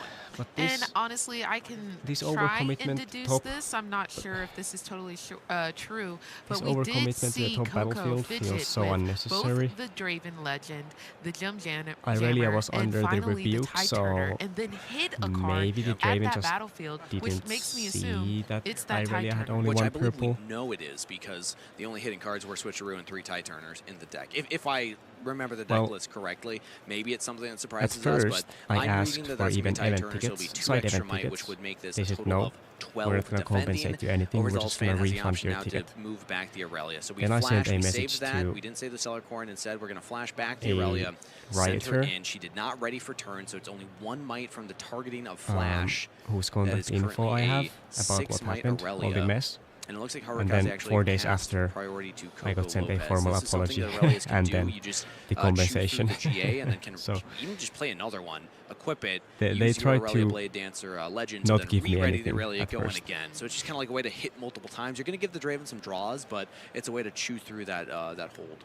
Absolutely. And they ended their formal apology with deal with this thank you for bringing this problem to our attention. Want to do any Tide Turn-in quite like it was my choice. Coco has in hand? I haven't really spotted anything. No, it's been really close to chest so far. Number one thing you could do is throw out a rebuke and just kind of hope so they don't have a hard is bargain or a not so fast. Of That's a little scary. Fan. Like an equipment is a safer move if you have a spinning axe, because there's really no way for the Irelia to interact with it.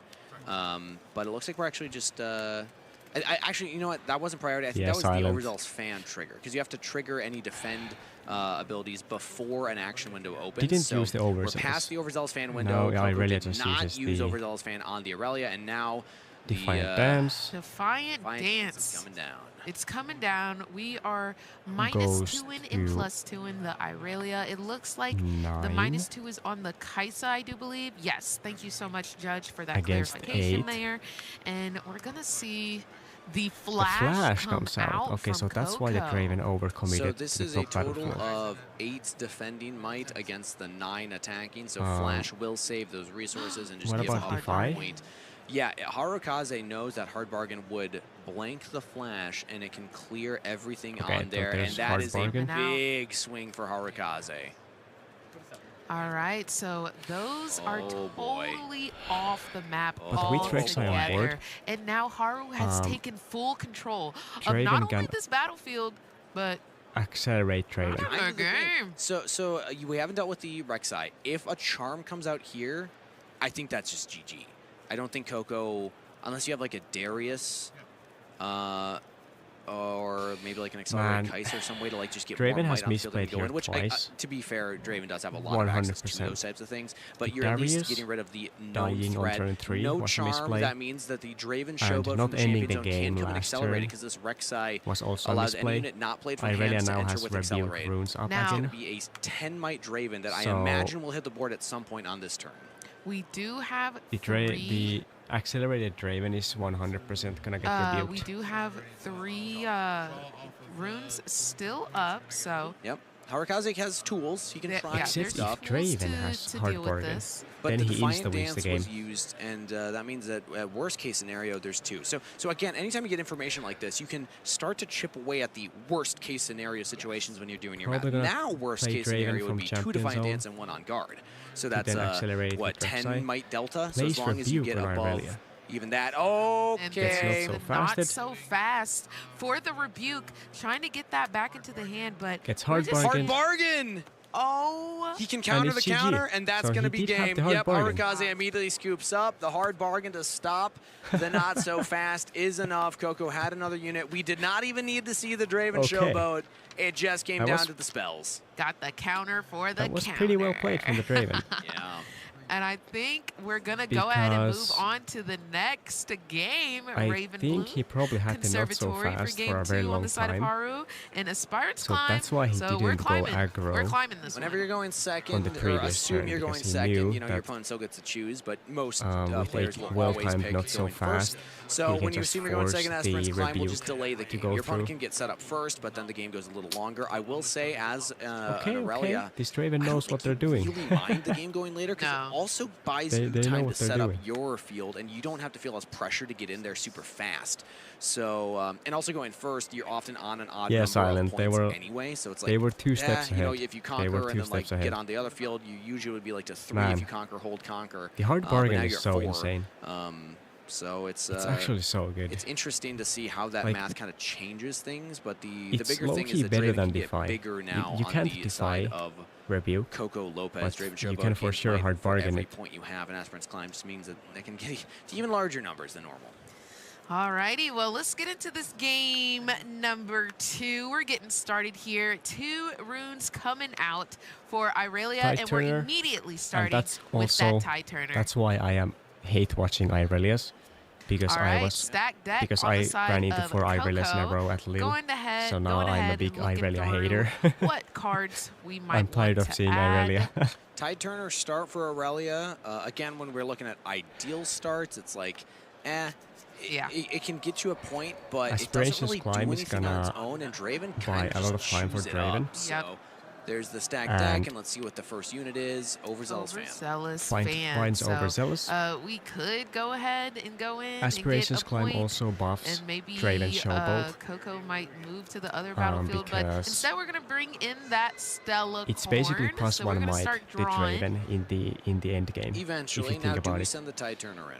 Because now we're tapped out. Okay, we're going to go for the Rain Bloom Conservatory. This will get us a point. I need to stand up. And again, being on odd points isn't bad into the Aspirant's Climb. It's 4 a.m. I realized I kind of tripped over my words at the beginning. What I meant to say is it's similar to like the Arena's Greatest, where being on an odd number of points scored in early turns isn't a big deal, because you can still score. If you're at like 1 point now, it's still now 4 turns of double scores for the rest of the game. So if you're able to kind of like score 2 on a turn, which is a max you can typically get, you're still able to end on the same clock, as opposed to being on an odd number when it's like a normal battlefield state. But all that's to say that I think Harukaze is going to opt to just look for a spell dig, so that hopefully, even though if you lose combat to the Draven, you can get a +1 as well with the Raven Bloom Conservatory, while having a good kind of score ramp right now. And boom, why don't we just go ahead and accelerate a Rek'Sai into this battlefield. Go ahead and deal with the Tide Turner. Make sure that no hold points are collected. And we still have another unit that can go and collect that second point. Do we want to do that, Coco? It's kind of tough, because like if you go in there and then the Stellarcorn jumps at you, you either lose your unit or you have to bounce the Stellarcorn back, which gives another draw. So I actually don't know if Coco is supposed to send this in. But he does it anyway. We're going to try and get that point here, and it's going to go through. So we've got 2 to the 1, and now it's time for the response from Haru. Do we want to go over there and take care of that overzealous fan? Also, I didn't see numbers what are spell was suddenly added way to hand, better but than even Harukaze did numbers. get a spell off the Raven Bloom. I was looking over at So Coco's it's surprising field, that this when Draven it happened is so fast, but he got something aggressive off of it. So with the points. There's the Stellarcorn Herder going in, getting a free clear. Coco Didn't says, yep, you use can the just kill my overzealous unit. fan. I'm not going to give you the free draw. So Coco's opting the boots are for out. sacrificing units in order to get points. That's a we double don't see a counter lot of that at the top tables. All right, so we are actually going to go ahead and equip a Boots of Swiftness, which will give that Stella ganking. And I think we're about to tap our legend to ready her, and you know what happens. Bye-bye, Rek'Sai. Oh, switcheroo! But finds a switcheroo from the no, we're just Raven gonna, Bloom. there's nothing to switcheroo. Was it not hidden at the Raven Bloom? Did I miss something there? No, he drew that. The Raven Bloom Conservatory. Yeah. That makes way more sense. So that's a future switcheroo. That's a future switcheroo. Yeah, so we know it's that's in a little hand. unfortunate So yeah, for Stella Draven, is going because to now go Irelia ahead knows and clear about the that battlefield, switcheroo. get the point, So it's not and so then we're going to get a secret Sand anymore. Soldier played off of Desert's Call.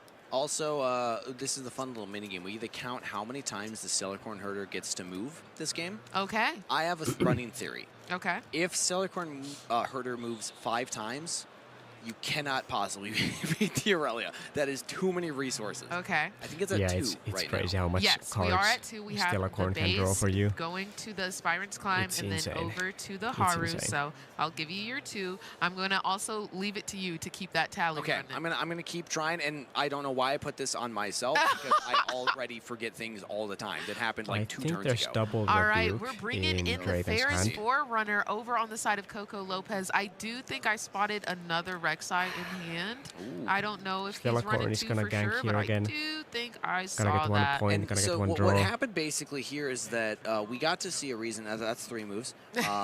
We got to see a reason why a lot of players choose to not go into combat as early to score points. Coco lost both units. Had to It's truly one reestablish of units and of all went time. basically, I guess even because you scored a point on the Conqueror winning combat and then lost a unit. Oh, there's so many got cards in a Irelia's hand. spell off a Raven Blue Conservator where he lost a unit. Crazy. So essentially you're like lost 2 but gained 2. But still, like the Stellacorn is just getting so many more. Look at this hand size. Yeah, I think There's he's at least got 1 just rebuke, so 1 right much to to wind deal in with Irelia's hand. everything. 1 rebuke Goodness in gracious. Desert's Draven's Call hand. is going to come out. I do think that the Stella is just getting so much value here. You're not only getting the points, Irelia you've also not had only Defiant got the Dance. 5 might, but you're also drawing every time you're scoring. And It's rebuke. just so much value. Still And then we're uses going to ride the right to wind. wind. Move it to the other battlefield. You We draw already even scored there, so more. we're not going to score, but it's just to draw it ready and Oh my back to gosh. base to draw again. So it's just an efficiency for draw engine here, like- and that is now 5. Yep. 5 moves from Stellacorn Herder, and that again, I think it's critical. Like you reach a point where you just have too many is it cards. 5? Like Yes. Or is Raven it will 6? not have enough answers into this hand It's of at Hourglass. least He's 5. doing It's a at little least wiggle. 5. We don't have He's to happy. guess He's what giddy. Haru has in hand. We can just assume it's the whole entire deck Okay. at this point. Remember when I Draven was like, gets you have to kind of assume 1 worst case point here, scenario? let's This go. is worst case scenario. Yeah, Like, it's he's got starting everything. to get Why a little Stellacorn has- scary. That's why you have to deal with that Stellacorn has made Stellacorn Irelia a early millionaire. before she starts giving just a little too much value. So we're moving in. The 6 might is on the board with the Rek'Sai I'm down. gonna start calling it the Ferrari Ferris runner. gets I don't rebuked. know. Yeah, I kind of Probably like that. this Oh, turn. man. I don't know. Are we allowed to? Stellacorn Rek'Sai gets does +1 come draw. in. Damien, we'll can we check. say Ferrari? We'll check that. The second Ready, Rek'Sai is Stellacorn coming gets in +2 to draw. play for Coco, so I was correct in seeing that in hand. Oh and my we've got God. 3 Sand Soldiers on the side of Haru in base. Okay. More draws. 6 moves on the Stellacorn Herder. I believe 8 is the record that I counted because I did a whole like analyst breakdown of one. They got up to 8 moves on one Stellacorn. I think that's the There's record like to beat for 15 cards Hourglass. in And Irelia's given that hand. hand, I think that you're going to beat it. You only need 2 more moves. And this is why I think it's just like such a good card. Yep. Oh, and Ferris the gets rebuke rebuked. making the Ferrari Forerunner possibly go back to hand. I do think there is a not so fast on the side of Coco, though. I'm not going to lie to you. I want to see if it's going to come out. Oh. Oh, yeah, they go next. Okay, we're just going to game 2 or game 3 rather. Yeah. Oh, we're going to game 3. Coco had just fallen so far poor behind. Yeah, Draven. it was tough. At that point, like you really Like, don't have a clean what avenue is back into the game. Stellacorn? Save time. I guess we're not even saving time because there's Riot? no time limit here in the semifinals. But save it mental power. Yeah, mental wins Yeah. games, y'all. It's still a resource. Your mental energy, and because if you win this, you got to go into a finals as well. So the worst thing you can do is just tire yourself out in This guy is drawing game 20 cards with state. 1 unit. Also, I have a nice fix. Okay. If you can't say the car name that you've been saying, you can say Ferrari. Nah, it doesn't have the same ring to it. Because I was thinking Forerunner and Fair. Yeah. Okay. Never, you know what? As I said it, I knew it wasn't. I suck at card Sometimes you got to shuffling. test it. Sometimes you got to test drive it. You gotta Like test a it Ferrari. live I in felt front like of a everybody noob listening. at the regionals. Yeah, they knew too. The moment it came out, they I think there was a collective cringe. Targon Speak versus Hungatebel is going to be the game 3 battlefield These matchups. battlefields as are actually pretty Coco good for Lopez Draven, though. should get the decision to go first, and I'm fully imagining that the Draven will So- take advantage of that, taking that first turn. It's just gonna be And yeah, insanely Coco's important really going to through making sure this get a very deck is aggressive shuffled start. because we really So want the to make sure we're so the pulling enemy cards that we Stellacorn need to can't pull. draw We 20 don't want the cards. same cards back to back to back by an insufficient Yeah, it's also my shuffle. first We're TCG playing silent. for the win right now. Okay, this is game 3 I have of practiced semifinals. shuffling We're going to finals if we while win. I Lock play the Rift freaking Bound so we on need that TCG deck Arena. properly I shuffled just here. shuffle my deck while I'm waiting for my opponent. Hope for the right draws. I honestly don't think we've seen like the ideal turn 1 from either deck yet.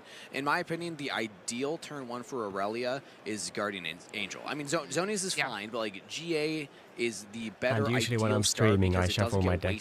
But right now I'm too tired. And if you're going to send out the Celicorn, you kind of want the GA on anyway because then you can ready it, move it around. Draven, the ideal start would be probably the overzealous fan. I'd say is like that turn 1 big play. Yeah, you get to play it down, move in, and then kind of deny your opponent from conquering a point afterwards. You hold a little bit better. Let's see game number 3. This is it, guys. We are going to know our finalists for Riftbound Regionals in Atlanta after this game right here. We're going to Targon's Peak. We're going to Sunken Temple. Let it begin. Both of these decks, like both of these battlefields, both of these decks can take great use of both of these battlefields. Yeah. So I'm imagining both these battlefields will be greatly contested in this game 3. Let's see what Coco's got in store for us. All right. We're getting the official fist bump. I am still hate watching the Irelia, nice so strong with I hope the Jammer wins. coming out It's from Coco. Again, not the 100% ideal start, but it's a unit. And as long as Draven gets a 2-drop, they can play the board. Absolutely. Everything you could ask and the for. Tide Turner is going to be the response on the side of Haru. We're passing turn. Straight back to Draven. Yes. Give me that. Yes. Stack yes. deck. This is what I want to see. Nice. Stack deck. Okay. Noxus Hopeful would be insane right now. It's Do you take the axe or do you take the Ferros? I love spinning axe into Irelia specifically because they can't because use Ferros things like Defy. They can't gets use things wrecked like by bargain. Rebuke. It's an equipment, not a spell. And I don't know if that's actually what was picked. Note, I'm going that to camera Utrecht. angle, I loved it, but it was not as helpful as it was a little dark. It was a little dark. I'm not going to lie to you. So all the EU I stuff. still love the angle, and I think I'd low-key love it every time. All right, there's 2 runes up. We're going to send the Gem Jammer into Targon's Peak, so we'll at least have 2 runes to play with. And I think that was a Noxus Hopeful I don't like Draven at all, but because of the I lesser like cost, Irelia go even ahead less. and play that out to make sure that we've got some units on the board. Yep. So I'm picking the I'll play for the next turn. Yep. The Boots of better Swiftness already coming too bad, out. you know? The 3 are going to be exhausted and 1 recycled. We're going to go ahead and equip that to the Tide Turner. Send I that just have in. personal What beef can the with Jammer both of these do legends. about this for my unit? Harukaze is basically saying bet. Yeah, like do something about it. A spinning axe actually goes really hard here for Coco. Not going to opt for it. Maybe they didn't use take anything. it. I feel like you... So Irelia gets the Targon's Peak trigger now. Showing, I guess, On Guard and Discipline are both on the table, and then you lose the You're going to try for the Seaver? Plays. Ooh. But now the Targon's Peak was uncontested. Nice. You're Good luck, guaranteed going to be playing into even more runes. So, yeah, that's tough. That's tough, but another Tide Turner does come out to play on the 2 side Tide of Turners, Haru. but so still no Stellacorn. You So winnable. didn't want to swap them. You didn't want to swap the Tide didn't want to swap them? That would have been really fun. They could have high-fived on the way. He's your most played legend. That's in my head. Look, he's literally high-fiving right now. Draven right now isn't actually even that blast broken. Of energy. Yeah, that's crazy. It was broken before Turn the in the bans, tides, but truly. now it's like, you know, it's a good deck, but it's not broken anymore, so can't hate Draven anymore, you know? Conquers the top battlefield. I'm proud of you. I'm proud of you. Noxus Hopeful's going to go into the place the temple, Ferros down. and we're just going to play the Forerunner. So Coco's going to opt to try and go for it's a very more of a interesting hold that strategy they here. chose the Ferros weakness rather of this than is the always going to be Rebuke. spinning Harukaze axe had from it the last stack game. Does he have another one right now? But this Draven player has been playing very well, see so what's in hand for Haru they're probably better at the than me, moment, so maybe I shouldn't speculate backseat too much. To go behind Haru and just kind of like back and point it over, yeah. Just back and forth. You know what we should do? We should get like a glass part of the table that they have to put their hands down when they're not looking at it, and then we have we have a camera up. I like it. They do that a lot too, where they put the hand down. Yeah. It's more fun to play like well, a Stella is coming out, and we fair saw deck, last you know? game that So was a real previously problem. it was just like I broken. feel like we might have to shut this down. A little boring to I play. also could see us using Now that it's Tide like Turner as a good, sacrifice just to get the requires boost some of skill, swiftness and it's off actually of the fun to Tide play, Turner you know? and onto the Stella. Really interested to see if that's going to be a play in the future. It's more fun to win. I mean, maybe against other decks. Against well, Draven, if you want to win, then you need to play my Darius there. I mean, you would trade with the Noxus Hopeful, so at least you like get 1 unit off, but generally you don't want to give the free draws to Draven, as now the Gem Jammer will give ganking to Ferris Forerunner. So and that is going to move over, collect another point, and it looks like we've got more in store. There's going to be 5 exhausted, and we're bringing in the Draven. Okay, this is going to be a pivotal play, pivotal turn for Harukaze. Coco has committed all... Oh, wait, no, there's actually 2 runes left because we conquer Targon's Peak. So Targon's Peak is always going to make this a really interesting board state because you can never truly tap out as long as you're conquering. All right, I'm so the one who made going in, Darius baited hook and we're getting an additional point here, keeping it kind of close, but Coco still has the lead. What can we If you have played baited hook, it's probably in the back. an old version of some of my deck. Because we didn't buff up the Stellarcorn Herder to be a big enough might. Yep, baited hook. I was thinking maybe there's plays where you go like on guard. You like running Ringer? Yeah. Ringer has been surprising. Like discipline to buff up, Ringer get the has draw, been and surprisingly charm good. In, but I maybe not expecting that anymore. Instead, just the draw off the Stellarcorn. But all runes up, still a lot of options for Harukaze. We can establish the Irelia.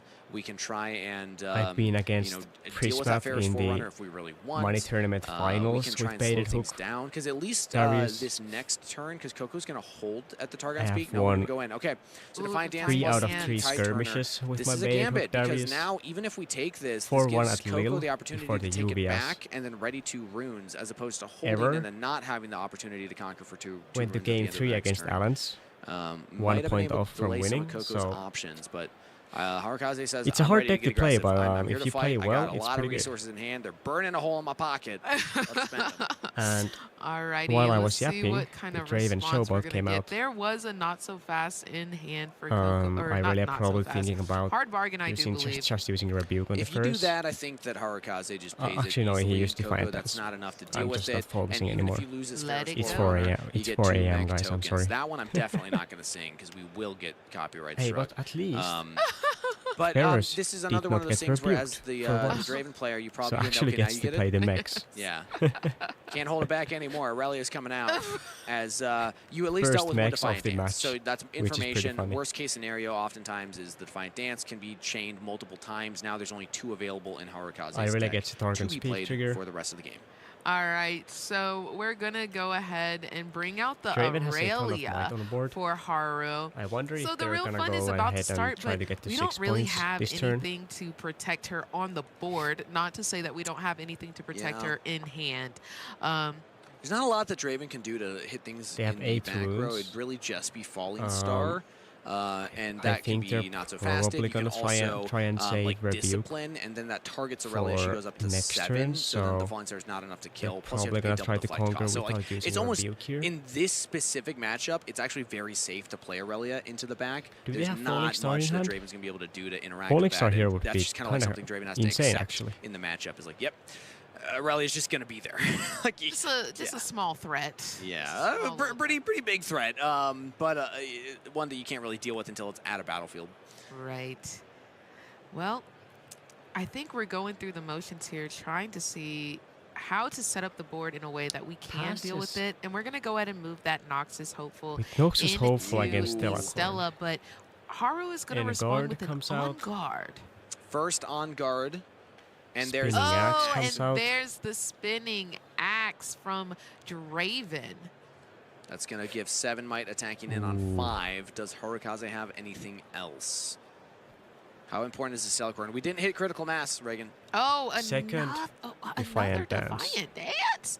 So we're not only going to +2 our Stella, but we're going to -2 that they still have Noxus up for Rebuke. If this goes through, it's 7 defending on 5 attacking. Hard bargain is in the hand of Coco. If you double hard bargain, Harukaze cannot stop it. You deal with the Stellarcorn. Or not? I don't hate that from Coco. You have a lot of units still available to play with. You're going to be ahead on the clock. You can go into the Tide Turner with the rest, or even just the Draven. Do you repeat Choose hard through bargain? more resources. Oh, gonna let it go. Or do you just take the trade? So that spinning axe will head back to base, and Stella is going to be victorious here. Yeah, I mean, the other argument, the counter argument to my point is that now you can just equip the spinning axe to something else. It's death knell. It only dies at the start of your beginning phase. So if it dies during your turn when you're already playing, like you can keep using it. You can keep equipping it to stuff and going in. So Coco's instead opting to kind of take back that resource. It's still a 7 might Stellacorn defending, but the Draven plus the spinning axe Draven is very patient. Deal with that. He's a very patient player. Let's see what Coco does. He actually has a lot of lines left available. He does. There's so much readied on his side of the table right now. It looks like we might move this Gem Jammer somewhere. But we've also got a lot of might just on that Stella now because of the previous combat. Yeah, he's deciding where to put the spinning axe. It's actually going to go on the mech token, attacking 6 on Tide Turner. That's 4 defending. The math here, it's like an on guard or discipline crashes. At this point, there's 2 defiant dances that have been used. So you're kind of mathematically assuming that you won't have to deal with that for the rest of the game. It can still be part of that worst case scenario calculations that I've talked about before. But in general, with 2 gone, like that would be a statistical improbability if there's a 3rd in the hand of Harukaze.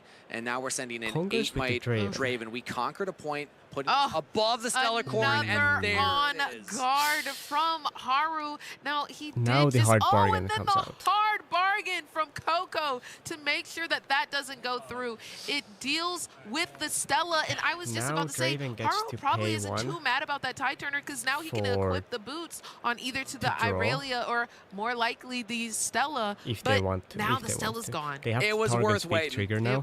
Coco was absolutely correct to wait on that hard bargain. Hitting it there when Harukaze cannot respond with more exhausted runes, and then you only have to hard bargain once. You still keep up 4 runes. We readied 2 from the Targon's Peak and had 2 available as well. Coco is at 5 points up on the timer and holding 2 strong. So Draven is actually the danger is that Harukaze still has the Irelia, but like, what was that? 2 defiant dances, 2 on guards. Yeah, that is 4 of the available buffs, and especially the cheaper buffs. Pretty and nuts, the Stellacorn's gone too. So like the draw engine's offline. Harukaze, unless you can get like another Stellacorn to keep drawing or just draw into all of your other buffs, like your counter spells aren't going to be as useful. You got to get big enough to deal with this Draven. That's a 10 might Draven. A little tough. A 5 might Irelia without enough buffs is just not going to do it. If that was their only hard bargain. Is that 9 might? It's a 6, and then you're right, a 10. Or sorry, 9. 9. And it's okay. Oh my gosh, and that is the handshake. Coco Lopez, the glorious executioner, is going to finals. No way to stop it. Coco can hold for 2. Harukaze says, I didn't have the gas in my hand. The hold attempt was too expensive with all of the on guards, all the defiant dances. Victory, CT, CG, Coco Lopez. Congratulations, and a well-played Game 3. I freaking love to see it. And you could tell each individual calculation there. The discipline, not the discipline from Haru that he actually played, but the discipline from Coco that he displayed during that game was absolutely immaculate. Yeah. Oh my gosh. Talk about not having patience, man. I don't know if I would be able to do that. Yeah, he saw a much better line than I did. That's showing the experience of a Draven player saying, okay, it doesn't matter if I lose this Noxus. This is like what I made with the spinning axe. I can still equip the spinning axe. Yeah. Get a really efficient take on the other side, and then that gets the Draven big enough to crash over, because then he's an 8 might attacking the 7 might Stellacorn, and you still have the hard bargain. Last updated 4 months ago. There's not enough energy up on the other side to pay the hard bargain cost. I played a ton in the money tournaments, a lot of runes up, have in massive hold, and again, when Irelia spends I got to 4 of the top 1 4 cost like 3 times in a row, and is barely able to do it, doesn't even hold at the end of the turn. It's like, on Lille, yeah, I played it feels bad. And that's the whole thing about Irelia. Like, you do have these spells to get big. You do have the spells to counter things. Yes. But when you're recycling so much, you look at your board and you're like, oh no. And I was 4-1. I'm kind of out of resources here. And you know what's 4 really Irelias in a row. Old Draven wouldn't have been able to do that. Triple skull from the side. Double salvage.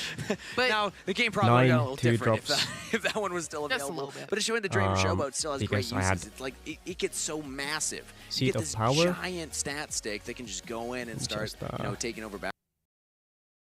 I had I had Seed of Power, so when you have double 2-drop as Darius, you can play 2-drop, tap your legend, play another 2-drop when you're going second. So I got like 97% double unit on turn 1 when going second, because I had 9 2-drops, 2 Noxus Hopefuls, possible Seal Vanguard Captain. So I almost always drew a card from Seed of Power on turn 2 every single game.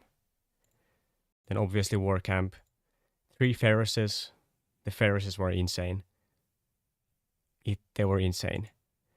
And then to top it off on game 3, the Arena's Greatest.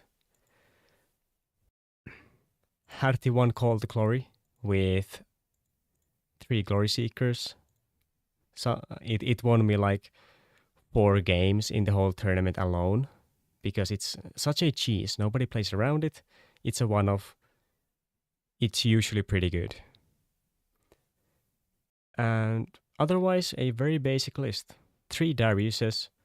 The Darius Trifarian kinda got buffed after Fight or Flight got removed. So it buffed acceleration.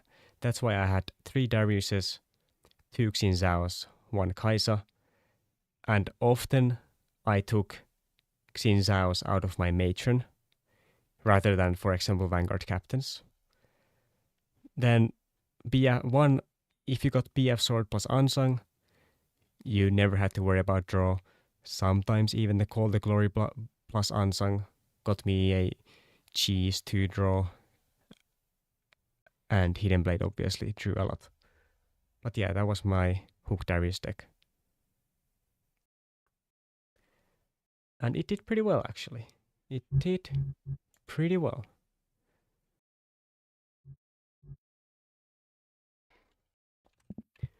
Unfortunately, it is 4 a.m. for me, so I probably do have to stop, because I do have a slight fever. And I have to go to sleep. I have to go to sleep. Unfortunately. I can send the list in the chat for the deck. But yeah. I do have to go to sleep. So go watch the official stream. Good night, and I'm gonna be rooting for probably Draven, because Alan's beat me at Lille. So if it's Alan's in the finals, I'm rooting for Draven. Also, Prismat beat me in the money tournament finals, so I'm hate watching Alan and Prismat. So I'm rooting for Draven. I'm rooting for Draven. Okay, good night, guys. Good night.